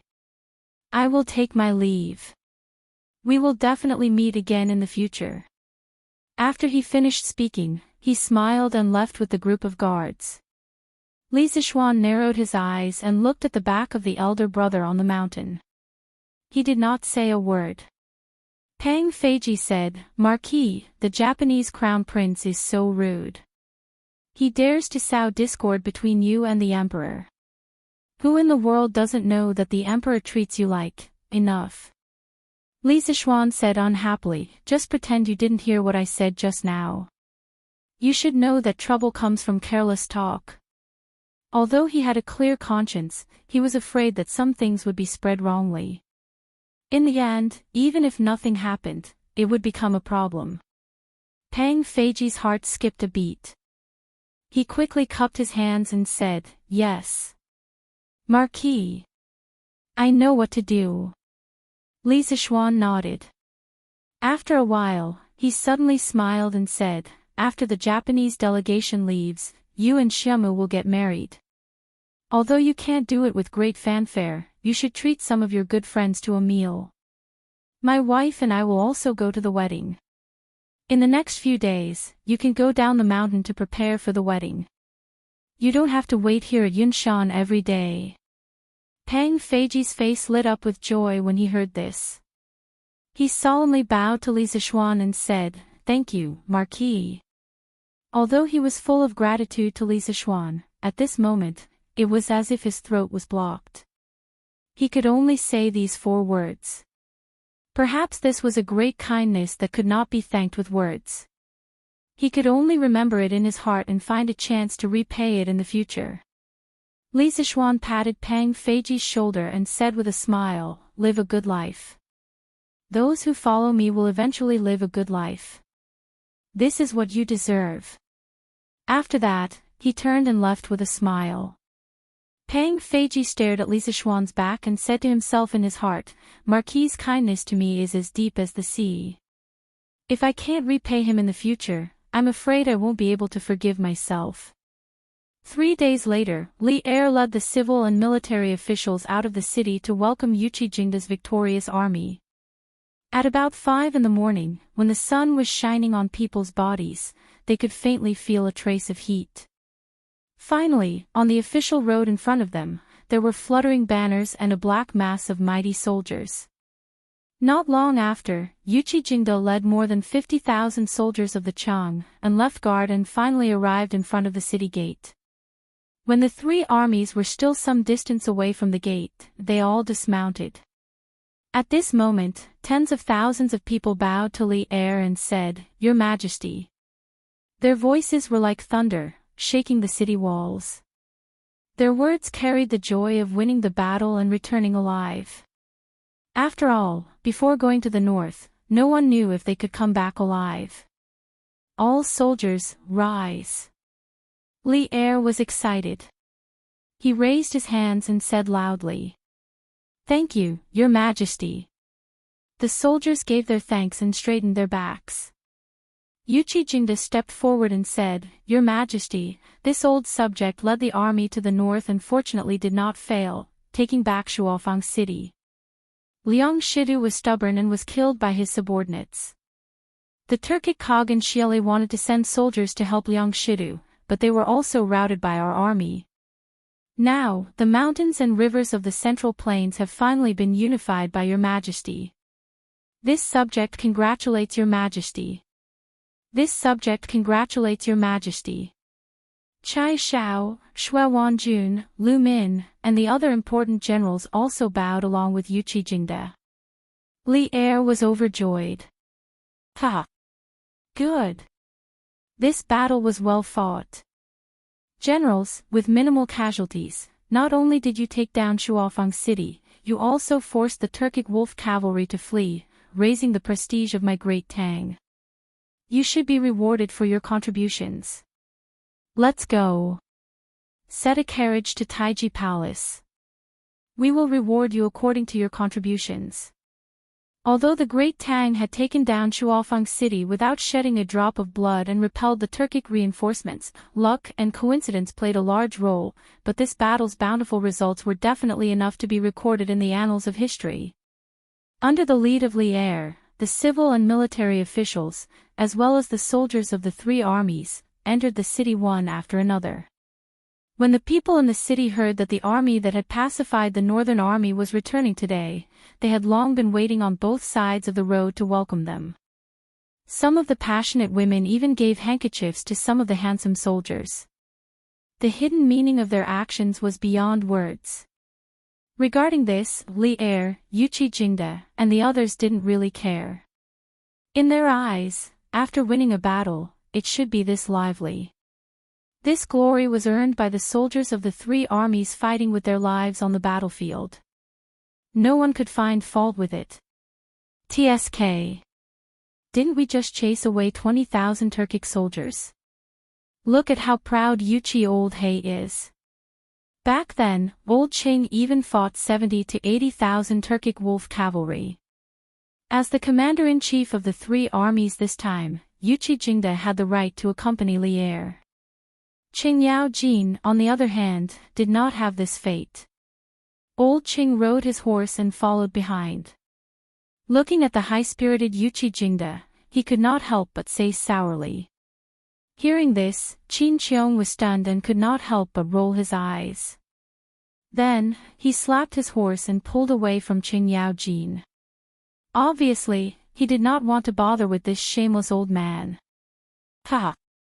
Uncle Qing, why are you envious? Last month, when you returned to Chang'an from Hunan, didn't you also enjoy this treatment? Li Zixuan was riding his horse alongside Qing Yao Jin. At this moment, he was a little amused. Qing Yaojin's personality was similar to the old urchin in the legend of the Condor heroes. The more he lived, the younger he became, the more childish he became. After interacting with him for a long time, Li Zixuan actually quite liked this personality of his. Hey! Little Xian, you're right. Oh! No! Who envies charcoal? I, Old Qing, am not envious at all. Qing Yao Jin said insincerely. Then, he said, hey. That's right. Little Xian. It has already been 2 to 3 months since it rained. Looks like your prediction back then was not wrong. This year is indeed a year of great drought. This old man heard from the steward that many of the wheat seedlings in the farmstead are about to die. Many of the farmers are carrying water from the Feng River to water their fields. But this is not a solution. Little Xian, you built a dam on the Ba River this year. With that dam, even if there is a great drought, it should be able to ensure that the farmlands in Lantian County have water to irrigate.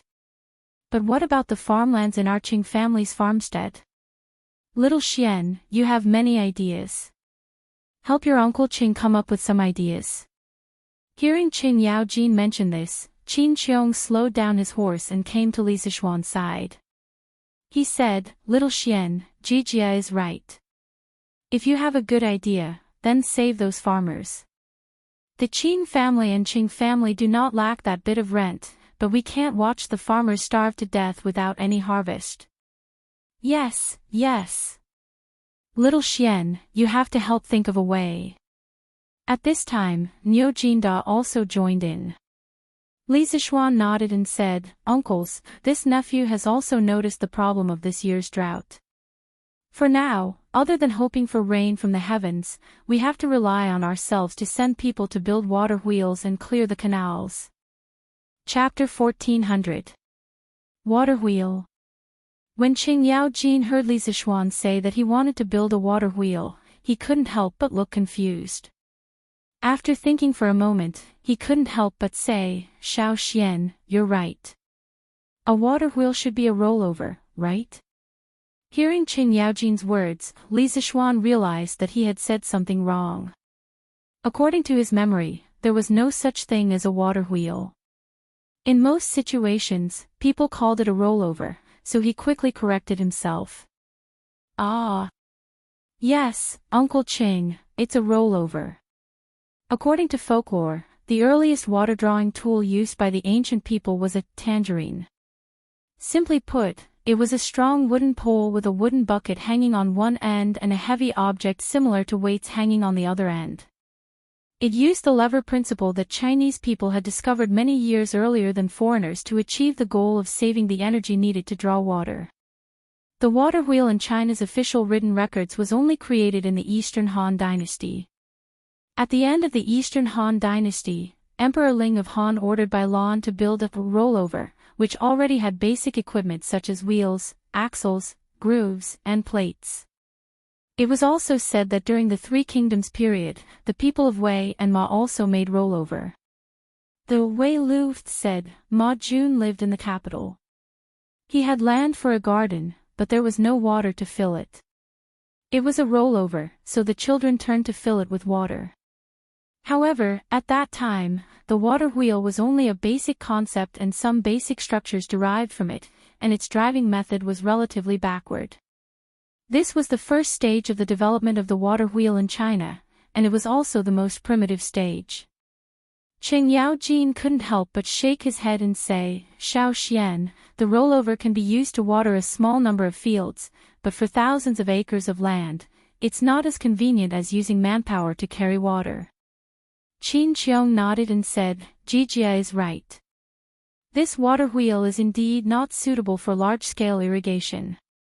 It's time-consuming and laborious. Instead of that, it's better to carry water. Li Zixuan thought for a moment and knew that Qing Yaojin and Qin Qiong must have misunderstood, so he smiled and said, Uncle Qin, the rollover I'm talking about is different from the previous ones. It doesn't need to be driven by human power, but directly depends on the flow of water. Its speed is also much faster than the previous rollovers. It can run day and night, so instead of calling it a rollover, I'm more used to calling it a water wheel. Hearing this, Qing Yaojin's eyes widened to the size of a copper bell. He said in surprise, there is such a water wheel that relies on the flow of water to move. Little Xian, are you trying to trick this old man? Qin Qiong and Niu Jinda were also in disbelief. Li Zixuan smiled and said, how would I dare to deceive you? After the morning assembly, I will return to Yunshan and draw the blueprint. In a few days, the workshop will be able to build the water wheel I mentioned. The water wheel that he was talking about that could use the flow of water to move on its own was known as the roller wheel in history. It first originated at the end of the Tang dynasty and flourished during the Song dynasty. The rollover wheel was invented during the Eastern Han dynasty and the Three Kingdoms era. It had been stagnant at the stage of human power until the appearance of the roller wheel. This situation was then broken. It used water power and animal power to move the wheels, freeing human power from the pedals of the rollover wheel. The roller wheel not only had a better irrigation efficiency than the previous rollover wheel, but it also saved manpower and material resources. It was loved by the later generations of emperors and was popularized in daily life. Li Zixuan didn't plan to copy the roller wheel from history.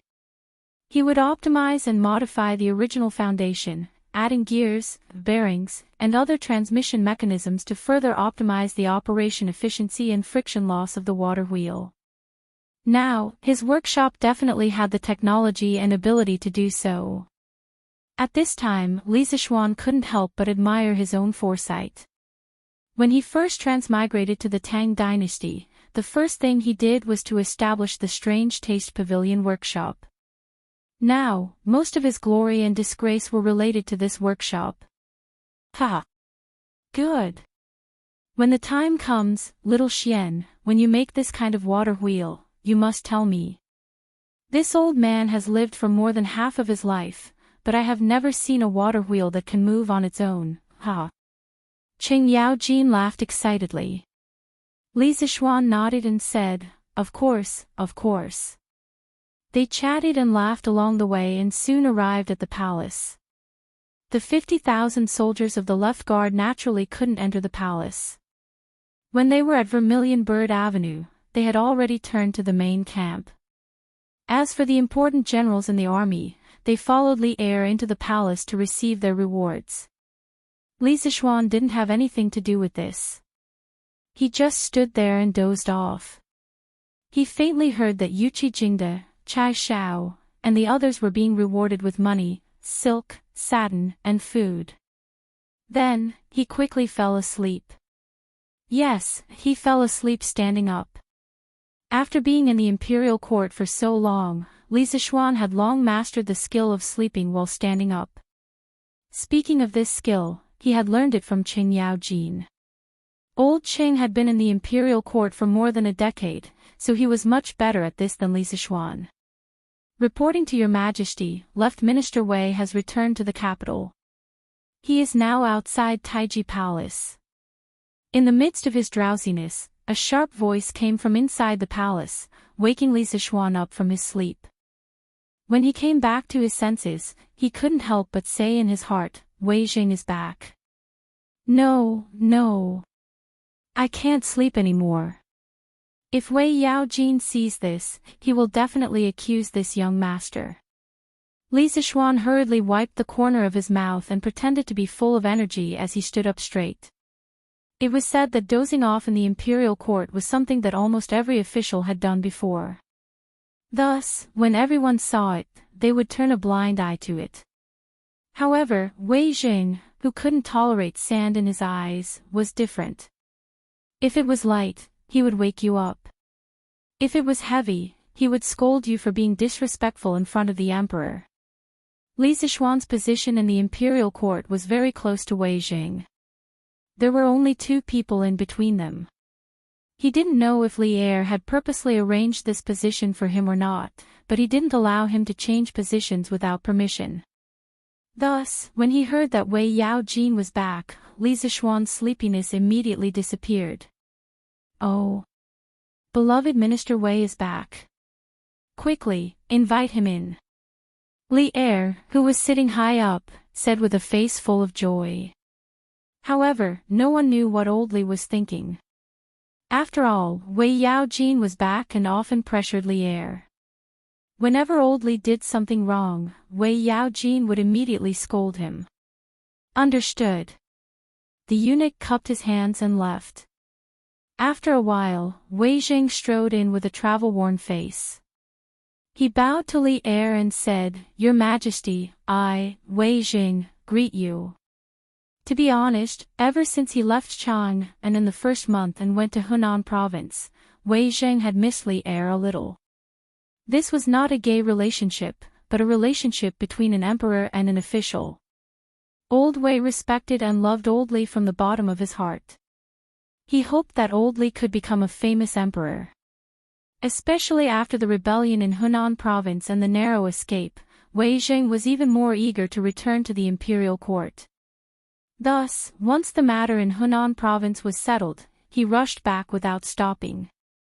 Beloved Minister Wei, you may rise. Thank you for your hard work in Hunan province. Li Er hurriedly said, emotionally. Although he was annoyed by Wei Jing's scolding in the past, Li Er felt a little uncomfortable after Wei Jing was away from the imperial court for so long. Now that Wei Jing was back, Li Er didn't know why, but he actually heaved a sigh of relief. Thank you, Your Majesty. Wei Jing stood up and said, Your Majesty, during the first month, I was ordered to send Cui Zhenchuo back to Zhengzhou and to rectify the illegal activities of the Cui family over the years. During this time, Cui Zhenchuo didn't want her family members to be investigated by me, so she secretly rebelled with the Cui family of Bowling and the Jing family of Xinjiang. I escaped death with the help of Liu Ringgui, who was in charge of the army in Bianzhou. After that, Your Majesty sent the army to Guan City to quell the rebellion. After the rebels were executed, I stayed in Hunan province to pacify the people and investigate the officials who colluded with the Cui family. A total of 33 officials were found, and all the evidence was conclusive. These people have now been detained in the Supreme Court's prison and await Your Majesty's judgment. I was fortunate to have completed my mission in Hunan province, and I'm here today to present the imperial edict. At the end of his speech, Wei Jing bowed and cupped his hands. Li Er nodded and said in a deep voice, Minister Wei's journey was extremely difficult and dangerous. In order to clean up the Hunan province, you risked your life many times. I'm very touched. Thanks to your efforts, Hunan province can be restored to its former glory. I've decided to confer you the title of Junior Guardian of the Crown Prince, Jinziguang Lu Daifu, and grant you 300 households. Wei Jing bowed and said, Thank you, Your Majesty. However, when I was on my way back, I saw that many farmlands had encountered a very serious drought. Many people were carrying water from the river to irrigate the land. I'm sure your majesty will order the Ministry of Revenue to transfer money and the Ministry of Works to send craftsmen to help the people dredge the ditches and alleviate the drought. When Li Er heard this, he frowned and said, I have long known about this matter. In a few days, the imperial court will allocate manpower, material, and financial resources to order the local government to help the people dredge the ditches and ensure that the low-lying farmland can be irrigated by the river. Wei Jing heaved a sigh of relief and cupped his hands. Your Majesty is wise. In this way, the drought can be alleviated to the greatest extent and the losses of the people can be reduced. Obviously, Wei Jing also understood that with the current level of drought, it was impossible to take care of all the farmlands. Some of the farmlands that could not be reached by the ditches could only rely on the people to carry water themselves. Hee. Who said that the farmlands on higher ground can't be irrigated? From what I know, the Marquis of Yong knows how to build a self-moving overturned cart to carry water from the lower ground to the higher ground. Qing Yao Jin couldn't help but show off at this time. Today's morning court was all about other people being rewarded. Qing Yao Jin already felt that it was quite boring. Now that he finally found such an opportunity to show off, how could he miss it? In the early days of the Tang Empire, the imperial court was still relatively free. Qing Yao Jin said something without any reason, and no one blamed him. Instead, everyone looked at him with shining eyes. Old Qing had jumped from a roll of soy sauce in today's morning court to the main character. Li Zishuan couldn't help but cover his face. In his heart, he thought that old Qing was really impatient. The water wheel hasn't even been built yet, and you're already bragging about it. Isn't it a little too early to brag? Hi Duke Liu, is what you said true? Is there really such a thing as a self-moving overturned cart that can carry water? Wei Jing looked at Qing Yao Jin excitedly and asked. Although Qing Yao Jin always bickered with him on normal days, Wei Jing still knew to put aside those personal feelings when it came to matters of right and wrong. Pfft. Qing Yao Jin sneered and said proudly, old Qing, speak with every word. Do you think I'll deceive you, Wei Xuanqing? If you don't believe me, you can ask the Marquis of Yong'an. This attitude, it was as if he was the one who wanted to build the water wheel. Wei Jing couldn't be bothered to bicker with this old fellow. He quickly turned his gaze to Li Zishuan. At this moment, Li Er finally couldn't help but ask, Marquis Yong'an, is what Qing Jijia said just now true? Li Zishuan knew that he couldn't continue to keep a low profile. He walked out of the group of civil officials and bowed. Your Majesty, there is indeed such a thing. This subject calls this overturned cart a water wheel. It doesn't need a person to step on the pedals. It relies completely on water power to move. However, these are just some ideas in this subject's mind. It hasn't been built yet. Your Majesty, please give this subject a few days. By then, we will know if this method is feasible. Hearing Li Zishuan say it with such certainty, all the officials couldn't help but be shocked. Wei Jing was so excited that his entire body trembled. He muttered, there's hope. There's hope for the commoners now. Li Er was also shocked. He looked at Li Zishuan with a burning gaze and said, water wheel. Good. In the next few days, I order you to focus on developing this water wheel. If you do well, I will reward you handsomely. This subject obeys the decree. Li Zishuan bowed and said. After saying this, he couldn't help but look at Qing Yao Jin with hidden bitterness. He had only casually mentioned the improved water wheel in the morning. Whether it could be built successfully, even he didn't know. However, now that Qing Yao Jin had done this, the entire court knew about it. No matter what, he had to build the water wheel and build it successfully. After the morning court, he came out of the palace. He didn't have time to chat with Qing Yao Jin, Qin Qiong, and the other elders. Wei Jing urged Li Zishuan to quickly go back and develop the water wheel. Marquis Yong and the drought is like fire. Please, for the sake of the commoners, quickly build the water wheel you mentioned. Otherwise, who knows how many commoners will have no harvest this year. This old man's heart hurts to see it. Although Wei Jing didn't explicitly urge Li Zixuan to scram back to Yun Mountain, his resentful gaze still made Li Zixuan feel uncomfortable.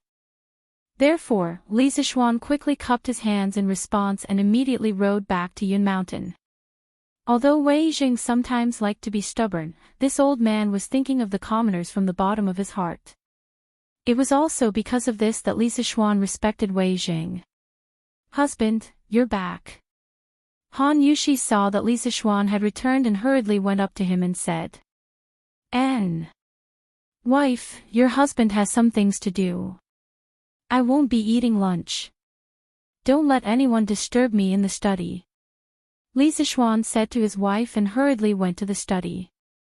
He had to quickly draw up the blueprint of the improved water wheel. Not only did Wei Jing know that the drought was like fire, he also knew. Chapter 1401. The water wheel is actually like a big turntable. You can use a wooden pole as the turntable skeleton, or you can use steel. The edge of the turntable is equipped with a scraper and a water bucket. When the water hits the scraper, it drives the turntable to rotate. When the turntable rotates, the water bucket fills with water and is lifted up section by section with the rotation of the water wheel. When it reaches the top of the water wheel, the water bucket rotates due to gravity, and the water in it will be poured into the water trough above the water wheel. This cycle completes the process of filling and transporting water. Among them, the direction of the water bucket is very important. It must be against the direction of the water flow. Only in this way can the water be filled and lifted to a high place. In addition, in the main wheel of the water wheel, we have to use our workshop's unique roller bearings to reduce the friction and increase the efficiency of transporting water. Of course, for the stagnant water that doesn't flow, we can add a gear transmission mechanism and use animal power to drive the wheel. In short, no matter what method, it's much more convenient than the previous manual overturning of the water wheel.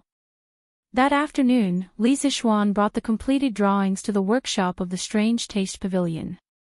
Yen Xiaoning, Faubert, Mo Huai, and Mo Chui all rushed over when they heard the news. Li Zixuan spread out the drawings and explained the structure and operating principle of the water wheel in detail to everyone. Wonderful work of art. It's really a wonderful work of art. In this way, as long as there's water in the river, the water wheel can carry the water to the bank day and night. Moreover, if there are a few of these water wheels side by side on a section of the river, the speed of carrying water is definitely enough to irrigate thousands of acres of fertile land in a short period of time. After listening, Mo Huai imagined the scene of the water wheel operating in his mind. In the end, he couldn't help but stroke his beard and exclaim in admiration. That's right. Compared to the manual overturning of the water wheel in the past, this water wheel can automatically carry water as long as it's placed on the river surface. Not only is it convenient and labor-saving, but it can also produce a lot of water. We can use this to transport the water to the ditch. In this way, we won't have to be afraid of drought anymore. Faubert couldn't help but nod in agreement. Li Zixuan smiled and said, "Everyone is right. With this water wheel and the ditch, we can water the farmland on a large scale. Tomorrow, I will ask County Magistrate He to hurry up and use cement to renovate all the canals in Lantian County. Lantian County has a dam as a guarantee, so we can directly release water from the reservoir into the canals. As for the villages in the north of Lantian County, because the terrain is much higher than here, we can use water wheels to carry the water over." The topography of Lantian County was that the north side was higher than the south side, and the west side was higher than the east side. The Ba River was a river that flowed from the northwest direction into the southeast direction of the Yellow River.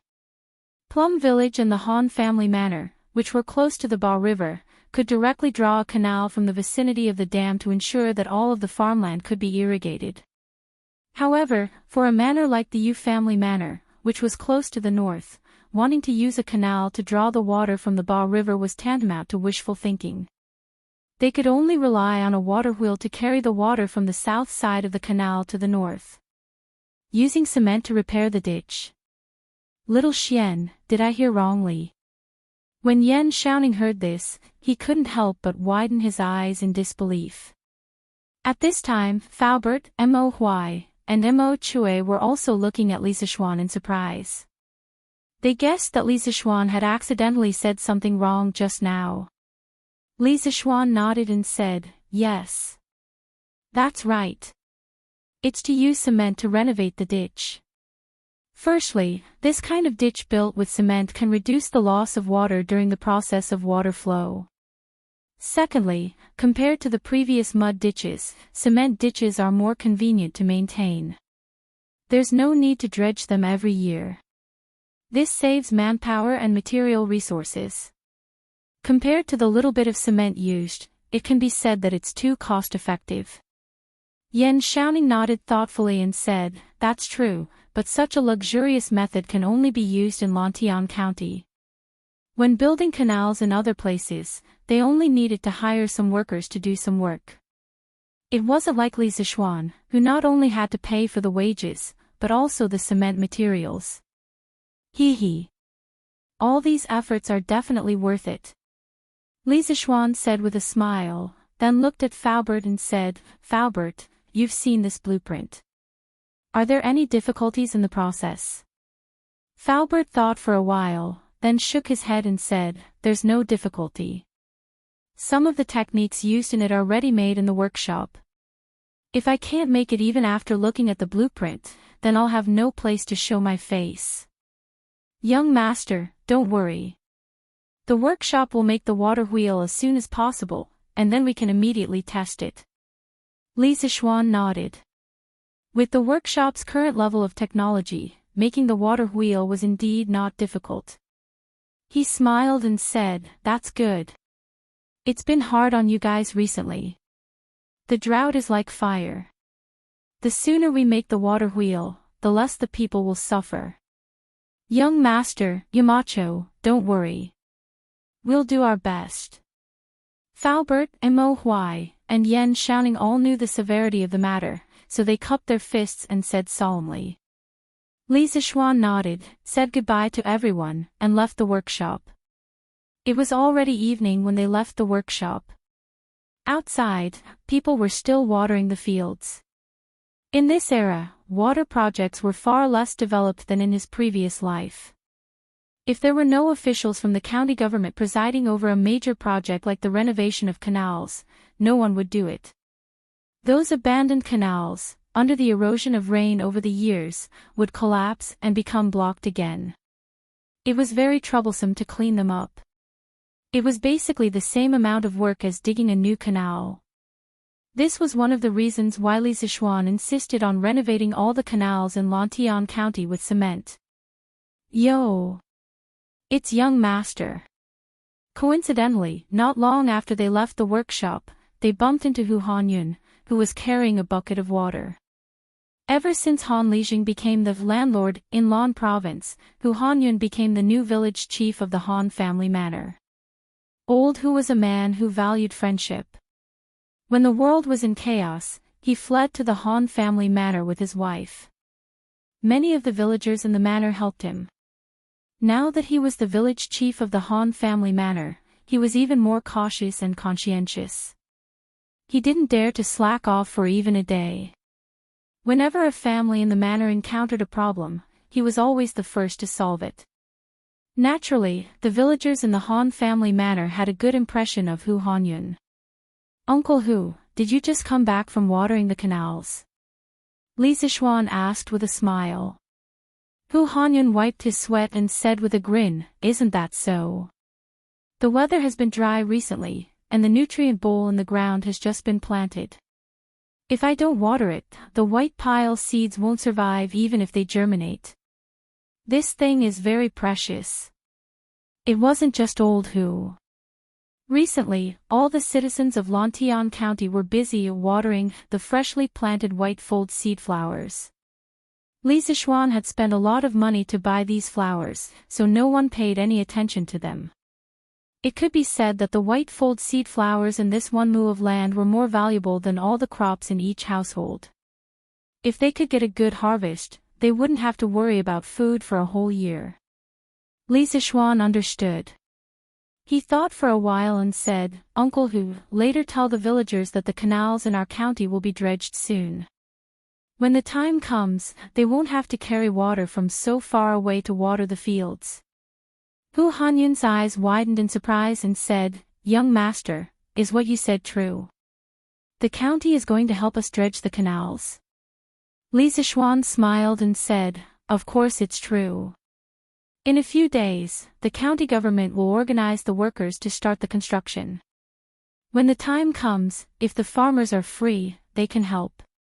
Not only can they speed up the progress, they can also get a salary." Old Hu quickly waved his hand and said, "Hey! Young master, what do you mean by wages? In any case, they're helping us to build our own canals, so it's only right for us to contribute. Don't worry, when the time comes, you don't have to tell them. As long as the farmers have the motivation, they will go and help. We don't have other things, but we still have the strength." The people in ancient times were simple and honest. As long as the officials were willing to organize everyone to dredge the canals, they would be willing to do it even if they didn't want to be paid. Besides, the ordinary people in ancient times usually had corvée labor. If they did these things, they could reduce part of their labor and help water their own fields. Why not? Li Zixuan smiled and said, "Uncle Hu, there will be some salary, but it won't be too much. After all, the amount of money that the county yamen can give in advance is limited. However, at the very least, there will be food.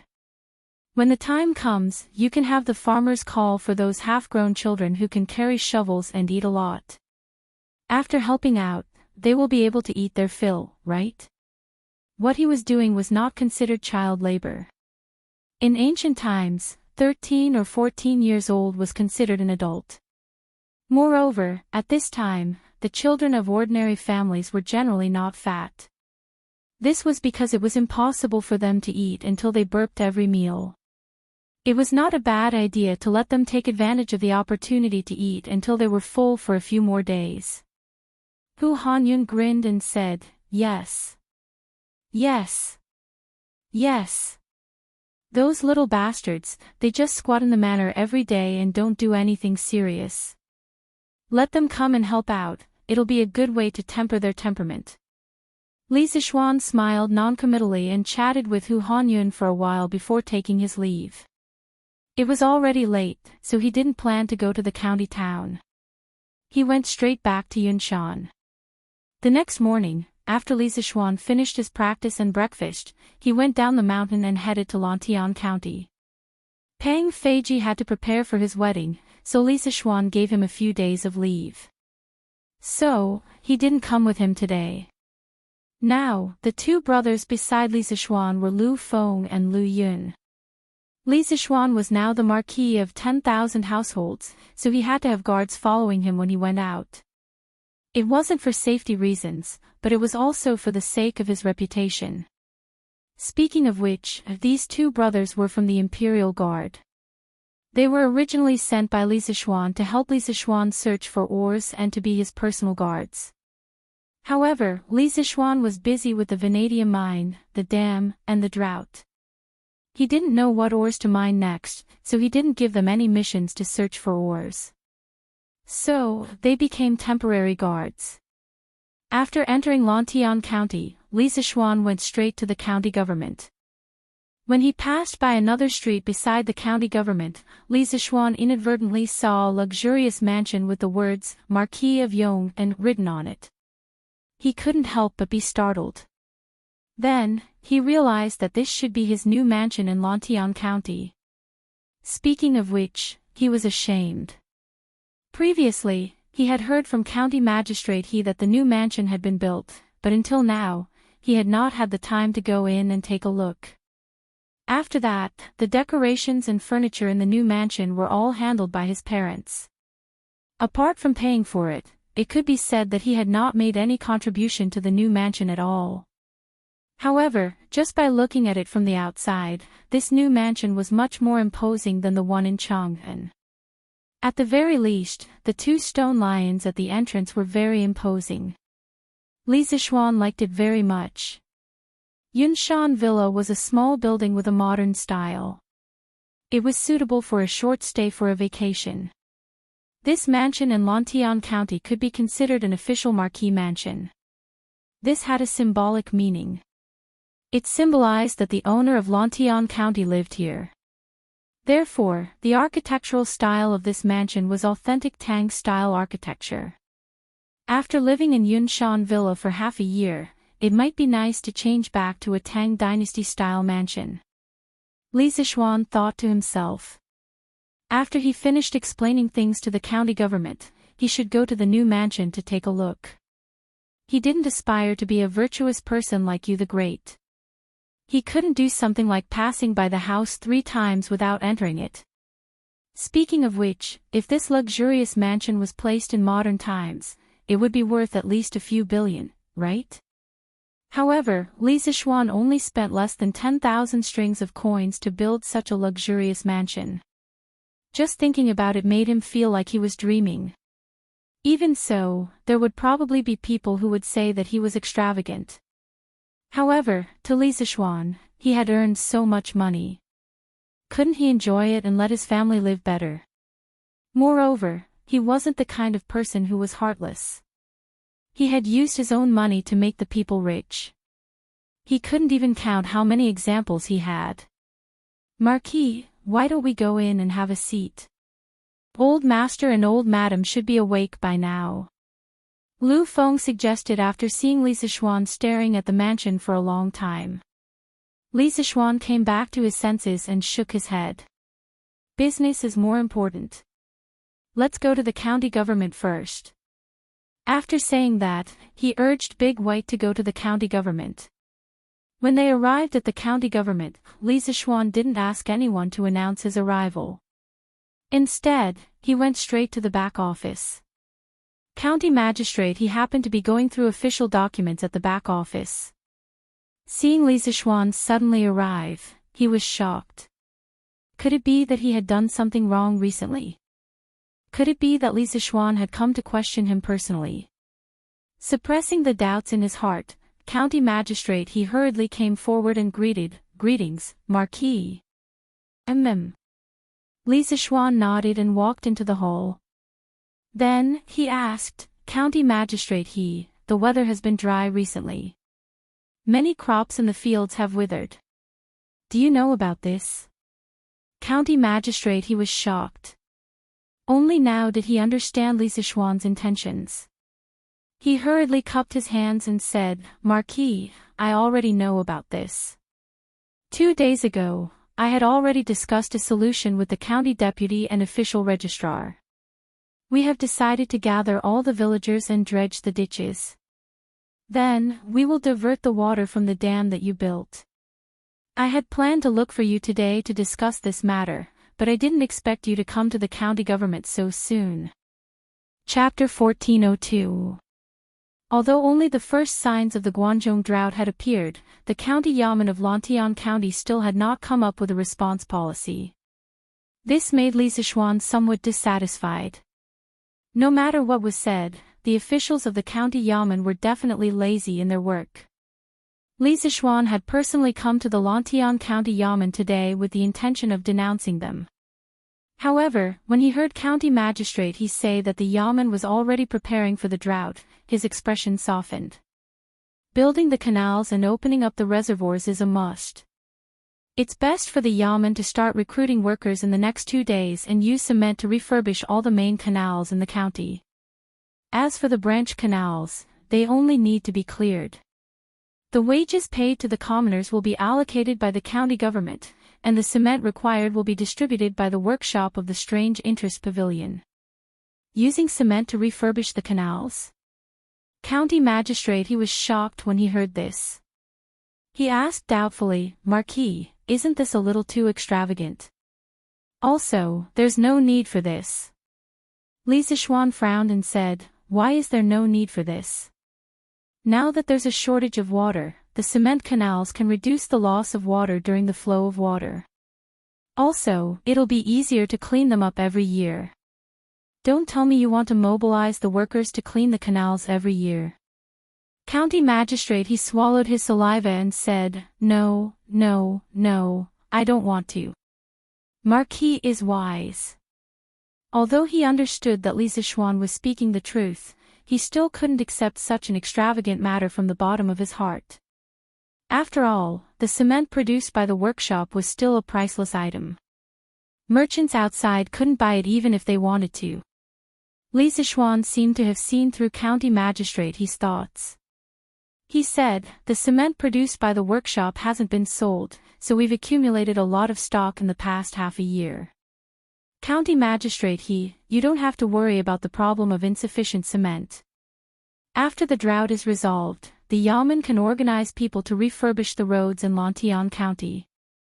Since we plan to make Lantian County a commercial city second only to Chang'an City, we can't lose our dignity. Right now, we are only repairing the roads.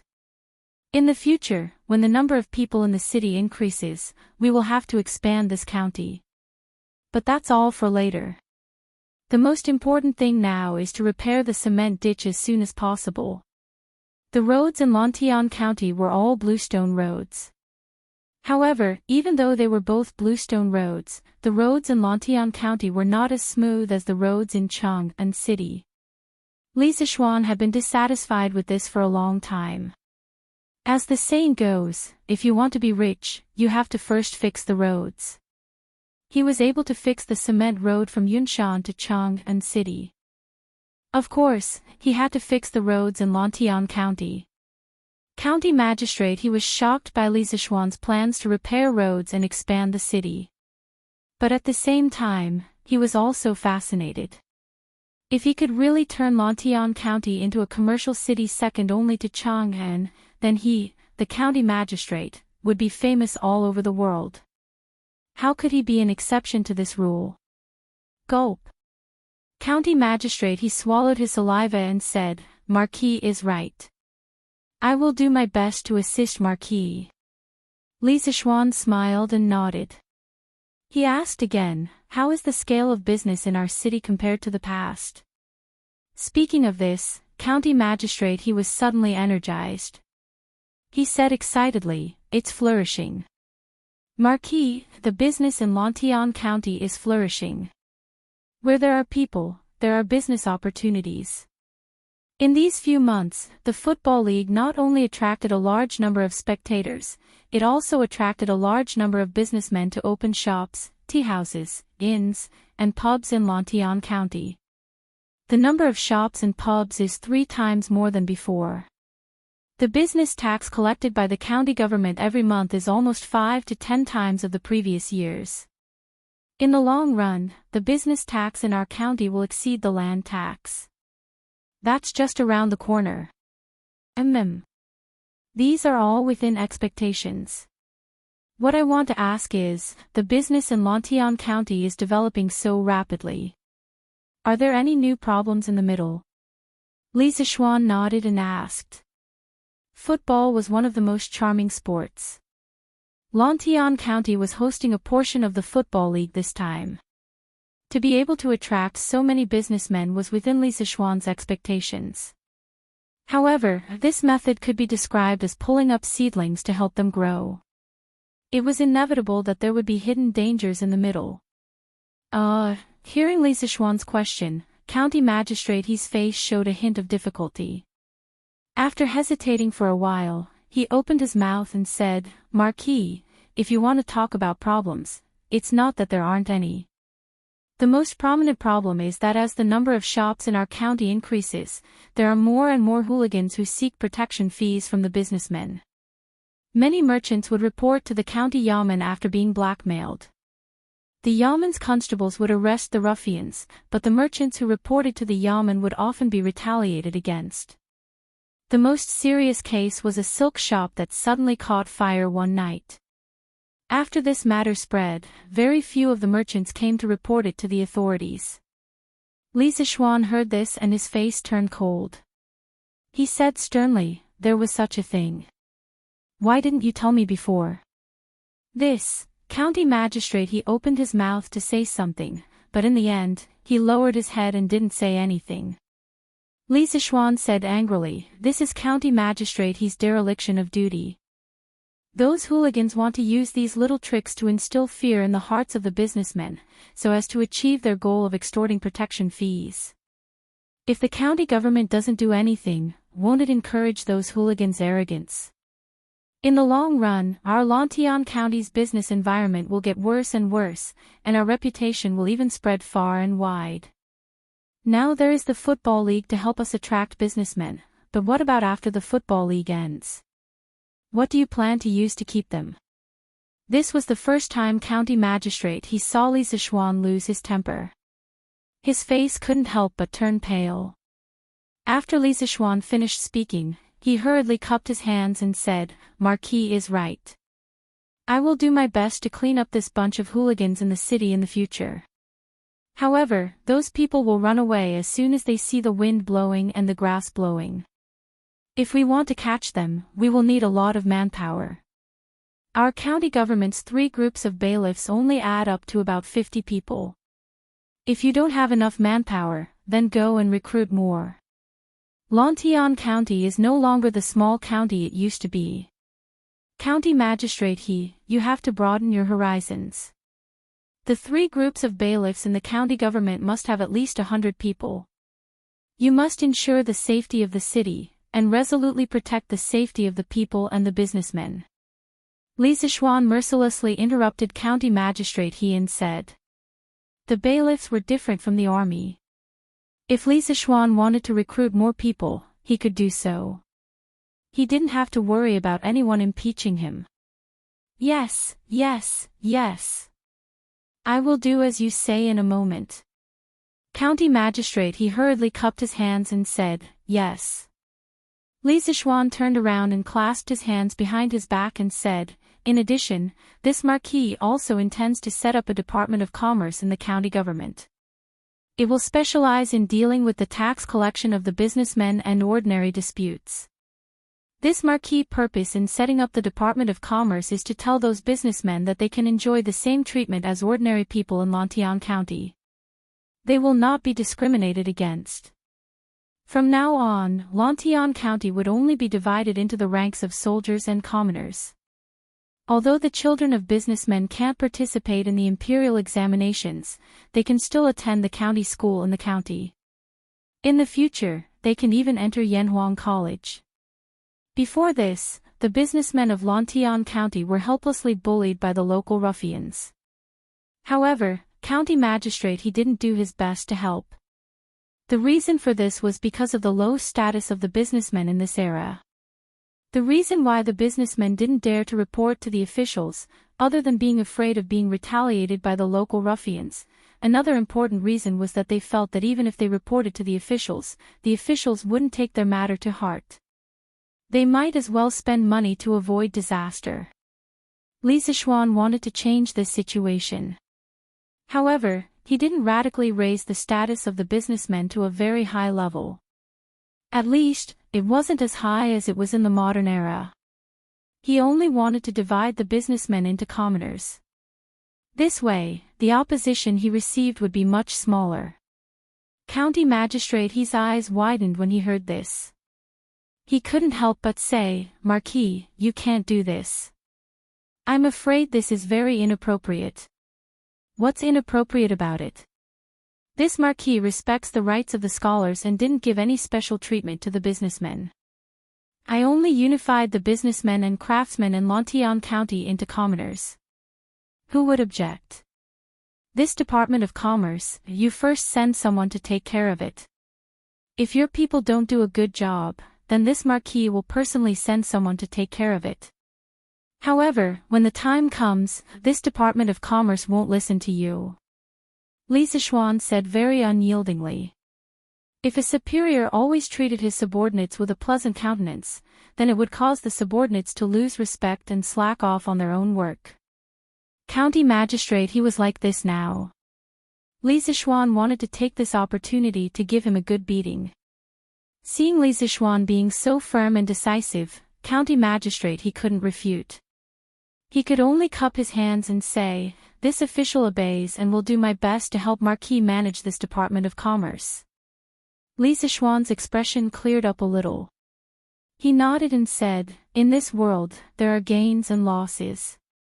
The businessmen have a good and stable business environment, so they have to pay the corresponding taxes to the officials. In the past, the business tax ratio of 1 out of 30 was not acceptable. After the Department of Commerce is established, all the shops in Lantian County must report their profits every month to the Department of Commerce. They will pay 1 out of 6 of the profits for the month. The Department of Commerce will regularly check the projects of the shops in the city. Those who falsify accounts, underreport tax, or even evade taxes will be severely punished." Li Zixuan felt more than once that the business tax ratio in the ancient times was too low. 1 out of 30. In the modern times, the business tax would be at least 17%, right? No matter what, the agricultural tax was higher than the business tax. This was definitely an abnormal phenomenon. Why did those poor farmers have to pay more taxes than the rich merchants? This was not fair. In the past, Li Zixuan wasn't in his position and didn't meddle in politics. Now that he was given a county, he naturally had the ability and the obligation to meddle in this matter. When county magistrate he heard 1 out of 6, he instantly lost his calm. This was equivalent to raising the business tax by 5 times. How could this be tolerated? He quickly said, "Marquis, you must not. With such a heavy business tax, how would those merchants be willing to do business in Lantian County?" Li Zixuan said decisively, "This hasn't been tried yet." "How do you know that the merchants won't be willing, county magistrate he? The protection fees they pay to the local ruffians every month is definitely much higher than this amount. As long as the county can help them get rid of these local ruffians and ensure that they have a stable business environment, they will definitely be willing to accept this business tax ratio. All in all, if they do business in Lantian County, not only will they be treated like normal people, they will also not be harassed by the local ruffians. Moreover, their children will be able to receive good education from the county schools. These benefits are definitely not something they can enjoy in other counties, right? Apart from that, the Yanhuang Chamber of Commerce's goods will be given priority to the merchants in Lantian County. As such, I don't believe that there will be merchants who won't be willing to accept this tax ratio." Hearing Li Zixuan's analysis, county magistrate he couldn't help but feel a little moved. In all fairness, if he was a merchant himself, he might also be willing to do business in Lantian County. It couldn't be said that the business tax was high, but it could only be said that the business tax in the past was too low. Even if it was increased by 5 times, it still wasn't much. Compared to the many benefits he would receive, it was completely worth it. Marquis's words are reasonable. Then this official will quickly recruit the citizens to repair the canals and establish a Department of Commerce. We will also severely punish the local ruffians in the city and create a good business environment for the merchants." After thinking for a moment, county magistrate he cupped his hands and said. Li Zixuan nodded and said, The matter of repairing the canals must be done quickly. It would be best if it can be started within the next 2 days. After the canals are completed, the dam will be open to release the water. As for the village in the north of Lantian County, this Marquis will think of a way to move the water there." "Yes, Marquis." Although county magistrate he didn't know how Li Zixuan would move the water to the north, but since Li Zixuan didn't say anything, he didn't dare to take the initiative to ask. He could only bow his hands and say yes. When Li Zixuan saw that he had explained everything, he turned around and was about to leave. Before he left, he lightly instructed, "The local ruffians in the city are the cancer of Lantian County. You must be merciless when dealing with them. If there are any ruffians who openly resist the authorities, you just need to send someone to inform me." This marquis will bring people to destroy them. Although it was a light sentence, it was full of murderous intent. County Magistrate, his heart trembled. Only then did he remember that this fair-skinned, scholarly young man in front of him was a ruthless person who started a massacre at Snake Spirit Mountain. He couldn't help but silently mourn for the ruffians in the city. He thought to himself, you'd better obediently surrender. Otherwise, what awaits you is complete destruction. After leaving the county office, Li Zixuan directly went to the new Marquis mansion in the east. The Marquis mansion and the county office were not far apart. They were only separated by a square, so Li Zixuan quickly arrived at the Marquis mansion. Oh, that's right. What's the name of the square where the Marquis mansion is located? Walking to the door, Li Zixuan suddenly had a question in his heart and couldn't help but ask. Since he was going to move back in the future, he should at least know his home address, right? He naturally asked the two brothers behind him, Lu Feng and Lu Yun. Hearing this, Lu Feng couldn't help but laugh. Ha! Marquis, this square was originally called Yunfu Square, but I heard that County Magistrate he changed the name of this square a month ago. It should be called Yong and Square now. Oh. There's such a thing. Li Zixuan couldn't help but be slightly surprised. Although he didn't like his subordinates to flatter him, he had to say that County Magistrate his flattery was good. It was simply a slap to his heart. This name was changed well. Yunfu Square, Maternity Square, aha. Yong and Square sounds better than Yunfu Square. Li Zixuan smiled and then walked towards the Marquis mansion. Chapter 1403. Hey, stop right there. This is the Marquis Yong and Marquis mansion. Ordinary people are not allowed to enter without permission. If you are looking for my family's marquis, please go to Cloud Mountain. Lantian County, Yong and Lane, in front of the Marquis's mansion. Just as Li Zixuan was about to step into the mansion, a manservant suddenly appeared from the side of the porch and stopped him. That manservant had good eyesight. He saw that although Li Zixuan's clothes were not extremely luxurious, his extraordinary aura was clearly not something an ordinary family's young master could possess. Therefore, he was more courteous in his words. Li Zixuan saw that this manservant was unfamiliar and knew that he should be a new manservant that his parents had hired. Speaking of which, this Marquis's mansion occupied 5 to 6 times the size of the original mansion in Chang'an City. To take care of such a large house, they definitely had to hire more servants. Ha! Manservant, as a servant of the Marquis's mansion, don't you recognize our family's marquis? You really don't know who the real god is. Before Li Zixuan could speak, Lu Feng behind him could not help but laugh. He also took into account that this manservant's words were more courteous, so he did not speak harshly. Ah! You are Marquis. That manservant was not stupid.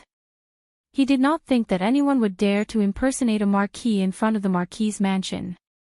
After all, Li Zixuan's parents and many servants of the original Li mansion of Chang'an City were still living in this mansion. If someone were to impersonate Li Zixuan here, wouldn't they be exposed immediately? Therefore, after hearing Lu Feng's words, he could not help but widen his eyes. He was very frightened and hurriedly bowed to Li Zixuan. Marquis, please forgive me. I am also new here and did not recognize the real Marquis. I deserve to die. Li Zixuan wouldn't be so petty as to argue with a servant in his residence. He waved his hand and said, "It's fine. As the saying goes, the ignorant are not guilty. Besides, you didn't do anything wrong just now. By the way, what's your name?" When the servant saw that Li Zixuan wasn't angry, he couldn't help but breathe a sigh of relief. He stood up and said, "Marquis, my name is Wang Bale. I'm the 9th in my family, so everyone calls me Wang Jiu. Marquis, you can also call me that in the future." Li Zixuan nodded, then patted Wang Bale's shoulder and said, "N. Bai Lu, do your best." Don't think that being a concierge means that you will be useless for your whole life. Being a concierge is very knowledgeable. The previous 2 concierges in the whole residence can now help me take charge. They are your role models. Lisa Xuan was talking about San Bao and Na Fu. These 2 were originally concierges in the Li residence. Now, one was helping Lisa Xuan open a mine in the Shu lands, and the other was assisting Faubert in the workshop. They were the role models of the entire Li residence. Cough, cough. However, the servants in the whole residence were most envious of Xiao He and Xiao Shi. After all, although these 2 were also servants, they could serve Lisa Xuan all day long. It was really enviable. However, this was only the envy of the maids in the residence. The servants were still envious of San Bao and Na Fu. Hearing Lisa Xuan's words, Wang Bale's heart almost jumped out. He felt that the blood in his body was already burning. He bowed excitedly and said, "Thank you, Marquis, for your advice. This little one will definitely do my best and become someone useful to Marquis like Brother San Bao and Brother Ah Fu." Lisa Xuan nodded and did not say anything else. He walked straight in. I heard that the servant guarding the residence stopped you just now. The new Marquis residence occupied a larger area, and its interior was more luxurious. Among them, there were artificial mountains, ponds, pavilions, terraces, and pagodas that complemented each other. Now that it was the middle of summer, the residence's garden was full of flowers and lush trees. It was very beautiful. After taking a tour around the residence, Lisa Xuan accompanied the elders of the family to a pavilion in the garden as they sipped divine tea and chatted. "Mother, this is just a small matter. How can you worry about it? There are many new servants in the residence. It's normal that they don't know me.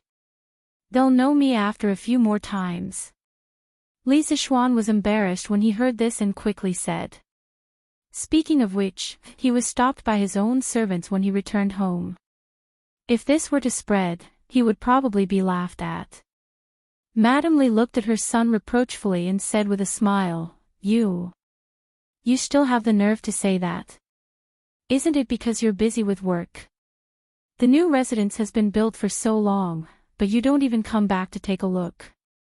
The new residence is several times bigger than the previous one. Naturally, it needs more servants. Who can you blame if those new servants don't know you? Mother is right. Your son will definitely come back and stay here more often in the future. Lisa Xuan quickly said. Madame Li shook her head and said, I don't mean to force you. Yanhuang College is where you put all your effort into. It's natural for you to stay here and take care of it. You just have to find time to come back and take a look. My son's ambition is to benefit the tens of thousands of people in Lontian County. As your mother, I can't be your stumbling block.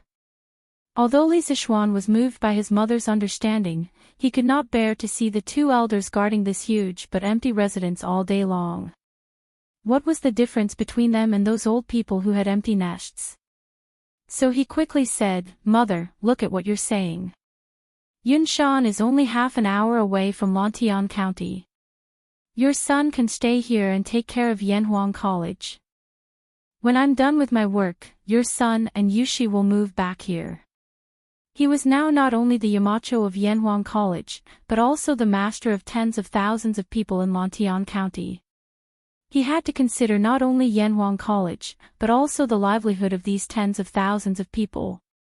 For example, the drought this time and the sudden growth of merchants in the city attracted local ruffians.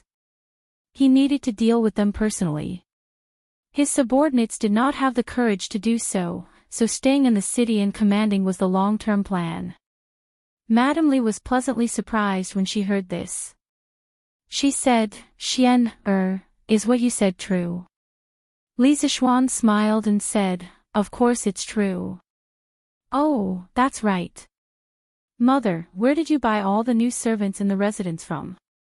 Are they reliable? Lisa Xuan didn't have the heart to harm others, but he had to be on guard against others. Li Zixuan didn't have the heart to harm others, but he had to be on guard against so many new servants. After all, his current status was special. It was hard to guarantee that there wouldn't be some people with ulterior motives mixed in. There were too many secrets in the Li residence that outsiders wanted to know. When Madame Li heard this, she replied, "These servants were naturally bought from a broker house. Mother doesn't dare to use servants sent by other families." Don't worry, these servants are all clean. Furthermore, they've all been inspected by your father and grandfather. You should trust their judgment of people, right? Li Zixuan was not the only one who knew to be wary of servants. Madame Li and the others naturally knew. After all, the Li residence stored Li Zixuan's drawings. Any one of them was worth thousands of gold outside. It was hard to guarantee that servants with bad moral conduct would not be tempted. Hearing this, Li Zixuan quickly nodded and said, "Since father and grandfather are personally checking, then I'm naturally relieved." Father Li and Li Zixuan were people who had experienced the vicissitudes of life. Their judgment of people was naturally very accurate. In the past, the servants in the Li residence were personally selected by Li Jingmo. Although Li Zixuan had used bean sprouts as bait to catch a few traders, there were a total of 1 to 200 servants in the Li residence. Only a few traders appeared. This was enough to show that Li Jingmo's judgment of people was very accurate. Li Jingmo snorted proudly, as if to say, "At least you're sensible." Hee. Then when will you and Yushi move back to live? Madame Li smiled and asked again. Li Zixuan pondered for a moment and replied, "Mother. It should only be around 10 days. After I've settled the matters at Yunshan, I'll move back to live with father and mother." Hee. If that's the case, why don't you quickly give birth to a chubby grandson for your mother? Then your mother won't be so bored and nag you every day. At this time, Father Li, who was sitting at the side, opened his mouth and joked. Hearing this, Madame Yi couldn't help but echo, "Hee. That's right. Little Xian, your grandmother also hopes to see my great-grandson in her lifetime." Although Madame Li didn't say anything, the eager look in her eyes exposed her thoughts. Obviously, she did think so in her heart. Li Zixuan's face suddenly turned red. He thought to himself that his father's words were ambiguous. What did he mean by giving birth to a chubby grandson for them? Did he have the ability to do that? Ahem. Father, mother, grandmother, Yushi and I are still young. Yushi's body is also weak. To a woman, giving birth to a child is a very harmful thing. Let's wait until she's a little stronger before we talk about giving birth. Hearing Li Zixuan's words, Madame Li frowned slightly but didn't continue to persuade him. After all, she was also a woman. She knew that giving birth to a child was like walking through the gates of hell for a woman. Before giving birth, she should take good care of her body. After a moment of silence, Madame Li smiled and said, "Then when you move back to live, I'll make delicious food for you and Yushi every day to nourish your bodies." No matter how thick-skinned Li Zixuan was, when he heard this from his mother, he couldn't help but feel embarrassed. He quickly got up and said, "Mother, I'm very healthy. I don't need any nourishment. I still have things to do, so I'll go back to Yunshan first. We'll move back in a few days." After saying that, before Madame Li could react, Li Zixuan hurriedly fled, leaving behind Madame Li's reproachful voice in the air. "This child, is he shy? I didn't say anything wrong. Giving birth to a child isn't a matter for one person. It's only right that both of you should nourish your bodies." In the afternoon of the same day, the Lantian County Yaman's recruitment notice for laborers to repair the cement ditch was posted at all the important junctions inside and outside the county. It ordered all the village heads to report the number of laborers they had recruited to the county Yaman before the sky turned dark the next day. From the day after tomorrow, the canal repair project would officially begin. Those who participated in the canal repair project would not only be exempted from 3 months of corvée labor, they would also receive a salary of 5 copper coins and a full lunch at noon. Any citizen above the age of 13 and below the age of 45 who was healthy could sign up. When the news spread out, the whole county was shocked.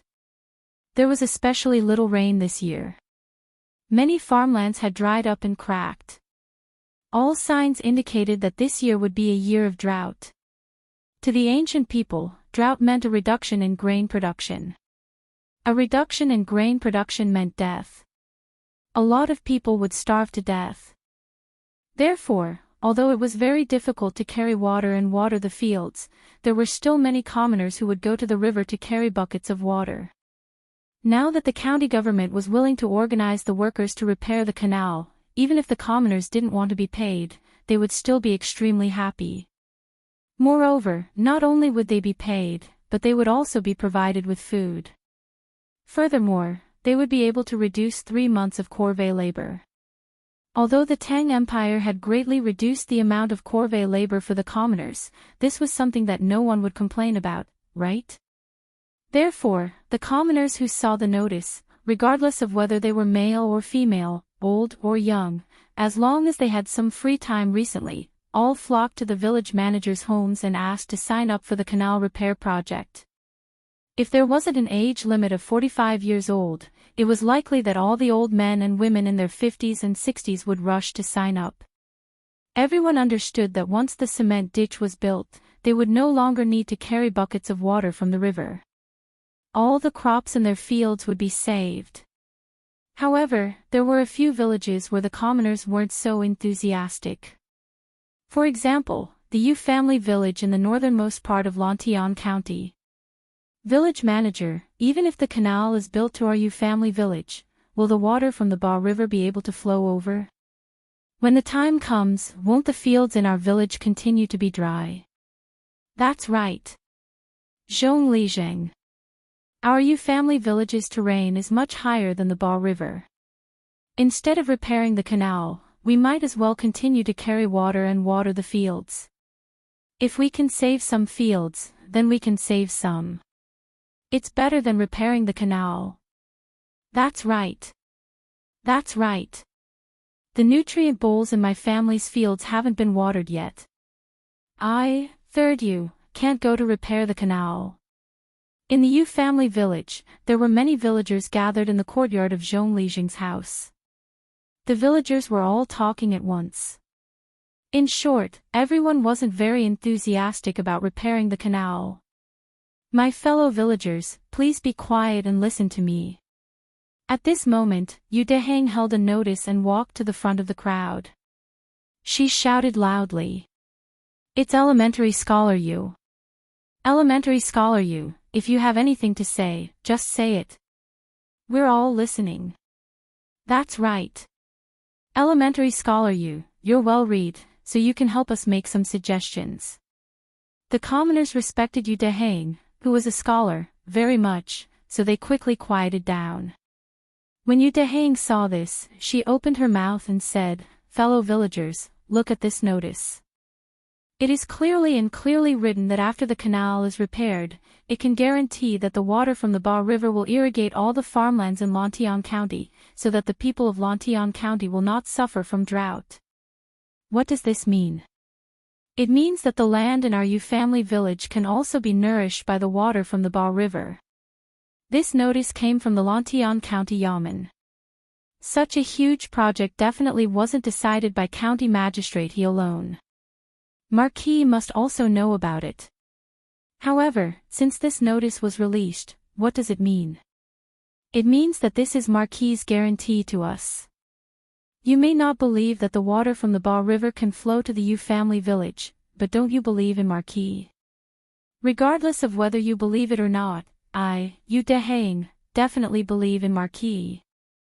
Chapter 1404. Yu Family Manor. After Yu Dehang finished speaking, the commoners couldn't help but fall silent. Li Zixuan, this name was currently like a god in Lantian County, and no one disrespected him.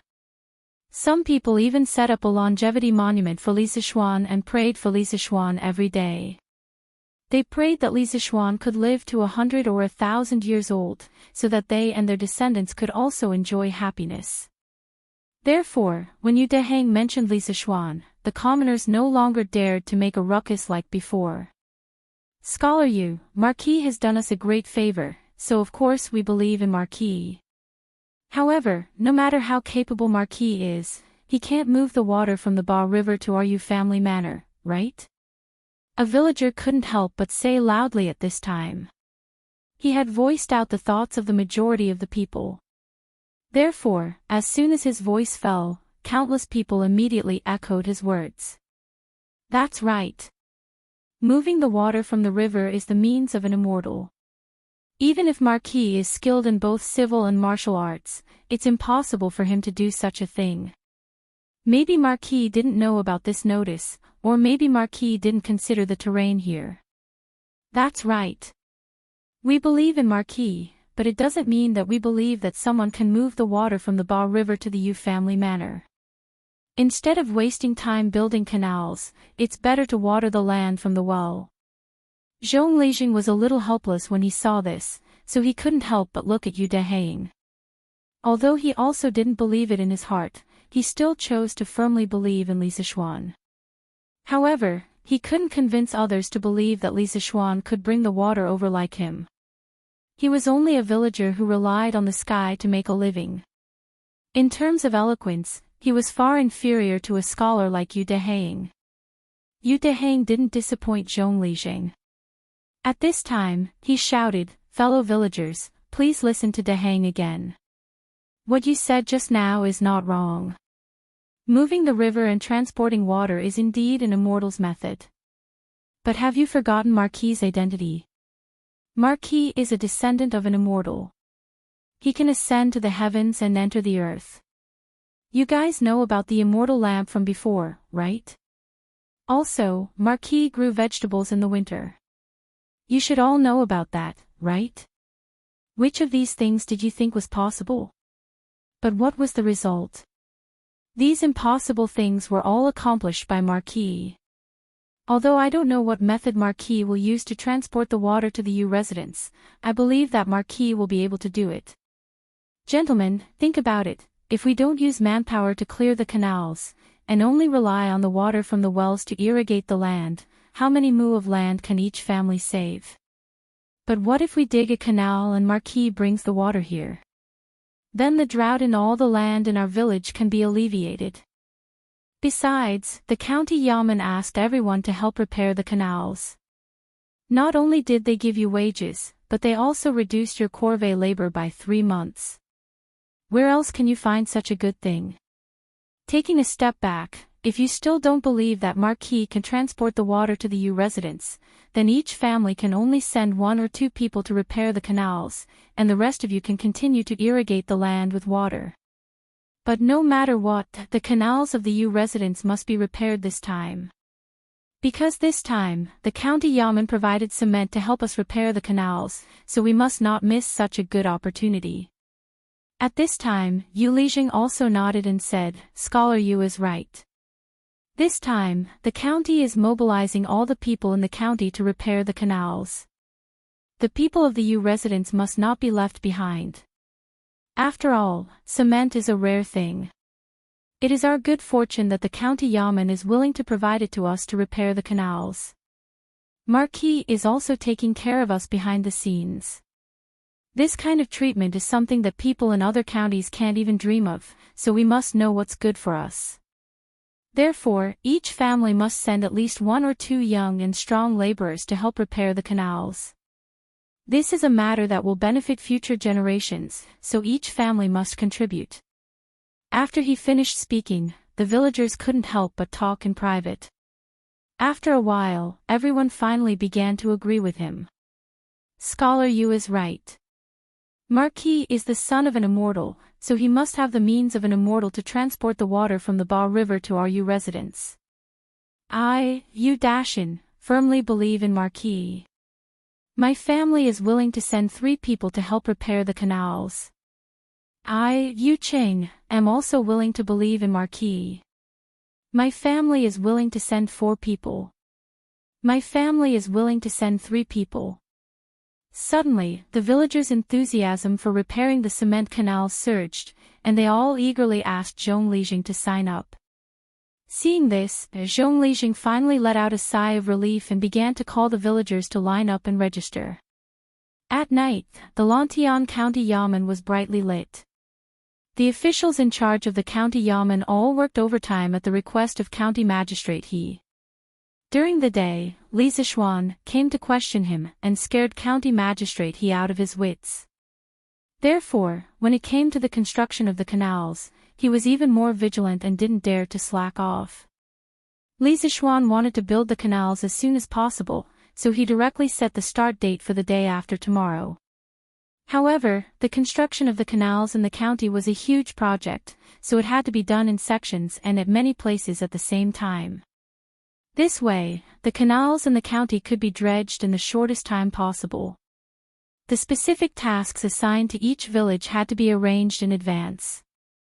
The officials in charge of the county Yamen were currently working through the night to come up with a plan. Deputy County Magistrate Meng, tomorrow you will lead 20 Yamen runners to visit each village separately and measure the length of each village's main canals. Tomorrow night, we will calculate the amount of work and materials used. In the office at the back of the Yamen, County Magistrate He ordered with a serious face. There was no room for discussion in his words. If it was in the past, Deputy County Magistrate Meng would probably have some doubts. However, today, Li Zixuan personally went to the County Yamen and talked to County Magistrate He. Everyone in the County Yamen knew about it. According to the Yamen runners who were guarding the door, the conversation was not pleasant. This was worth thinking about carefully. Obviously, Li Zixuan was dissatisfied with the work of the County Yamen recently. Therefore, Deputy County Magistrate Meng replied without hesitation, yes. County Magistrate. I will bring people out of the county early tomorrow morning. Okay. County Magistrate He nodded and said to Constable Sun, tomorrow you will assist Deputy County Magistrate Meng in completing the measurement work. Order the Yamen runners to not slack off. Also, the number of Yamen runners in the 3 shifts is too small. We need to recruit more. Marquis said that Lantian County is no longer what it used to be. If we want to maintain law and order in the county, the number of Yamen runners in the 3 shifts must be at least 100. Librarian Hu, Constable Sun, you have to recruit a group of Yamen runners with good character and martial arts foundation as soon as possible. After passing the assessment, they will be hired directly. This is also an important task for you in the near future. Marquis is very dissatisfied with the current law and order of Lantian County, especially the local ruffians in the market. The county Yamen must punish them severely. Librarian Hu and Constable Sun were shocked when they heard this. They quickly replied, yes. County Magistrate. At the same time, Constable Sun couldn't help but feel happy. Once the number of Yamen runners in the county Yamen increased, his power would increase in the future. After all, the number of underlings under him would increase. Also, Marquis also intends to set up a Department of Commerce to deal with the disputes and taxation of merchants. For now, the County Yamen will be in charge. Deputy County Magistrate Wang, Registrar Zhang, you have to recruit a group of bookkeeping experts as soon as possible. It would be best if they are bookkeeping experts who are proficient in modern mathematics. Add them to your subordinates and wait for orders at any time. County Magistrate He looked at the other 2 and instructed. The other 2 middle-aged men in the public office quickly replied, yes. County Magistrate. County Magistrate He nodded and said to everyone, the most urgent matter now is the construction of the cement ditch. Marquis attaches great importance to this. Of course, this also concerns the livelihood of tens of thousands of people. Everyone must work together to build the ditch as soon as possible.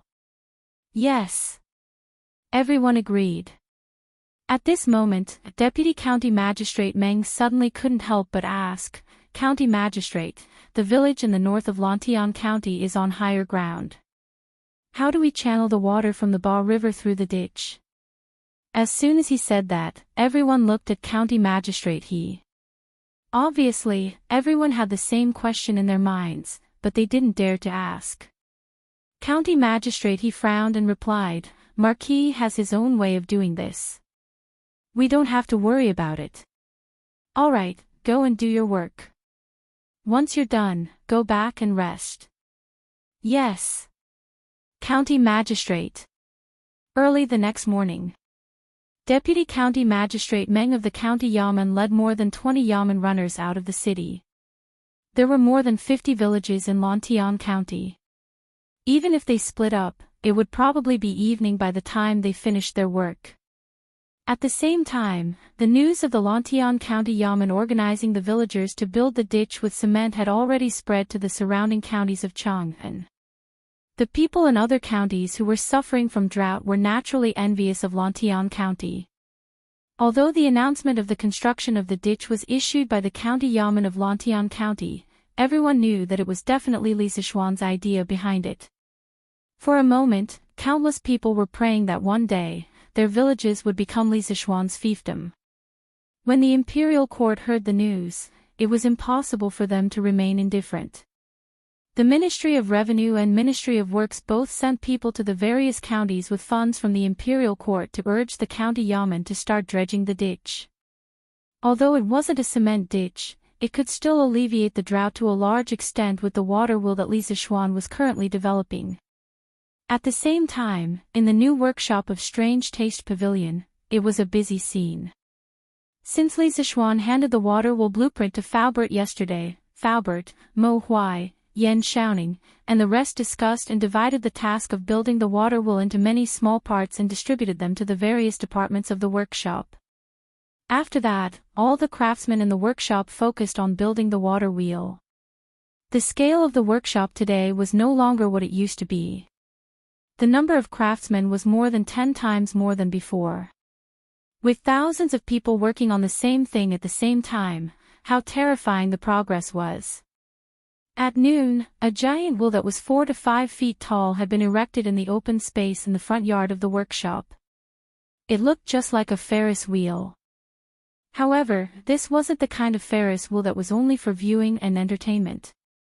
This was a giant water wheel that could save the people from disaster. The exterior of the wheel was made of wood. The reason why it wasn't made of steel was mainly to reduce the weight. When the time came, it could spin faster under the influence of the water flow. Of course, the center of the wheel was made of steel. The transmission part of it was made of ball bearings and gear mechanisms. There were many supports scattered around the giant wheel. The craftsmen were busy putting them together. Li Sichuan had just walked into the workshop's yard when he saw this scene.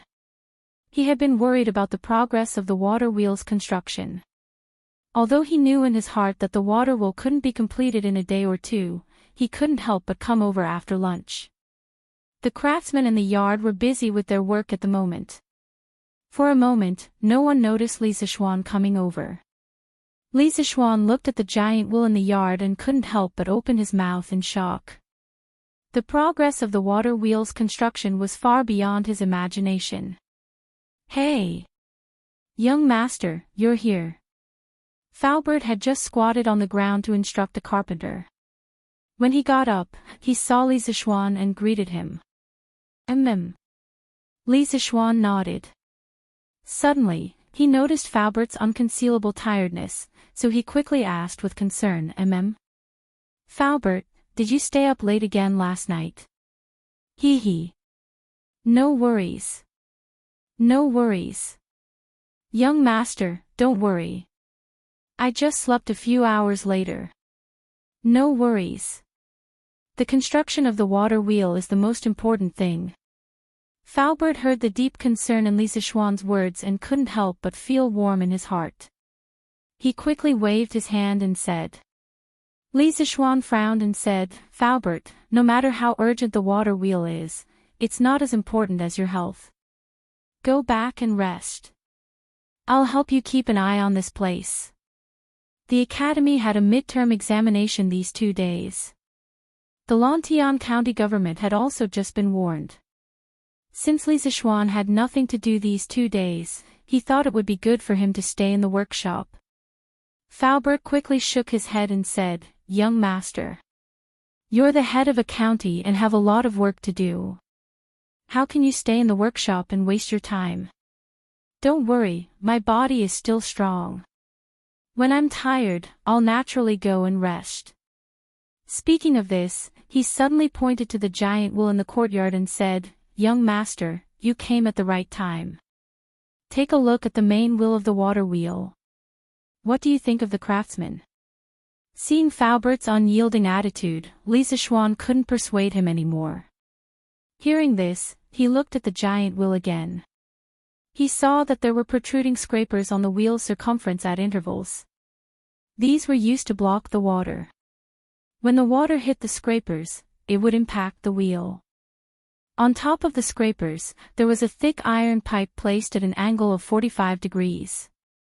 This was the water bucket, a device used to hold water during the rotation of the wheel.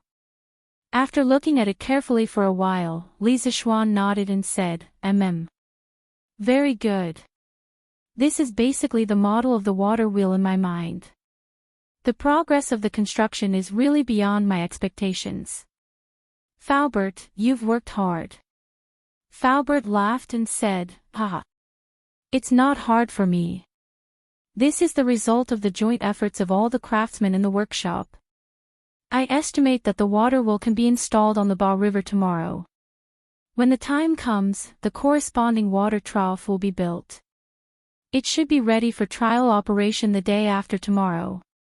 Li Zixuan heard this and said excitedly, When the time comes, we'll move the river and build a heavenly waterway." Chapter 1405. 2 in 1 chapter, the source of each village's main channel must be at the highest point. This way, the water can flow to all the fields in the village. When it was close to evening, Li Zixuan made another trip to the county yamen. He saw that county magistrate he was organizing the officials of the county yamen to discuss the plan to build the canal.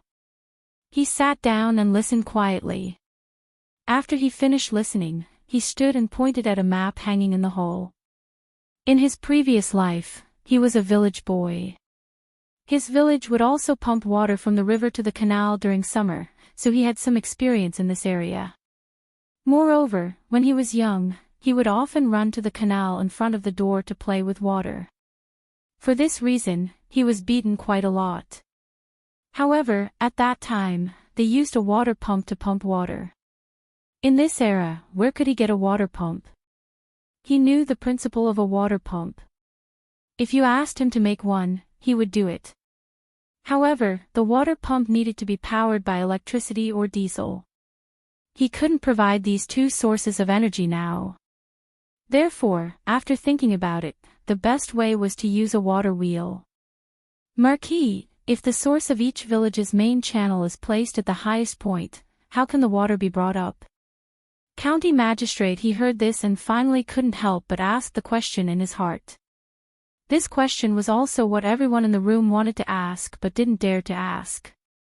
Li Zixuan smiled faintly and said, "I won't hide it from everyone. This marquis has ordered people to create a type of overturned cart that can rely on water or animal power to transport water. This marquis calls it a water wheel. It can carry water from a low place to a high place day and night without stopping. Moreover, this thing has already taken initial shape. After the test passes the day after tomorrow, it can be quickly mass-produced. At that time, we can use it to guide the water from the Ba River Dam to various villages." What? There is such a magical tool in this world. This is incredible. Hearing this, county magistrate he couldn't help but exclaim. The rest of the people were also shocked. Although everyone felt that it was unbelievable, no one doubted the truth of Li Zixuan's words. The main reason was that Li Zixuan had created too many miracles in the past. In their hearts, he had already become an omnipotent god. Li Zixuan said faintly, there's nothing strange about that. You just need to follow my instructions and plan the channels for each village. As for the manufacturing and placement of the water wheel, I will order the craftsmen to do it. Yes. Marquis. Everyone hurriedly cupped their hands and accepted the order. Li Zixuan pondered for a moment before instructing, in addition, recruit 3 groups of Yamen runners as soon as possible. After the canal is completed, the county Yamen must begin to regulate the public security in the city square. At that time, the Department of Commerce will also be established. This concerns the development of Lantian County, so you must pay attention to it.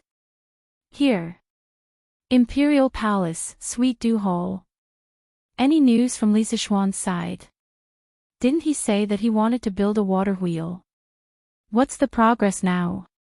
After reviewing the memorials, Li Er leaned on the dragon couch and asked tiredly. Your Majesty, according to what I know, the Duke of Yong and had already handed the blueprint to the workshop yesterday. And this afternoon, the workshop had already built the skeleton of the water wheel. It seems that they will begin testing the water the day after tomorrow. Zhao Song knew that Li Er had been worried about the drought recently, so he asked the servants to pay more attention to the progress of the water wheel. Hence, he could answer Li Er's question immediately. Oh. So fast. Li Er raised his eyebrows in surprise. Zhao Song smiled faintly and said, Your Majesty may not know, but the Duke of Yong and has used extremely generous terms to recruit many excellent craftsmen. The new workshop at Strange Taste Pavilion is more than 10 times larger than before. There are thousands of craftsmen, and even the works supervisor and the Ministry of Works cannot compare to it. Hence, if the Duke of Yong and wants to build something, his speed will definitely be the fastest in the world. Li Er couldn't help but laugh when he heard that. Ha! With this kid doing this, those craftsmen and the works supervisor will probably run to him after they resign from their positions. Isn't this stealing my talents? Although he said that, Li Er's tone didn't sound like he was angry. Zhao Song couldn't help but laugh. The Duke of Yong's ambition is to bring engineering to greater heights. Hence, the scale of his workshop can be so huge. Your Majesty is broad-minded and can accommodate hundreds of rivers. Hence, the Duke of Yong's knowledge can be put to good use. Li Er shook his head and didn't say anything. However, the slight smile at the corner of his mouth proved that Zhao Song's flattery was very effective on old Li. In the afternoon after tomorrow, if the water wheel can really be tested, remember to remind me. I will also go and take a look. After a moment of silence, Li Er suddenly spoke. Yes. Your Majesty. The next day, early morning. Under the orders of County Magistrate He, the Yamen runners of Lantian County were mobilized in full force to each village to direct the construction of the cement ditch. As for the tasks assigned to each village, they had already been allocated last night. Today, the Yamen runners brought along their task books and blueprints. Each of them was in charge of a village. Of course, it wasn't just the Yamen runners. Li Zixuan also sent craftsmen to the villages to guide the villagers in the construction of the cement ditch. Before the sun rose, the villagers carried their shovels and under the guidance of the Yamen runners and craftsmen, they began to dredge the ditch. That afternoon, by the side of the Ba River Dam, they began to build tall supports one after another. Each support was more than 10 feet tall. On this row of supports, there was a wooden rectangular water trough that was about 3 feet wide. The craftsmen climbed up the ladder and knocked on it. Peng peng, sounds were incessant. Young master, the joints of the wooden boards on the water trough have all been smeared with tung oil. This can ensure that there won't be any leakage. After today, the tung oil should dry up. Tomorrow, we will begin the experiment. When the time comes, we will open the gate on the east side of the dam and place the water wheel on the river below the dam. When the time comes, we will see if the water wheel can lift the water from the river to a position above our heads. Faubert personally brought Li Zixuan to inspect the construction site. While inspecting, he also explained to Li Zixuan. Li Zixuan nodded his head and praised, N. Faubert, you have thought of the details very thoroughly. Otherwise, with only my blueprints, I wouldn't be able to create a truly practical water wheel. This was the truth. Working with an experienced craftsman could often save a lot of trouble. Even if you didn't think of some problems and never mentioned them, the craftsman would be able to help you notice them. This was experience and a habit that had been cultivated over many years. Faubert laughed and said, hee hee. Young master, what are you talking about? If it weren't for your idea and blueprints, this water wheel definitely wouldn't exist now. This old man has been a craftsman all my life. I only have more experience than young master, but when it comes to invention, young master has left this old man behind by more than 10 streets. Haha. We are a family, so let's not boast about each other. Faubert, the sun is still quite strong. You should go back and rest first. Mr. Mo and I will take care of this place. There won't be any problems. Li Zixuan felt that the weather was a little hot, so he comforted Faubert. Faubert was a person who refused to accept old age. Hearing this, he quickly retorted, young master, this old man isn't that weak. It's just basking in the sun, nothing will happen. Li Zixuan directly interrupted Faubert and said, Faubert, you don't have to insist. If you get a heatstroke at your age, then my sin will be too great. Mo Huai also chimed in, Brother Fu, Yamacho is right. This weather is very hot. Your health is important. It's better to go back and rest quickly. All right then. Young master, Brother Mo, if there's anything, just send someone to find this old man. Faubert couldn't persuade him and could only leave alone. Li Zixuan and Mo Huai played the role of supervisors and began to patrol the construction site by the murky river. Mr. Mo, I heard that you have been leading the physics teachers of the academy to study the construction of the hydropower station on the dam recently. How is the progress now? Li Zixuan suddenly thought of something and asked. The Murky River Hydropower Station was Yanhuang College's first trump card project. Its practical and symbolic significance was very important. Li Zixuan had also said that all physics, mathematics, and chemistry teachers were encouraged to actively participate. On the one hand, it was to verify what they had learned. On the other hand, they could also get the corresponding contribution points that could be used to evaluate their titles in the future. In the past few days, apart from assisting Faubert in building the water wheel, Mo Huai spent most of his time on the research of the hydropower station. It could be said that he was conscientious and made Li Zixuan, a Yamacho, feel a little ashamed. When Mo Huai heard Li Zixuan's question, he thought for a moment and replied, Yamacho, we have already determined the location of the generator and the layout of the control lines. When the water wheel is finished and the dam is opened, we plan to install the generator and the generator blades to see if it can generate electricity. In this way, we won't waste the water in the dam, and we can also test if our generator can work normally. Li Zixuan nodded and said, that's good too. After all, real knowledge comes from practice. If we don't do it ourselves, we will never know whether we are right or wrong. If your generator can generate electricity normally, you need to verify it with an electrical appliance. Before that, I will help you make a light bulb. Oh, right. You still have to make transformers, electromagnetic relays, and so on. You have to start preparing for these supporting facilities now. Professional terms such as light bulb, transformer, and electromagnetic relay were all in physics textbooks. Therefore, Mo Huai was not surprised by these new terms. He was surprised that Li Zixuan was going to make a light bulb. Yamacho, are you confident that you can make a light bulb now? Mo Huai was very surprised and asked in disbelief. Li Zixuan nodded and said, I have a way to make light bulbs. I originally planned to make one a while ago, but I was too busy at that time and didn't have time. Recently, I found time to make a few to test the effect. When Mo Huai heard this, he immediately said excitedly, "That's great. I have only seen this thing in Yamacho's textbooks, but I have never seen the real thing. You said in the books that with this thing, there is no need to light oil lamps or candles at night, because this light bulb is dozens of times brighter than those things." Li Zishuan smiled and said, "Light bulbs are indeed good things. With them, people can find real light at night, and Lantian County can become a city that never sleeps."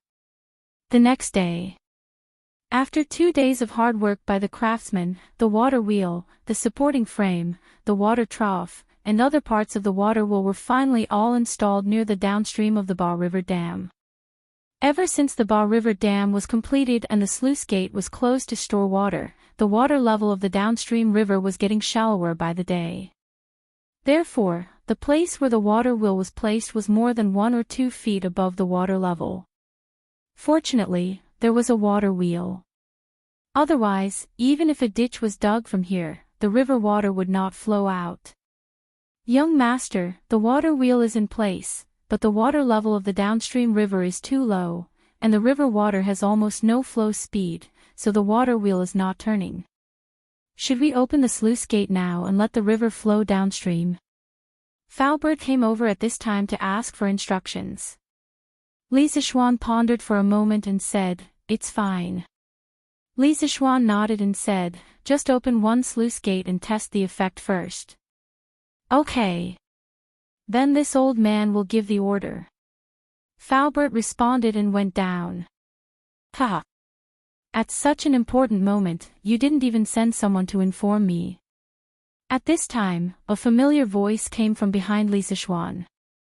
Who else could it be other than Li Er? Li Zishuan quickly turned around and saw that it was not only Li Er, but also Fang Xianling, Zhang Sun Wuji, Wei Jing, Qing Yao Jin, Qin Qiong, Niu Jinda, and other trusted officials of Li Er. Such a scene shocked all the craftsmen at the construction site, and they all bowed to pay their respects. "Greetings, Your Majesty." Li Zishuan also hurriedly saluted Li Er. Li Er first said to the craftsman, "You don't have to be so courteous. Just do what you should do and pretend that you didn't see me."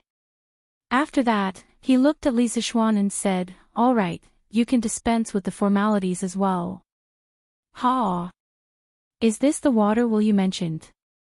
At this time, Li Er caught a glimpse of the giant wheel standing on the lower reaches of the Ba River and could not help but be surprised. Qing Yao Jin, Wei Jing, and other important officials also widened their eyes and stared in that direction. "Your Majesty, this is the water wheel. In a while, when the sluice gate is opened and the river water flows, the water wheel will turn and the river water will be transported to the water trough above us." Li Zishuan cupped his hands and said, "So high." Li Er looked up at the water trough above and could not help but raise his eyebrows. Then, he said, "Then get someone to open the sluice gate. I want to see if this thing can move the river water today." "Yes." Li Zishuan cupped his hands and accepted the order. "Open the sluice gate." Not long after, Mo Huai's shout came from the dam, followed by a loud rumble. One of the sluice gates of the dam opened, and the river water in the dam rushed out and fell on the river downstream, causing waves of snow-white waves. As the position of the water wheel was not far from the dam, although only one sluice gate was opened, the flow of the river water was still relatively rapid where the water wheel was located. Therefore, under everyone's gaze, the giant wheel finally began to turn, and it turned faster and faster. The inverted bucket on the outside of the wheel poured out bucket after bucket of river water at the top of the wheel. Suddenly, the sound of flowing water came from the water trough. "It's out of the water. It's out of the water." At the other end of the water trough, there were craftsmen taking care of it. Not long after, the craftsmen's cheers came from there. All the officials were shocked, and Li Er also felt incredulous. Moving the river water, this is a waterway of the heavens. It's like a miracle. Wei Jing looked up at the water trough above his head and muttered to himself in shock. Chapter 1406. On the bank of the Ba River. Everyone, including Li Er, was stunned when they saw the huge water wheel lifting the river water to a height of more than 10 feet. God had pity on them. If they had used manpower to lift the water, it could have been lifted that high. However, the key was that the water wheel didn't need any manpower at all. It was completely dependent on the water power to move automatically. This was a little unbelievable. After a long time, everyone recovered from their shock. Qing Yao Jin was the first to speak. Ha! I knew that you weren't bragging, Xiao Xian. You said that this water wheel could move the river water automatically, so it must be possible. Now it seems that I, Old Qing, have the best foresight. As he spoke, Old Qing walked up to Li Zixuan and patted the latter's shoulder fiercely. He had a smug look on his face, as if Li Zixuan was a talent he had discovered. Everyone was speechless and cursed Old Qing for being shameless in their hearts. Li Zixuan bared his teeth. If it had been anyone else, they definitely wouldn't have been able to withstand Old Chang's slaps. It was only because he had a strong martial arts foundation that he could withstand it. Your Majesty is wise. This old subject congratulates Your Majesty. Just as everyone was secretly criticizing Qing Yao Jin in their hearts, Wei Jing suddenly bowed to Li Er and said such a sentence without any reason. Li Er was instantly confused. He thought to himself, I didn't do anything. How is this wise? Wei Jing, who always liked to find trouble with me, could it be that he took the wrong medicine today? Dear Minister Wei, why do you say that? Li Er thought for a moment and asked with a frown. Wei Jing bowed with a serious face and said, Your Majesty has a discerning eye. Back then, you brought the Marquis of Yong and into the imperial court. You also allowed the Marquis of Yong and to start engineering schools, run academies, and build workshops. It was because of Your Majesty's wise decision that there was the current Yanhuang College and the current water wheel. This water wheel can support tens of thousands of people. How can this old subject not congratulate Your Majesty? In the past, while Wei Zheng had not explicitly opposed Li Zixuan's engineering, he definitely did not support or like it. But now, in the midst of the Guanzhong drought, when the officials were helpless, Li Zixuan had used his own power and engineering to create such a marvelous and powerful water wheel. Wei Jing couldn't help but feel gratitude toward Li Zixuan. He even had a faint favorable impression of engineering. This good feeling was not mixed with any personal feelings.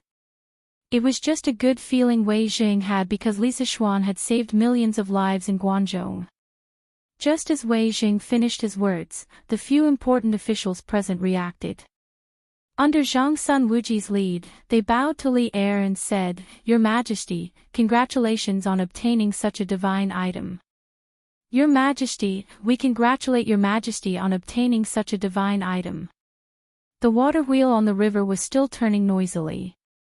The officials on the shore gave their congratulations in unison and spread far and wide across the empty land by the river. Li Er looked at the water wheel and then at the surging river water at the end of the trough. He was filled with joy. There was finally a solution to the drought problem that had troubled him for a long time. Speaking of which, he had recently been planning to have the alchemists open altars to pray for rain. But now, it seemed that there was no need because the water wheel Li Zixuan had made was more reliable than praying for rain. Ha!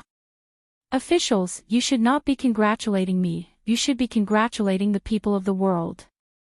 With this water wheel, the Guanzhong drought can be easily resolved. The tens of thousands of people in Guanzhong will be spared from the torment of the drought. You should be congratulated. Li Er nodded and said with a smile. Then he looked at Li Zixuan and said in a low voice, Marquis Yonghen, you should be rewarded for being able to create this kind of water wheel that can automatically move river water and resolve the Guanzhong drought. However, the most important thing now is to quickly mass-produce this water wheel. 2 days ago, I ordered all the provinces and counties in Guanzhong to immediately start dredging the canals. When the canals work with your water wheel, it will be able to completely alleviate the drought in Guangzhou. Li Zishuan raised his hands and said, "This official obeys the decree. The thousands of workers in the workshop will do their best to make the water wheel day and night. In addition, this official is willing to give the blueprint of the water wheel to the court or make it public. The structure of this water wheel is not complicated. According to the blueprint, any small workshop can make it. However, the bearings and gears used in this water wheel are difficult for private workshops to make. However, they can directly buy them from Chi-Chu Pavilion. This way, the provinces and counties can work together and produce enough water wheels in the shortest amount of time to resolve the drought in Guangzhou." Giving away the blueprint was a decision that Li Zishuan had made after careful consideration. Just like last year's curved plow, when it had just been made, Li Zishuan had directly given the blueprint to the court. This was because he knew that in the face of such a great drought, he could not be selfish. Li Zishuan would definitely not earn this kind of money that went against his conscience. It wasn't that he was noble, but that Li Zishuan only wanted to live in peace. Using water wheels, curved plow, and other things that the common people saw as lifesavers to earn money, Li Zishuan felt that even if he only earned 1 yuan from this kind of money, he would not be at peace. There were many ways to earn money.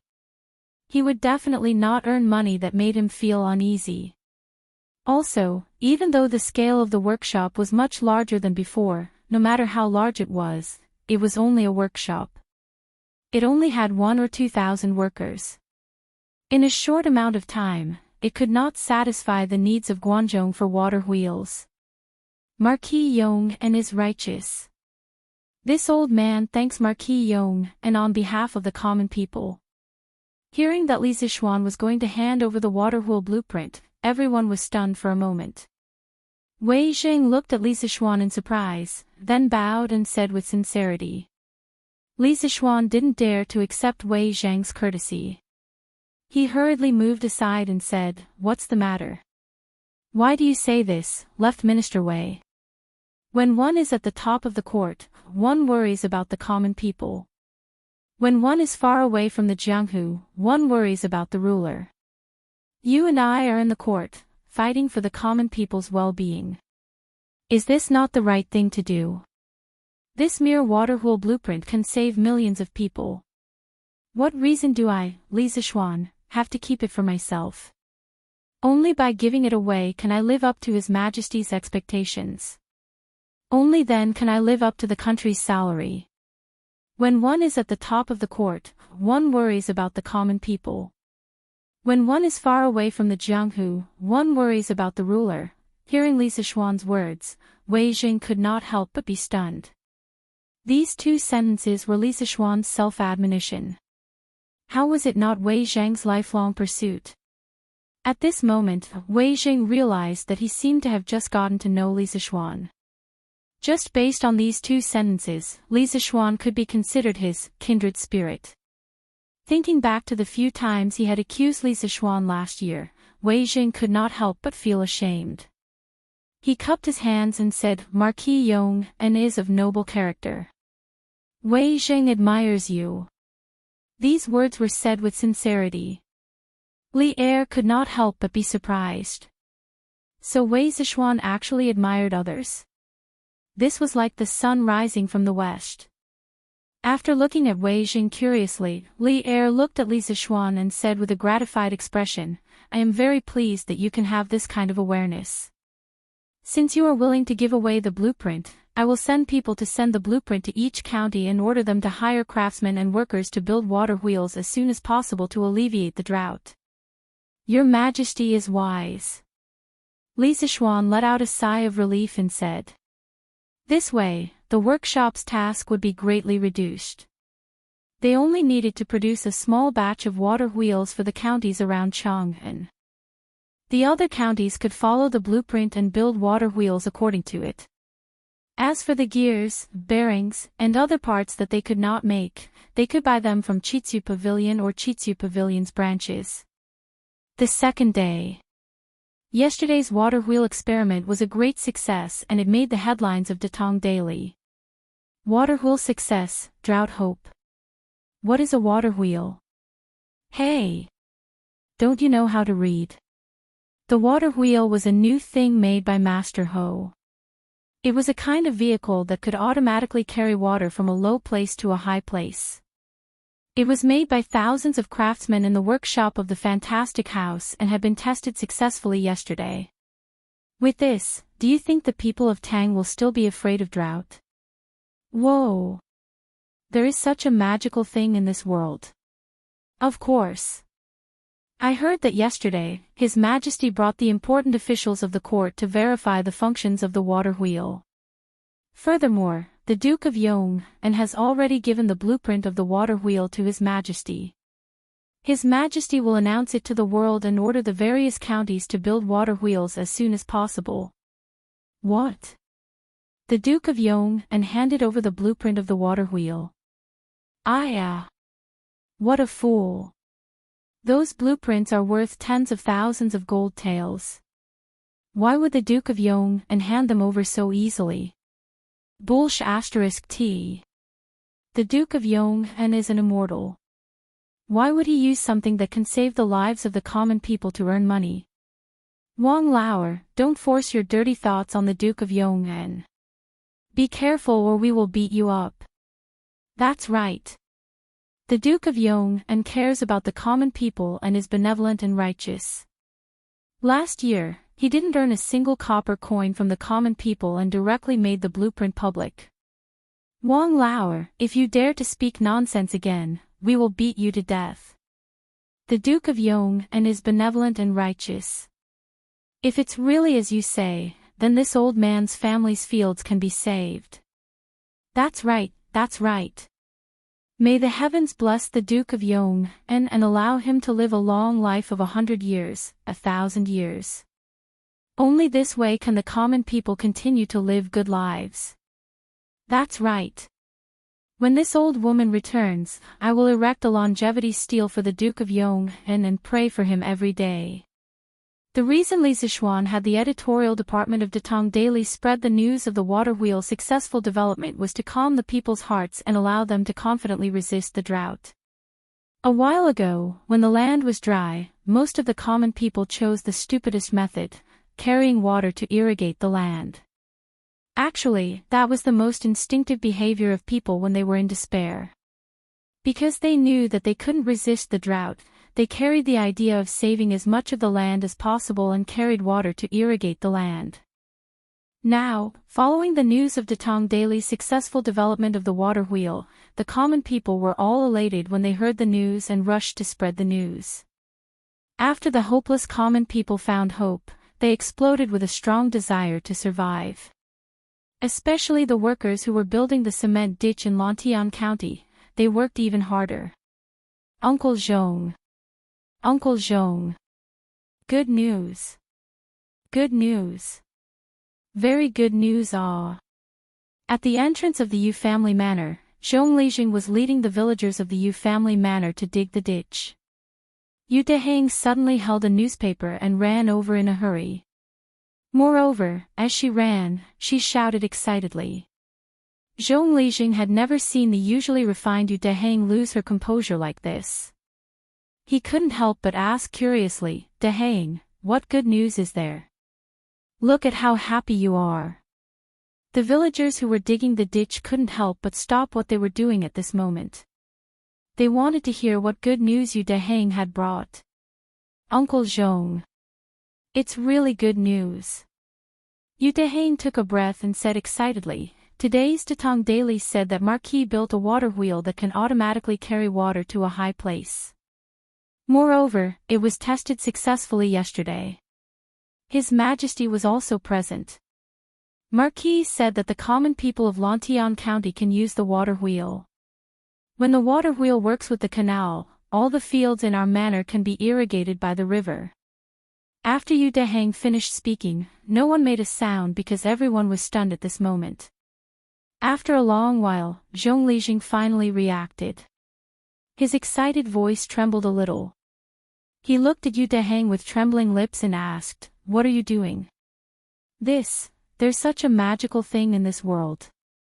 Well, Dehaying, you're not lying to us, right? The rest of the people also looked at Yu Dehaying eagerly. Although they felt that it was a little inconceivable, they still hoped that Yu Dehaying was telling the truth. Yu Dehaying spread out the newspaper and said, Uncle Zhong, how would I dare to lie to you? What I said is true.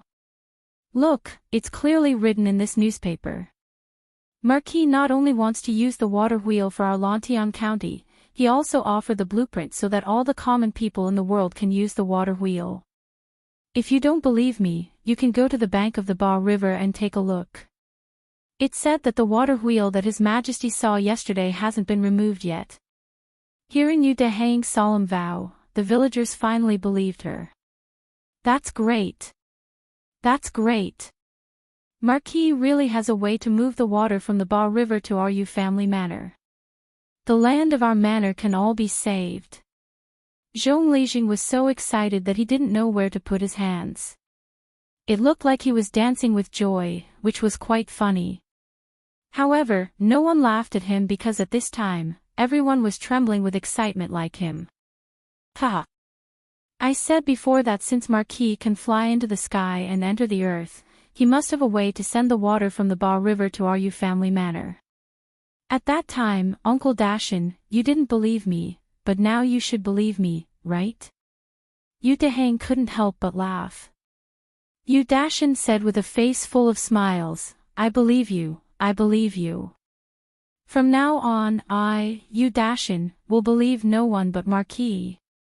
Even if Marquis says that he can climb the 9 palaces of heaven and pluck the stars and moon, I will believe him. Dashin is right. In the future, we will believe whatever Marquis says. If anyone doubts Marquis, I, Yu Qing, will be the first to disagree. That's right, that's right. Hey! That's not right. Since Marquis can really move the water from the Ba River, then we must quickly fix the canal. Without a doubt, my wife and children will come over tomorrow to help. They don't need to be paid. Yes, yes, yes. My wife and child will also come over tomorrow to help. In an instant, there was no need for anyone to mobilize. The enthusiasm of the Yu family manor's villagers to build the canal suddenly rose to an unprecedented level. They would rather not be paid to fix the canal as soon as possible. Chapter 1407. 2 in 1 chapter. Not only the Yu family manor, but the other villagers in the northern part of Lantian County were also greatly encouraged when they learned that Li Zishuan had built a water wheel that could transport river water. Previously, the county yamen had gathered the commoners to repair the canals. Due to the higher terrain of these villages, the villagers weren't very enthusiastic about building the canals. Generally, each family only sent out 1 to 2 laborers. The rest of the people were still busy carrying water from the wells and watering the fields. However, when the commoners heard this news, their attitudes instantly changed.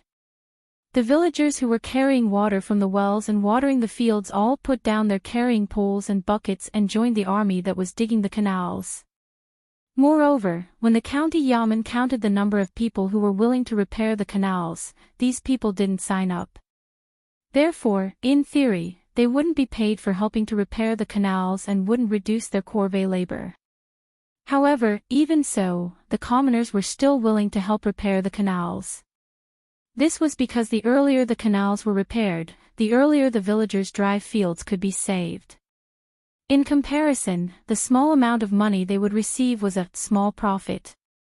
At Strange Interest Pavilion's workshop, all kinds of machinery had been fully activated. Under Faubert's arrangement, the craftsmen began to work in 3 shifts. The morning shift was from 7 to 1, the middle shift was from 5 to 9, and the night shift was from 1 to 5.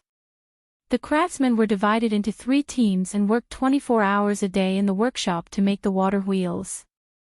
Speaking of which, this could be considered the world's first workshop with 3 shifts.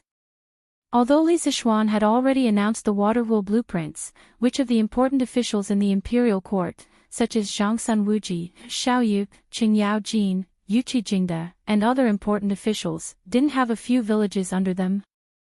The land of Guangzhou was dry like fire, so how could their villages be spared? They also needed a water wheel. However, most of them felt that it was troublesome to recruit craftsmen to make a water wheel according to Li Zixuan's blueprints. Moreover, they felt that the water wheels made by other craftsmen weren't as good as the ones made by the workshop. Therefore, in the end, Zhang Sun Wuji, Qing Yao Jin, and the others went to Li Zixuan to make an order.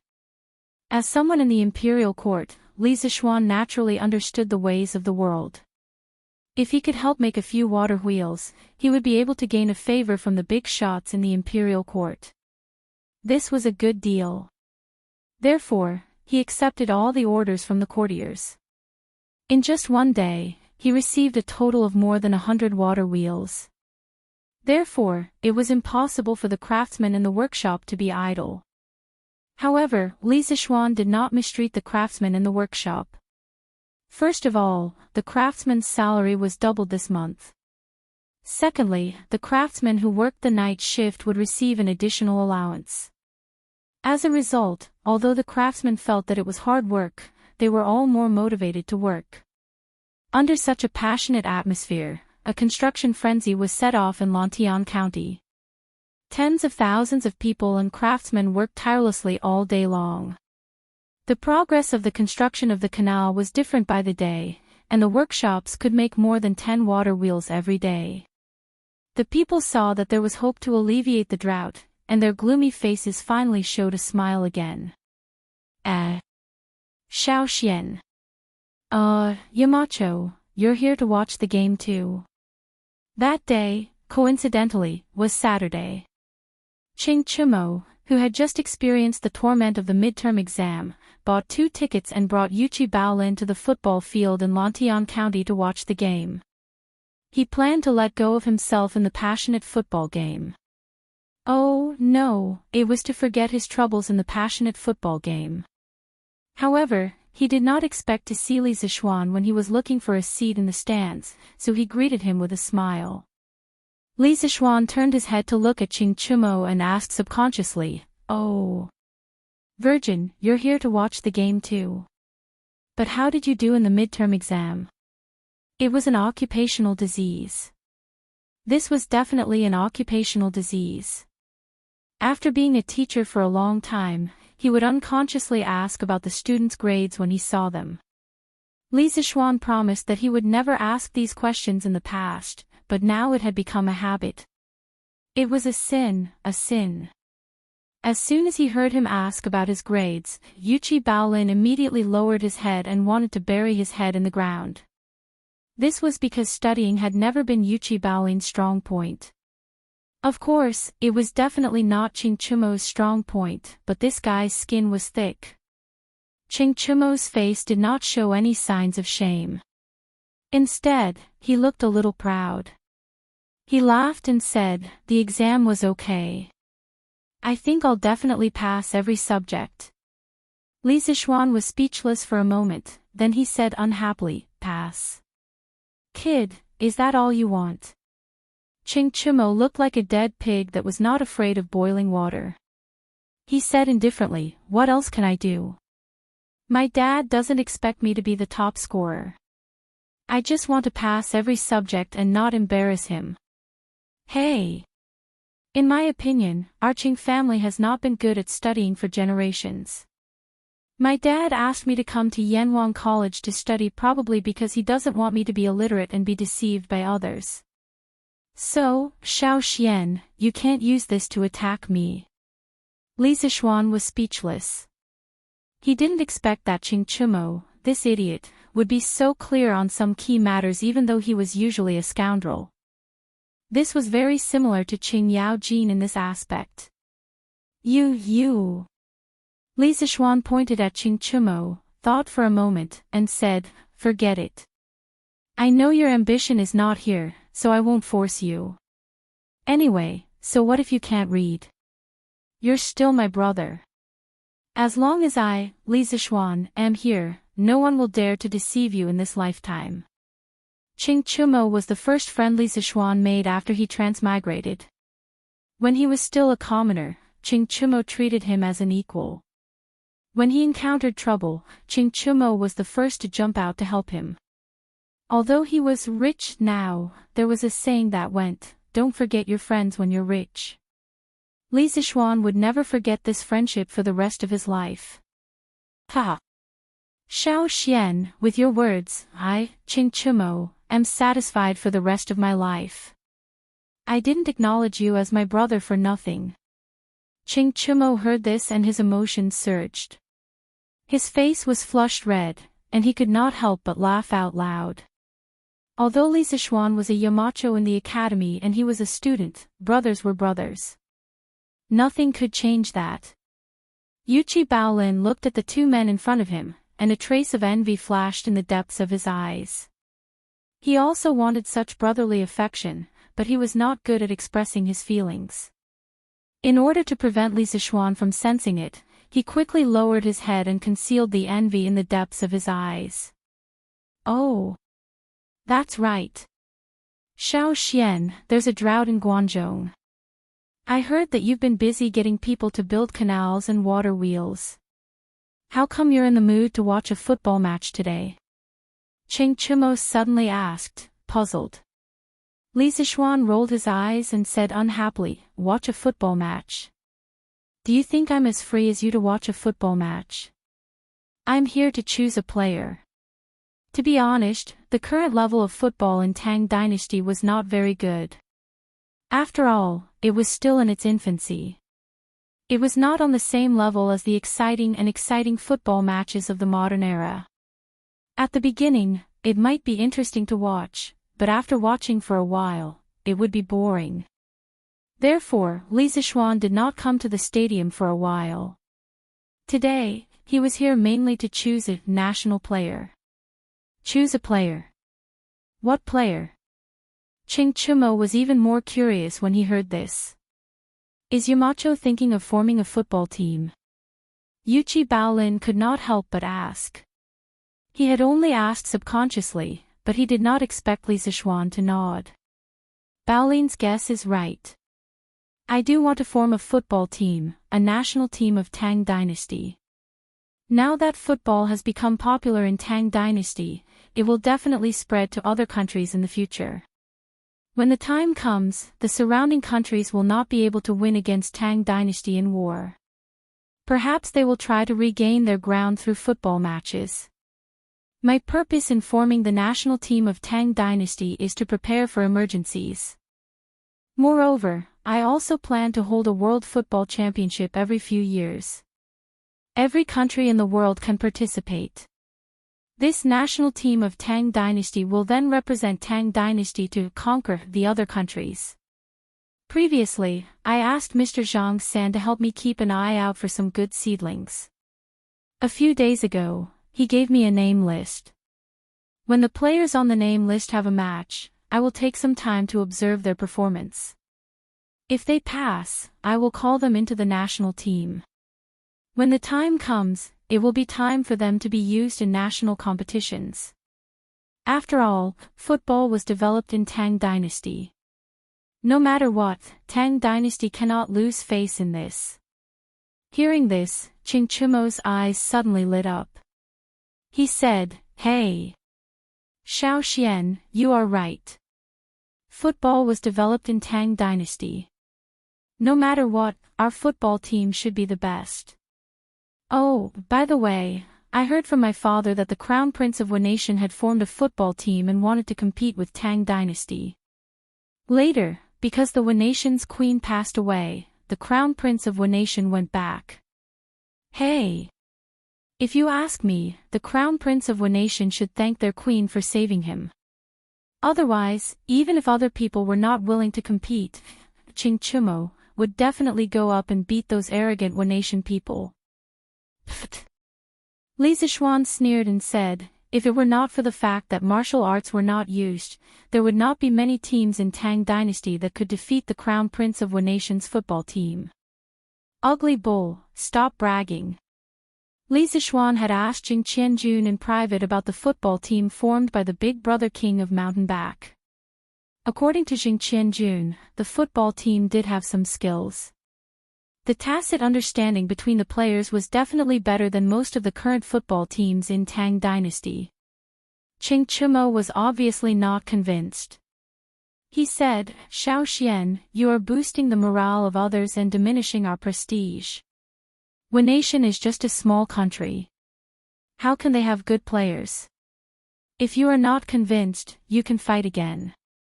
Not to mention other teams, I don't think the Nation people can beat the Fergana Horse team in Liangzhou, let alone the Fergana Tiger team and the Wind Thunder team." Li Zixuan smiled and did not make any meaningless rebuttal. Seeing that Li Zixuan was ignoring him, Ching Chumo rolled his eyes and said, "Xiao Xian, how many players do you like now? 6 or 7. What's wrong?" Li Zixuan replied lightly. Ching Chumo rubbed his hands and said with a flattering smile, "Hee hee. Xiao Xian, you are always busy with official business. How can you have time to manage the team? Why don't you tell me the training methods and tactics? I will help you train them. How about it? You?" Li Zixuan looked at Ching Chumo and said disdainfully. Ching Chumo suddenly exploded. "What's wrong with me? Xiao Xian, Kusher Qing can go to Sichuan to help you open the mines. What's wrong with me, your brother, helping you manage the team? It is said that playing football is like fighting a war. My father has fought in wars for so many years. As his son, I know a little about the art of war, right? Isn't it more than enough to help you manage the team?" Li Zixuan was so angry that he almost laughed. He thought to himself, "How dare you say that you know the art of war? Besides, who said that people who know the art of war can definitely manage the team well? What kind of logic is this?" Li Zixuan wanted to refuse, but he thought that since Ching Chumo was not interested in the academy's courses, it would be good to arrange something that he liked to do. After thinking for a moment, Li Zixuan said, "I originally wanted Jing Qianjun to help me train the team, but since you also have the same idea, then you two will be responsible for it together. Usually, Jing Qianjun is in charge of the team's tactical training, and you are in charge of the team's physical training." At the crucial moment, Li Zixuan, the experienced driver, made a big turn and almost choked Ching Chumo to death. What the F***, Xiao Xian, I thought you wanted me to be in charge of the team. I didn't expect you to arrange an assistant for me.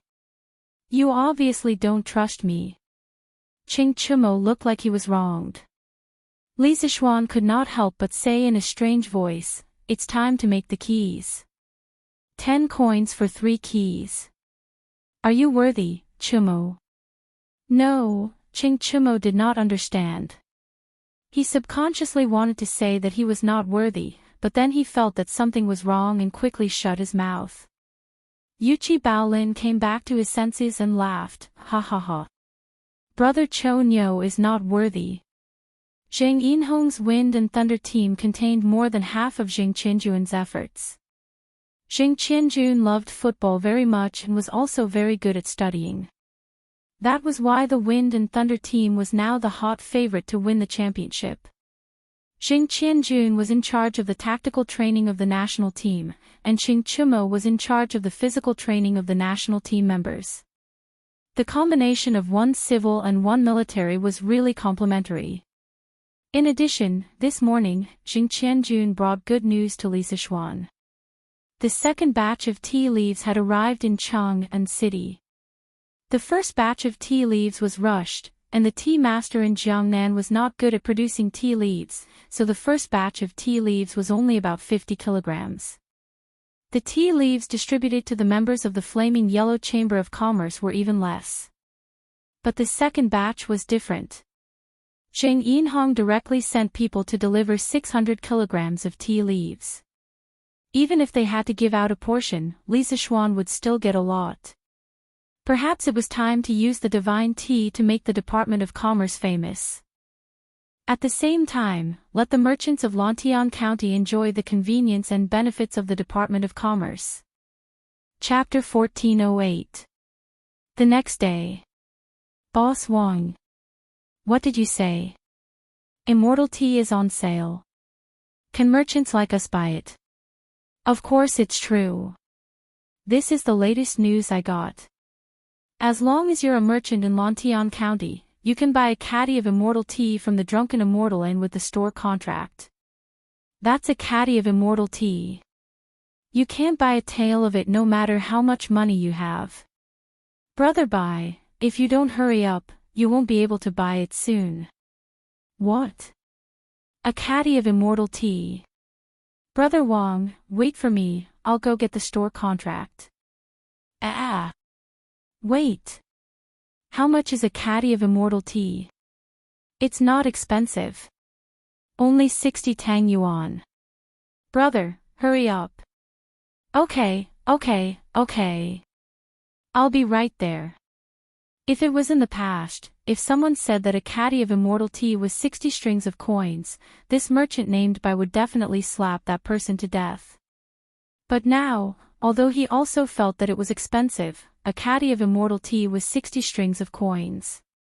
A tael of immortal tea was 6 strings of coins, and 1 tael of immortal tea could be used to make 10 cups. If he was stingy, he could make 12 cups. In other words, a cup of immortal tea was at most 300 copper coins, 800 copper coins, or at least 200 copper coins. This was a free gift. Previously, the Drunken Immortal Inn launched a limited edition event where one could taste a cup of immortal tea for free after spending 10 strings of coins in the inn. This attracted countless tycoons who loved tea leaves to fight for it. Back then, Boss Bai also went to the Drunken Immortal Inn to taste it. Although he felt a little heartache at the time, after tasting the immortal tea, he felt that it was worth it and was very satisfied. Only after tasting the immortal tea would one understand that the tea leaves they drank before were all rubbish. Once one drank the immortal tea, it was easy to get addicted to it, especially for those who loved the tea ceremony. If they didn't drink the immortal tea for a day, they would feel as uncomfortable as a cat scratching their heart. Unfortunately, Mr. Bai belonged to this kind of people. For this reason, he went to the Drunken Immortal Inn 5 times. In the end, he felt that if he continued drinking like this, the profits of his shop would be gone for a few months, so he could only reluctantly give up. After all, every visit to the Drunken Immortal Inn cost at least 10 strings of coins. Even if he had some money, he couldn't afford to waste. Now that he heard that the Drunken Immortal House was going to sell immortal tea for only 60 strings of coins per caddy, how could Boss Bai not be tempted? If he bought the tea back, he would be able to earn some money even if he sold it directly to merchants from other states and counties. If he set up a high-class tea house to sell the brewed tea, he would be able to earn even more. After all, with the current popularity of the immortal tea and its reputation as a tribute tea, as long as a tea house released the immortal tea, even if it cost 500 copper coins a cup, there would definitely be many people coming to snatch it. This was a sure-win deal. Shopkeeper Liu, why can't we buy it? Are you afraid that we won't pay? That's right. Why could only the merchants of Lantian County buy it? Everyone is giving money. What's the difference? Yes. Shopkeeper Liu. If you feel that 60 strings of coins per caddy is too cheap, you can totally raise the price. Why restrict only the merchants of Lantian County to buy it? Outside the Drunken Immortal restaurant branch in the county seat of Lantian County, in addition to the endless stream of diners, there was also a hubbub of merchants from all walks of life. Many of these merchants were not from Lantian County. They just happened to hear that the Drunken Immortal restaurant was going to sell immortal tea when they were watching the game in Lantian County, so they immediately came over. Obviously, there were many tea enthusiasts like Boss Bai who had tasted the immortal tea and were crazy about it. But who would have thought that the Drunken Immortal Inn would actually set a rule that the tea leaves would be given priority to the local merchants of Lantian County? How could those merchants who rushed over to snatch the tea endure this? Therefore, they all started arguing with shopkeeper Liu of the Drunken Immortal Inn. This shopkeeper Liu was the same shopkeeper Liu of the Drunken Immortal Inn in Chang'an City. Now, not only did the drunken immortal Inn open many branches, but Lisa Schwann had also become the Marquis of 10,000 households and was given the fief of Lantian County. Shopkeeper Liu, the shopkeeper of the Drunken Immortal Inn's main branch, voluntarily requested to be transferred to the branch in Lantian County. As for the Drunken Immortal Inn in Chang'an City, it was taken over by a branch shopkeeper recommended by shopkeeper Liu. Actually, this was where shopkeeper Liu was smart. He knew very well that the place where Lisa Schwann was could be called the main branch of the Drunken Immortal Inn. Now that Lisa Schwann had been living in Lantian County for a long time, the name of the Drunken Immortal Inn in Chang'an City basically existed in name only. Moreover, Lantian County had now completely become Lisa Schwann's territory, so shopkeeper Liu felt more at ease staying here. Everyone, be quiet. I have a few words to say. Faced with the siege of so many foreign merchants, shopkeeper Liu had no choice but to come out and maintain order. He first shouted loudly, and when everyone quieted down, he quickly smiled and cupped his hands, saying, "Dear guests, our Drunken Immortal Inn does not have much stock for this batch of immortal tea, so we will give priority to the shop owners in Lantian County. This can be considered as my marquis taking care of the merchants in Lantian County. I know that you are unhappy, but the amount of immortal tea is still too little. My marquis just wants to give some favors to the people in his fief. Whether it is the farmers, the craftsmen, or the merchants, they are all the people in my marquis fief.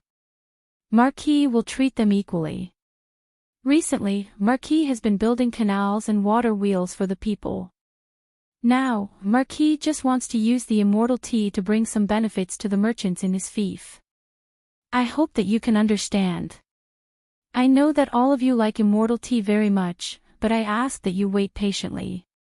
Soon, when the production of immortal tea increases, the various strange taste pavilions will start to provide it.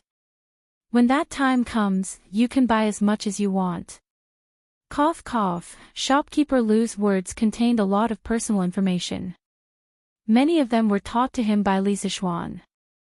As soon as shopkeeper Liu finished speaking, the faces of the merchants below were filled with annoyance.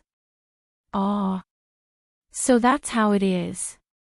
Marquis treats the merchants in his fief so well. I really admire him. Sigh. So there are such benefits to opening a shop in Lantian County. If I had known, I would have bought 2 shops in Lantian County last year. Hey! Brother son, it's not too late for you to buy now, right? Too late, too late. Now that the prices of the shops in Lantian County have risen so high, I can't afford to buy even if I want to." The merchants from other places sighed and were annoyed. The native merchants in Lantian County could not help but want to clap their hands and celebrate. Ha! Marquis is benevolent and righteous. Luckily, I had foresight. At the beginning of the year, I came to Lantian County to open a shop. Ha! That's right, that's right. Marquis treats us the same way he treats the commoners. It's so rare. I will stay in Lantian County to do business in the future. I won't go anywhere else. That's right, that's right. I can only hope that such good things will happen a few more times. It will. It will. It'll be best if Marquis can chase away all the hooligans in the market. Since shopkeeper Liu had said so, and there were many shop owners in Lantian County supporting shopkeeper Liu, the merchants from other places, although they were unwilling, they could not say anything. They could only silently retreat to the back of the crowd. As for the local merchants in Lantian County, they happily lined up in a long queue, preparing for the big red packet that Lisa Schwann would give to all the merchants in the county. Of course, there were also many smart merchants from other places who stayed behind the queue. After the people in front had finished buying the celestial tea, they went up to ask for a higher price. In other words, after the local merchants in Lantian County bought the celestial tea, they did not have to waste time and effort to resell it in other counties. They could just sell it to the surrounding merchants and make a small profit. In this world, there was no easier way to earn money than this. However, there was no free lunch in this world. Gains and losses were often balanced. With gains, there must be losses. While the merchants in Lantian County were enjoying the big red packet banquet, they had unknowingly fallen into the gentle trap that Li Zixuan had set up. When they realized it, they could not bear to come out. They would rather stay in the trap and be tricked than come out. As Lantian County's drunken immortal tower was selling large quantities of celestial tea, it led to many temporary tea houses in the county. The so-called temporary tea houses were in the original shops, temporarily separated into a small room, specially used to invite guests to drink tea. There was a tea house in the silk shop, a tea house in the porcelain shop, and even a coffin shop. They had actually set up a temporary tea house. As for the price of the celestial tea, the bosses with a little conscience would generally sell a cup of tea for more than 400 coins. As for the cruel bosses, they would directly raise the price of the celestial tea to about 500 to 600 coins. Because these people knew very well that although drunken immortal towers sold a lot of celestial tea today, they certainly did not have the ability to sell so much in the short term. In other words, the market stock of celestial tea was so small. When the slightly lower-priced celestial tea was sold out, the customers could only buy the high-priced celestial tea in their shop. It didn't matter if it was 400 coins per cup or 500 to 600 coins per cup. In any case, it was much more direct and practical than the drunken immortal towers, spend 10 strings of coins to get a cup of celestial tea activity. Moreover, celestial tea was a rare imperial tribute tea. Was 400 coins per cup really expensive? Last year, a plate of chicken in drunken immortal tower cost 10 strings of coins. At least this price was completely affordable for those petty bourgeois families. Therefore, on the first day, nearly 1,000 diners tasted the legendary celestial tea. And for those who had tasted the celestial tea, none of them said it was good. Through word of mouth, the reputation of the celestial tea exploded, and a storm of celestial tea quickly swept through Lantian County. Diners from Chang and City and the surrounding counties also came for the tea, just to taste a cup of celestial tea. Because in the entire Tang dynasty, only Lantian County had the largest stock of celestial tea. Even Chang and City was far from it. However, no matter how much stock there was, if there were only sales and no sales, the stock would be depleted sooner or later.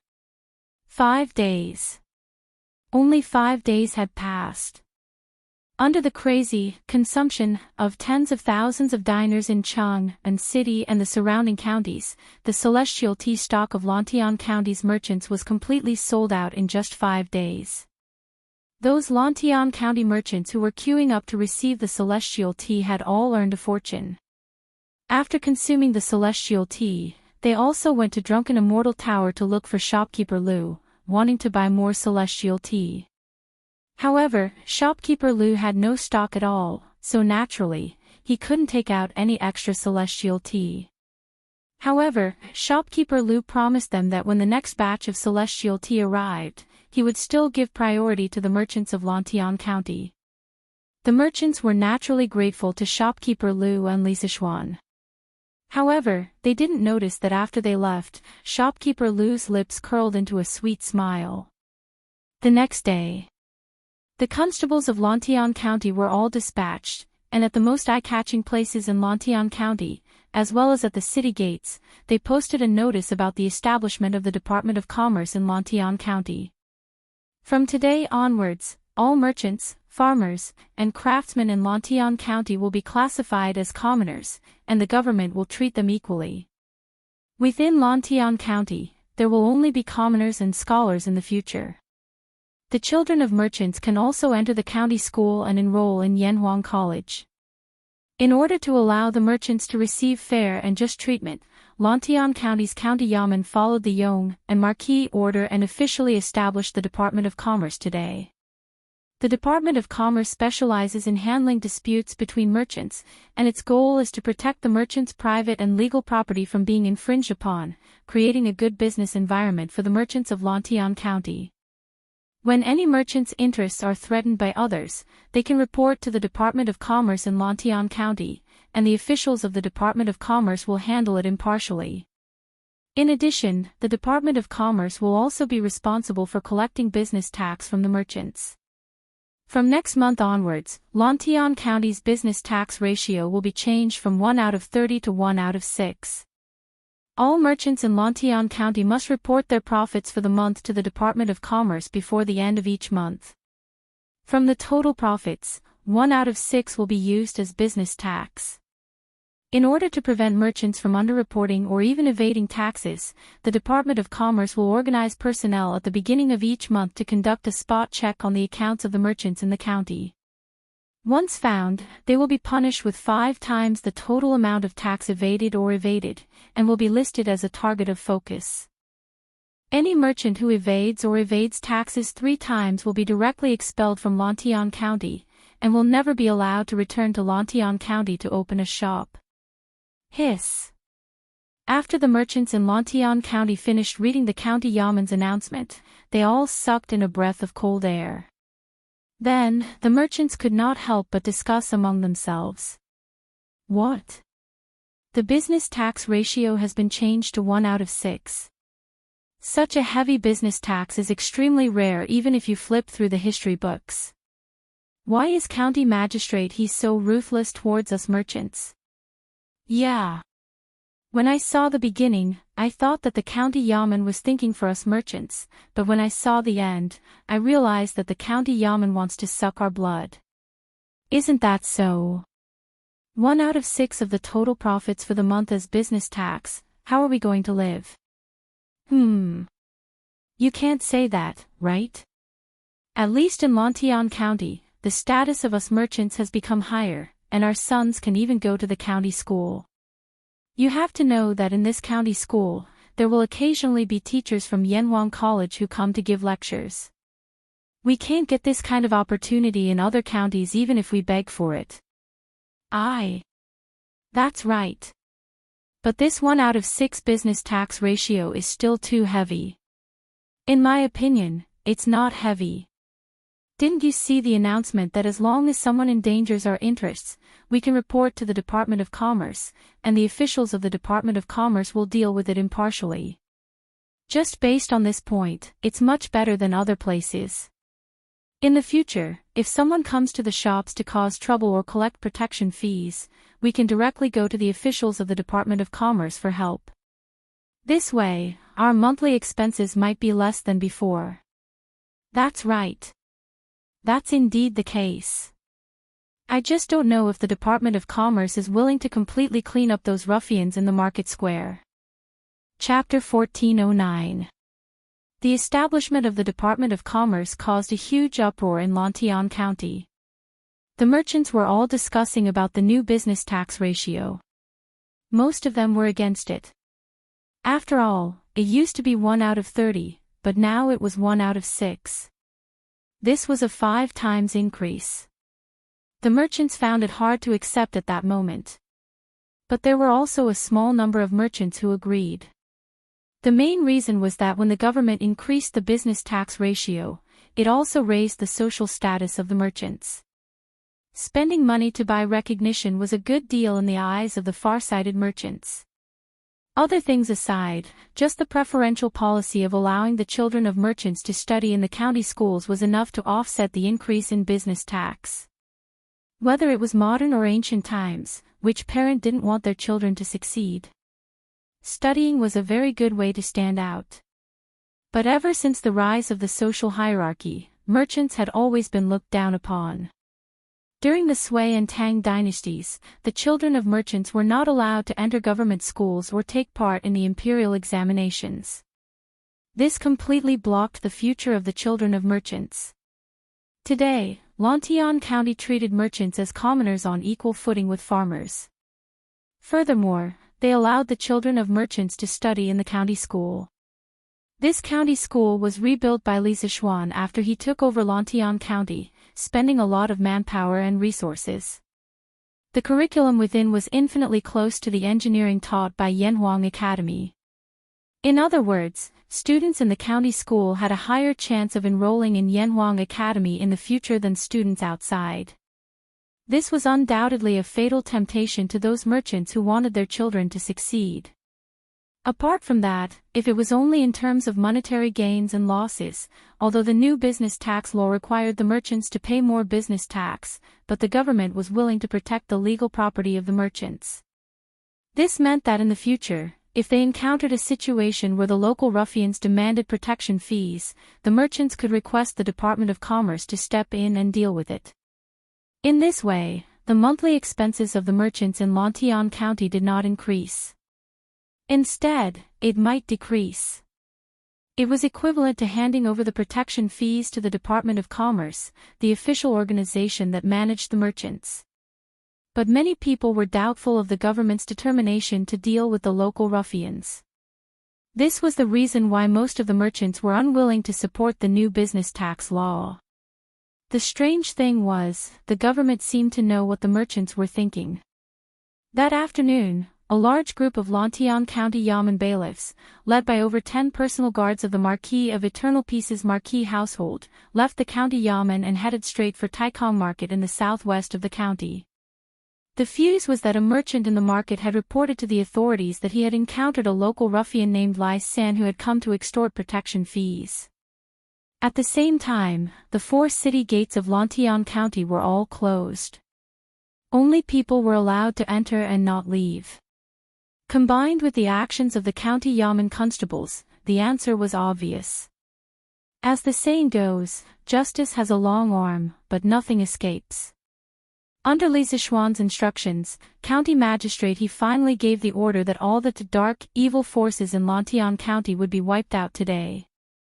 As for the closing of the 4 city gates, it was just to catch a turtle in a jar and prevent those ruffians from escaping the city.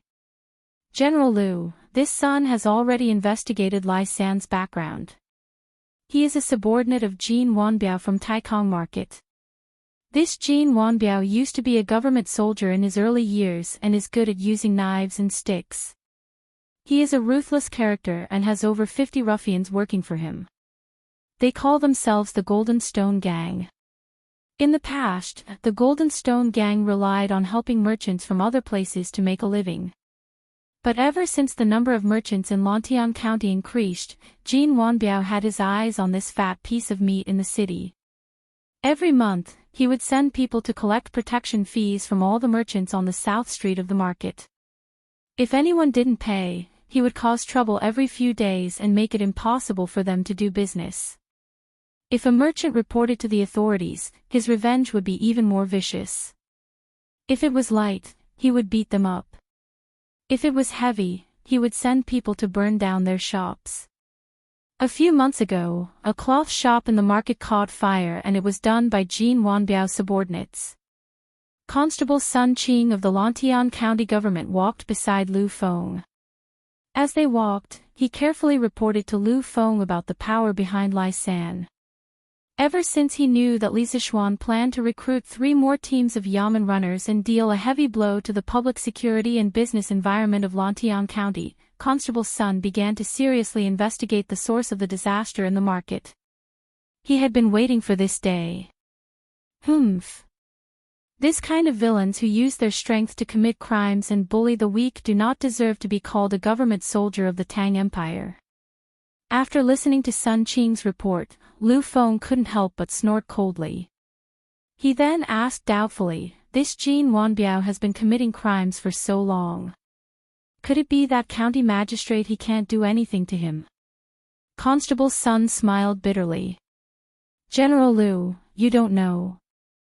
Jin Wanbiao's subordinates are very stubborn. Even if they were caught by us, they would never admit that they were ordered by Jin Wanbiao. Moreover, Jin Wanbiao himself is very cunning. When he does something bad, he will not leave any evidence behind. Without evidence, the county government can't just casually arrest people. This is because it's said that one of Jin Wanbiao's good brothers is a lieutenant of the left guard. What's there to be afraid of a mere lieutenant of the left guard? Lu Feng glared with disdain. After all, he was a commander of the Imperial Guards. The Imperial Guards were the personal guards of the Emperor. They had their own pride. Naturally, he wouldn't care about a lieutenant of the left guard. After a pause, Lu Feng continued. Before we came, Marquis told me that as long as there is no evidence, we can directly arrest people who have caused trouble in Lantian County. After we return, we can slowly interrogate them. We must return Lantian County a clear sea banquet and a bright world. If there are any criminals who dare to resist, kill them all. Yes, sir. As soon as he finished speaking, the dozen or so personal guards of the Marquis residence who followed Lu Feng all loudly acknowledged the order. At this moment, Constable's son could clearly feel that the surrounding air had become much colder. Murderous aura. This was a murderous aura. Constable's son and the others had been constables in the Yamen for more than 10 years. Although they had seen dead people, when it came to killing people, they hadn't experienced it that many times. Naturally, they were far inferior to Lu Feng and the other Imperial Guards who had walked out of mountains of corpses and seas of blood. Boss. Boss. Not good. The people from the county government are coming here to kill us. At Taikong Square in the southwest of Lantian County, a hooligan hurriedly ran into a large courtyard and anxiously reported to the scar-faced man who was hugging a beautiful concubine and enjoying the shade under a tree. What? When the scar-faced man heard this, he pushed away the beautiful concubine in his arms and stood up with a whoosh. He looked at the hooligan and said, "You're saying that the constables from the county government are coming here? Which blind dog complained about us to the county yamen? Find out who it is and burn his shop." This scar-faced man was Jin Wanbiao. Back then, he had also been a government soldier and fought in wars. However, because of a leg injury, he had retired from the military camp. At first, his life was rather poor. Later on, he realized that with his ferocious looks and decent martial arts skills, he could earn quite a bit of money by helping some merchants escort goods. Thus, he gathered a few fighters who knew a little about martial arts and started this business together. This was a bit like the escort agencies of the later generations. However, human greed could never be satisfied. Jin Wanbiao later realized that this business was still too slow to make money. Thus, he started a business of collecting protection fees from merchants. In his opinion, this business was actually no different from helping others escort goods in the past. It was all about the merchants spending money to ensure their safety. A few months ago, Lantian County held a football league tournament. Various shops opened like bamboo shoots after a spring rain. Lantian County became the most prosperous county in the surrounding counties of Cheng and City. Jin Wanbiao saw a business opportunity in this and brought a group of underlings to enter Lantian County and started collecting protection fees. Relying on his ruthless way of doing things, he quickly earned a lot of money. His place of residence was also changed from the original dilapidated courtyard to the current luxurious courtyard. Moreover, he was able to have a beautiful wife by his side to serve him, which made Jin Wanbiao feel that he had walked to the peak of life. However, he didn't know that this pinnacle of life was actually the end of the road. The hooligan's face was bitter as he said, "Boss, it's not just the constables from the county government. I saw that Constable's son had more than 10 martial arts experts by his side. Looking at their armor, they seem to be the Ho Fu's personal guards." The Ho Fu's personal guards. Jin Wanbiao's face instantly turned ghastly pale.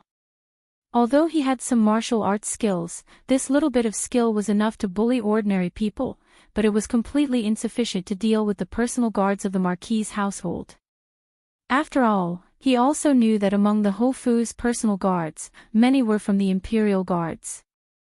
Jin Wanbiao wasn't arrogant enough to go against the Imperial Guards. "Retreat! Retreat quickly!" Jin Wanbiao's expression changed. He instantly made a decision in his heart. He hurriedly ran into the house and hugged all his assets, a box of Tang Yuan, in his arms and prepared to escape through the door. Speaking of which, he had to thank Li Zixuan for introducing Tang Yuan back then to replace copper coins. Otherwise, with his current wealth, if it were to be converted into copper coins, 10 carriages wouldn't be able to carry them all. If it were to be converted into gold, it would probably be enough for him to carry. It was absolutely impossible for him to escape with the money in a short period of time. Ha! Our great gang leader Jean, where are you planning to go? Coincidentally, just as Jean Wanbiao was planning to escape, Lu Feng led Constable Sun and the others in breaking down the door. Seeing Jean Wanbiao hugging a red sandalwood box, Lu Feng said with a hint of mockery.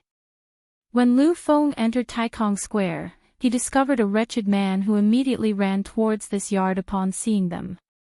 He guessed that the man might be reporting to Jean Wanbiao, so he hurriedly ordered them to speed up. That was how they managed to arrive before Jean Wanbiao escaped. Surround them all. Don't even let a fly escape. Constable Sun waved his hand at the Yamen runners behind him and shouted loudly. Currently, the number of Yamen runners in the county Yamen had increased to 180 people. Compared to the previous 50 people, it had more than tripled. This time, he brought more than 100 people with him. In addition to the Imperial Guard experts that Lu Feng brought along to hold the line, Constable Sun finally had the confidence to face off against Jean Wanbiao and the others today. General, Constable Sun, what's the meaning of this? I've always abided by the law and have never done anything evil. Why did you bring so many people here? In the blink of an eye, all the members of the Golden Stone gang in the courtyard were surrounded by bailiffs with weapons in their hands. Jean Wanbiao couldn't help but turn pale. He stiffened his neck and forced himself to look at Constable Sun and Lu Feng as he spoke. Lu Feng didn't care about a small fry like Jean Wanbiao at all. He couldn't be bothered to talk nonsense with Jean Wanbiao. He directly said coldly, Golden Stone gang members are suspected of disrupting the law and order of Lantian County and extorting protection fees from merchants. Arrest all of them and escort them back to the county Yamen for trial. Anyone who resists will be punished. Killed. Not killed. The words, kill without mercy, came out of Lu Feng's mouth. It was especially imposing, and also especially cold and threatening. The hooligans in the yard were all people who bullied the weak and feared the strong. They had never seen a proper soldier like Lu Feng, who exuded a murderous aura. When they felt the air suddenly turn cold, the Golden Stone gang members were so scared that they wet their pants. Those who had weapons in their hands quickly put them down. Those who didn't have weapons quickly raised their hands and knelt on the ground to beg for mercy. When Jean Wanbiao saw how cowardly his subordinates were, he couldn't help but burn with anger. However, he knew that now wasn't the time to lose his temper. He looked at Lu Feng and asked, General, the Golden Stone gang members have always abided by the law. Even if there are a few people who have broken the law, the general should just arrest them. Why do you want to arrest all of us? You want to arrest all of us without any evidence. You're doing something wrong. You're doing something wrong. Even though everyone knew that this was a very serious situation, when they heard Jean Wanbiao's words, they still couldn't help but want to laugh. Big brother, you're the leader of the hooligans, the boss of the gang. How can you say something so stupid? At that moment, Jean Wanbiao realized that he had said something that he shouldn't have in a moment of anger. His face instantly turned as red as a monkey's butt. Lu Feng tried hard to hold back his laughter. With a straight face, he snorted coldly and said, I don't need any evidence to arrest you. If you don't agree, you can go to the county jail and let the county magistrate decide. Now, either you come with me or you die. You have no choice. Domineering. Only now did Jean Wanbiao realize that there was someone who was even more domineering and unreasonable than him. When a bully met someone who was even more domineering than him, the feeling was simply too bitter. "General, please calm down. I'll go back with you." Jin Wanbiao gritted his teeth. He struggled in his heart. Several times, he wanted to directly resist, but in the end, his rationality prevailed over his impulse. This was because he knew very well that in this situation, if he stubbornly resisted, it would be no different than courting death. He might as well go back with them to the county office. After all, the crimes he had committed were not enough to warrant the death penalty. Humph. Tie them all up and take them away. Lu Feng snorted coldly. He released his hand from the hilt of his saber and gave Jin Wanbiao a look that said, "At least you know your place." "Yes. General Lu." A group of Yamen runners quickly took out the ropes that they had prepared and began to tie up the Golden Stone gang members. "Constable's son, who's the next target?" After arranging for more than 30 Yamen runners to escort the Golden Stone gang members back to the county office, Lu Feng looked at Sun Qing and asked calmly. "General Lu, the next target is the Vast Sea Gang. Their gang leader is called Xiao Haitian. He's in charge of collecting protection fees for the shops on North Street. Let's go." "To the Vast Sea Gang."